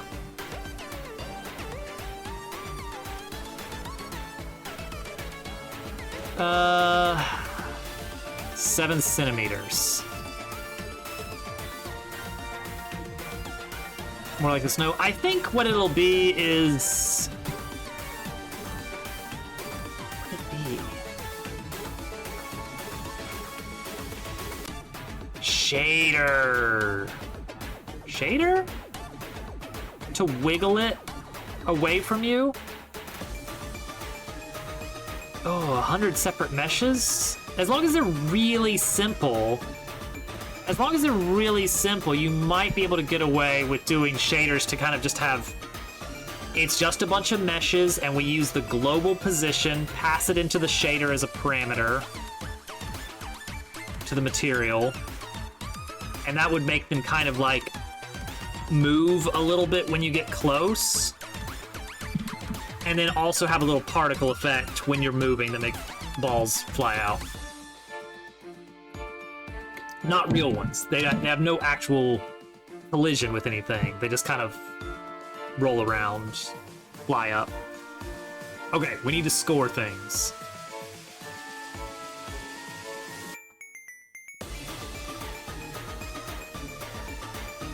I don't know.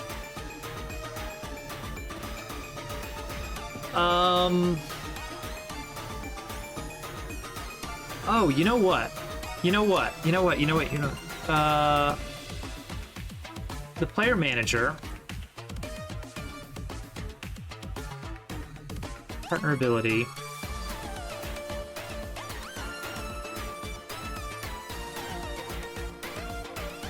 Oh, this was commented out for some reason. We can just have a property on the player that says partner disabled. Yeah, I think that's fine. And then we need to clean it up.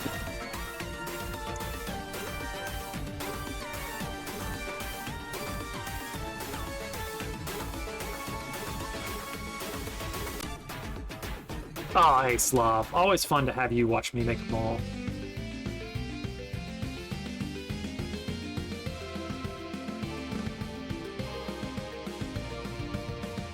So technically, good code is you would call this flag partner enabled, not disabled. Whenever you're naming properties, you generally want to use the positive as the name of it. And the reason is, when you start negating it elsewhere, you have to start thinking about, like, okay, not button unavailable, and that's annoying. Oh man, I love Factorio Null. I want to play some Factorio. Once we get the game done, and we move into the polish phase, I think I'm allowed to have some Factorio. I think post chapter whatever. Coconut mold. Share this with all your friends to totally coconut maul them. Coconut mold.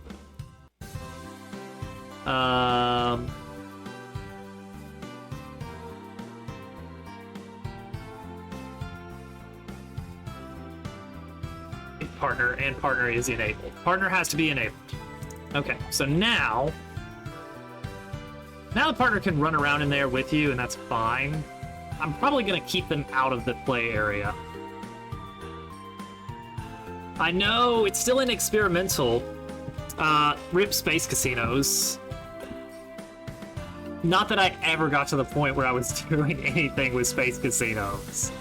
I really want to go in and do like a real, like, I'm end game. I have so much stuff. I've got 500 levels of bot upgrades. Oh, infinite research is like automatable now, I think, right? As of 2.1, which is pretty incredible. Wait, is that going on? Or is it just reading the... Hang on, let me... Let me check the Friday facts number 444. No, before that. Here we go. There it is. 443. Research condition. Yeah. Okay, so that's a whole UI in the labs. So you set it on one lab and it applies globally. Add a research condition, choose any technology or any infinite tech. It says any technology, which is interesting. Here we go, this is the big one. Technologies that have levels are automatically requeued. That's so nice for late game factories. Get yourself up to 1,000 science per minute, and then just like, all right, go. Ba-doom, ba-doom, ba-doom, ba-doom. Oh man, this is huge. I've never been at a point where I needed it, but this is huge. I really want to get to that point at someday. This is just nice. Having the planet in background mod, but done officially in a nice, fun way. Not enough act. Yeah, exactly. You can set it conditionally. Oh, look at that. That looks so good that they actually, like the planets in space mod was basically just a big PNG.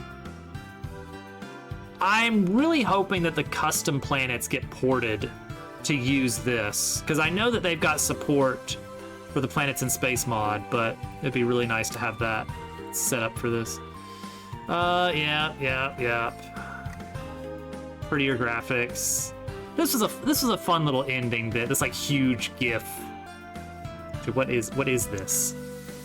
What is this? It's a video. That makes sense. It's huge. Anyway, gotcha. I love Factorio. All right. Player, partner enabled. On start game, partner enabled, false.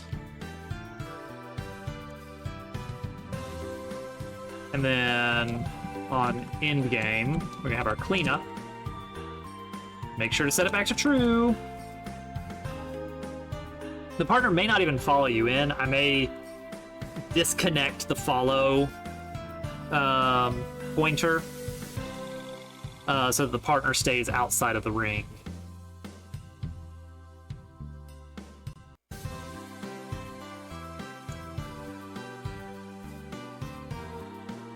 Okay, right. I wanted the railing higher to make it more obvious, which means that I do need to... oh, you know what? I need to copy this material and use it on the inside too. Okay. UVs on this.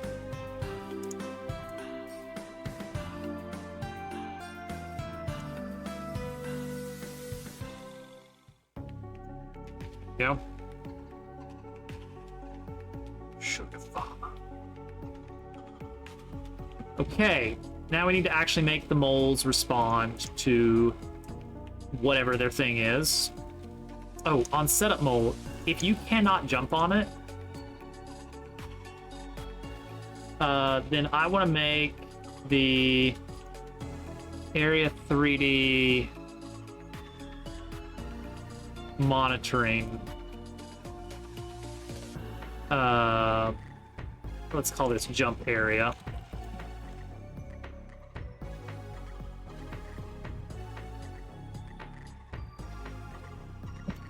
Want to turn it off. And then we also need an interact zone for the gear. What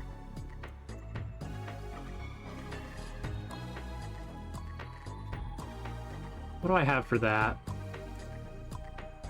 Something in chapter 2 up here. There's like a zone that can that can be detected by a gear. Here? Cinematic interact? But I don't want it to actually trigger a cinematic. I want it to be more like Breakable Crate. Breakable Crate. Nothing beats good old Breakable Crate. Generic interact. That's the one. Is it? Is that the one? I don't think I'll do that. I think you're just gonna bounce off and it'll just play a meh. Well, not a meh, more of a blink. Metallic, hollow tone. The penalty is you wasted time. And that should be punishment enough.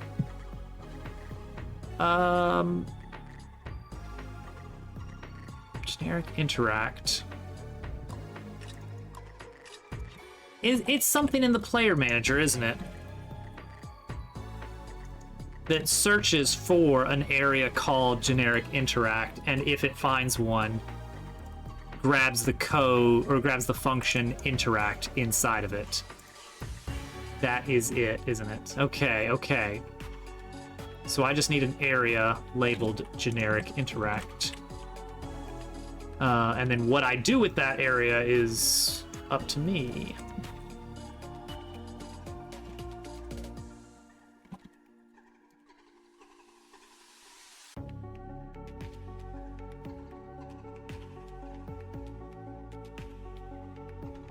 Put it low to make sure you're not standing on top of him, smacking him.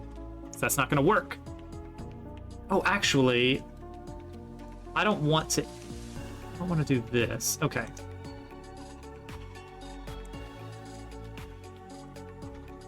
Everything. Oh, and generic interact. Problem is that so much of it is up to me in that something. Okay, mask. Mask doesn't have to be set. Mask does not have to be set for this. Signal doesn't even have to be set, does it?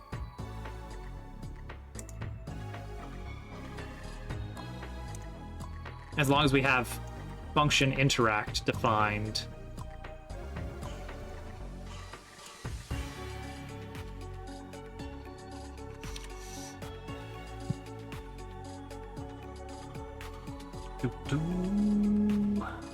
Everything is up to chat with enough bullying.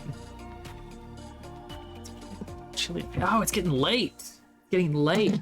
We've made an entire mini game. We did. I don't remember what the other thing we did was. There was something else we did, which was a good thing. I blendered a mole.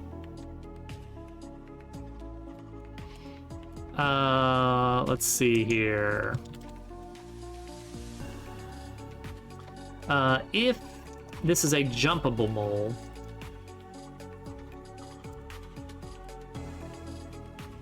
then play the blink.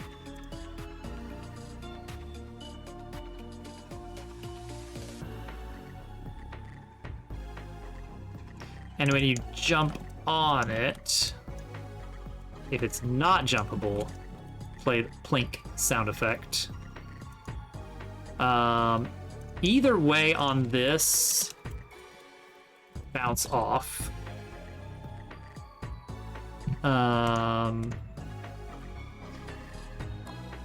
There is a jump function called jump with true.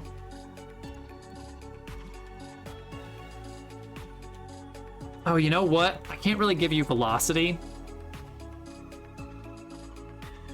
Not in the traditional way. We don't have regular... We have very, very tight physics on the player. If you are not pressing left or right, I set your velocity to 0.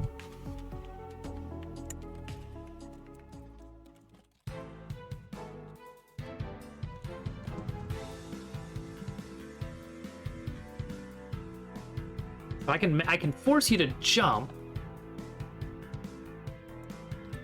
but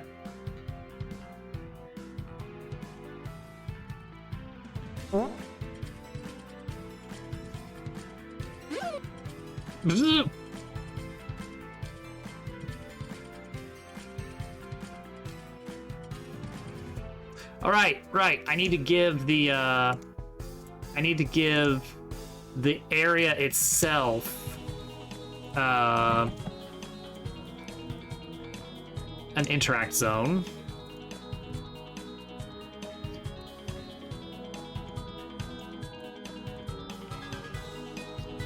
And then that can just say, that can just call the parent, and that's literally the code. Okay, I need to do the wrong thing.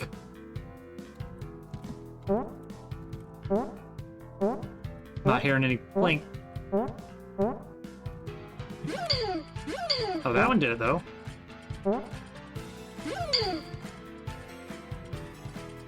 Oh, gold one, gold one! Okay, cool. Why am I not getting a blink or a bounce? Off of this guy.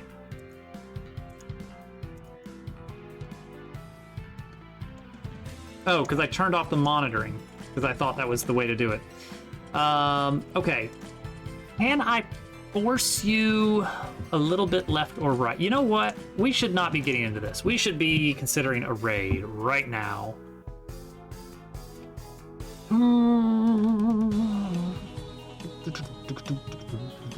Ah, perfect. I did want to raid this guy, so this works out quite nicely.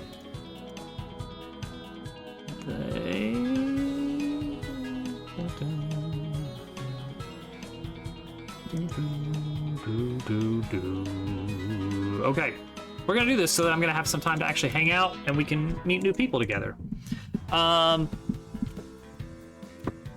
Whack-a-mole, easy. It's coming along nicely. Right, we did tickets. We started the ticket system. What else? I don't actually know what else we did. Oh, that's pretty good. That's pretty good. Let me just paste that in the to-do list. We do need a really good cast of characters. Part of me wants to make this almost a mystery chapter, like, because you're going around, you're trying to find information. It would be kind of interesting if there is some sort of mystery beyond how do we get to the next place. Something like almost a whodunit. Kind of like, I want there to be this idea of like people have motives for something. Like, but what? But who did this? What? Who would do this? Like, you're meeting all the characters, you're progressing the plot, something happens, everyone's a suspect. I don't know how that's gonna work in, but I think that was kind of something I wanted to have in this. The mole is gone. But yeah. Let's just end on a lovely little view of the mall. Wow, what a mall. With our fantastic escalator here. Pillars. I haven't done much since the last stream. The railings I think look really good. The sort of marbly texture is fine. This place is really coming together though. Look at the food court. Oh yeah.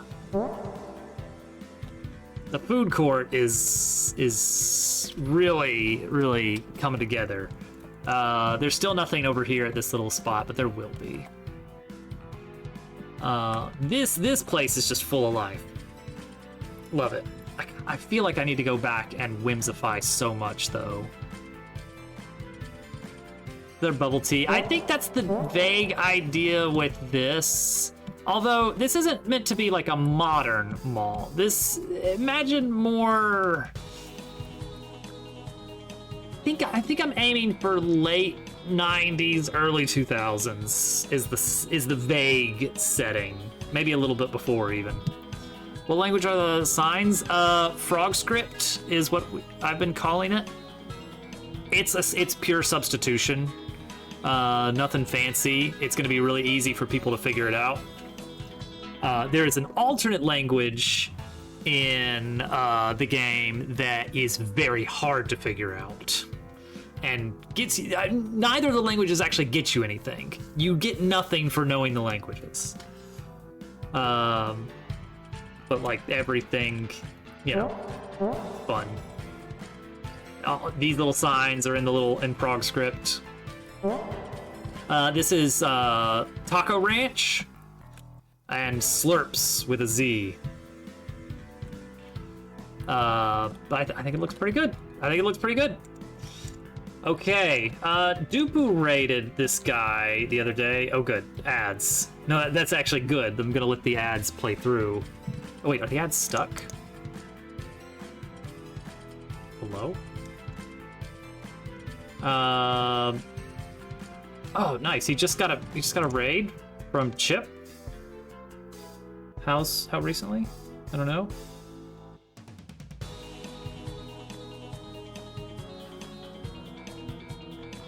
All right.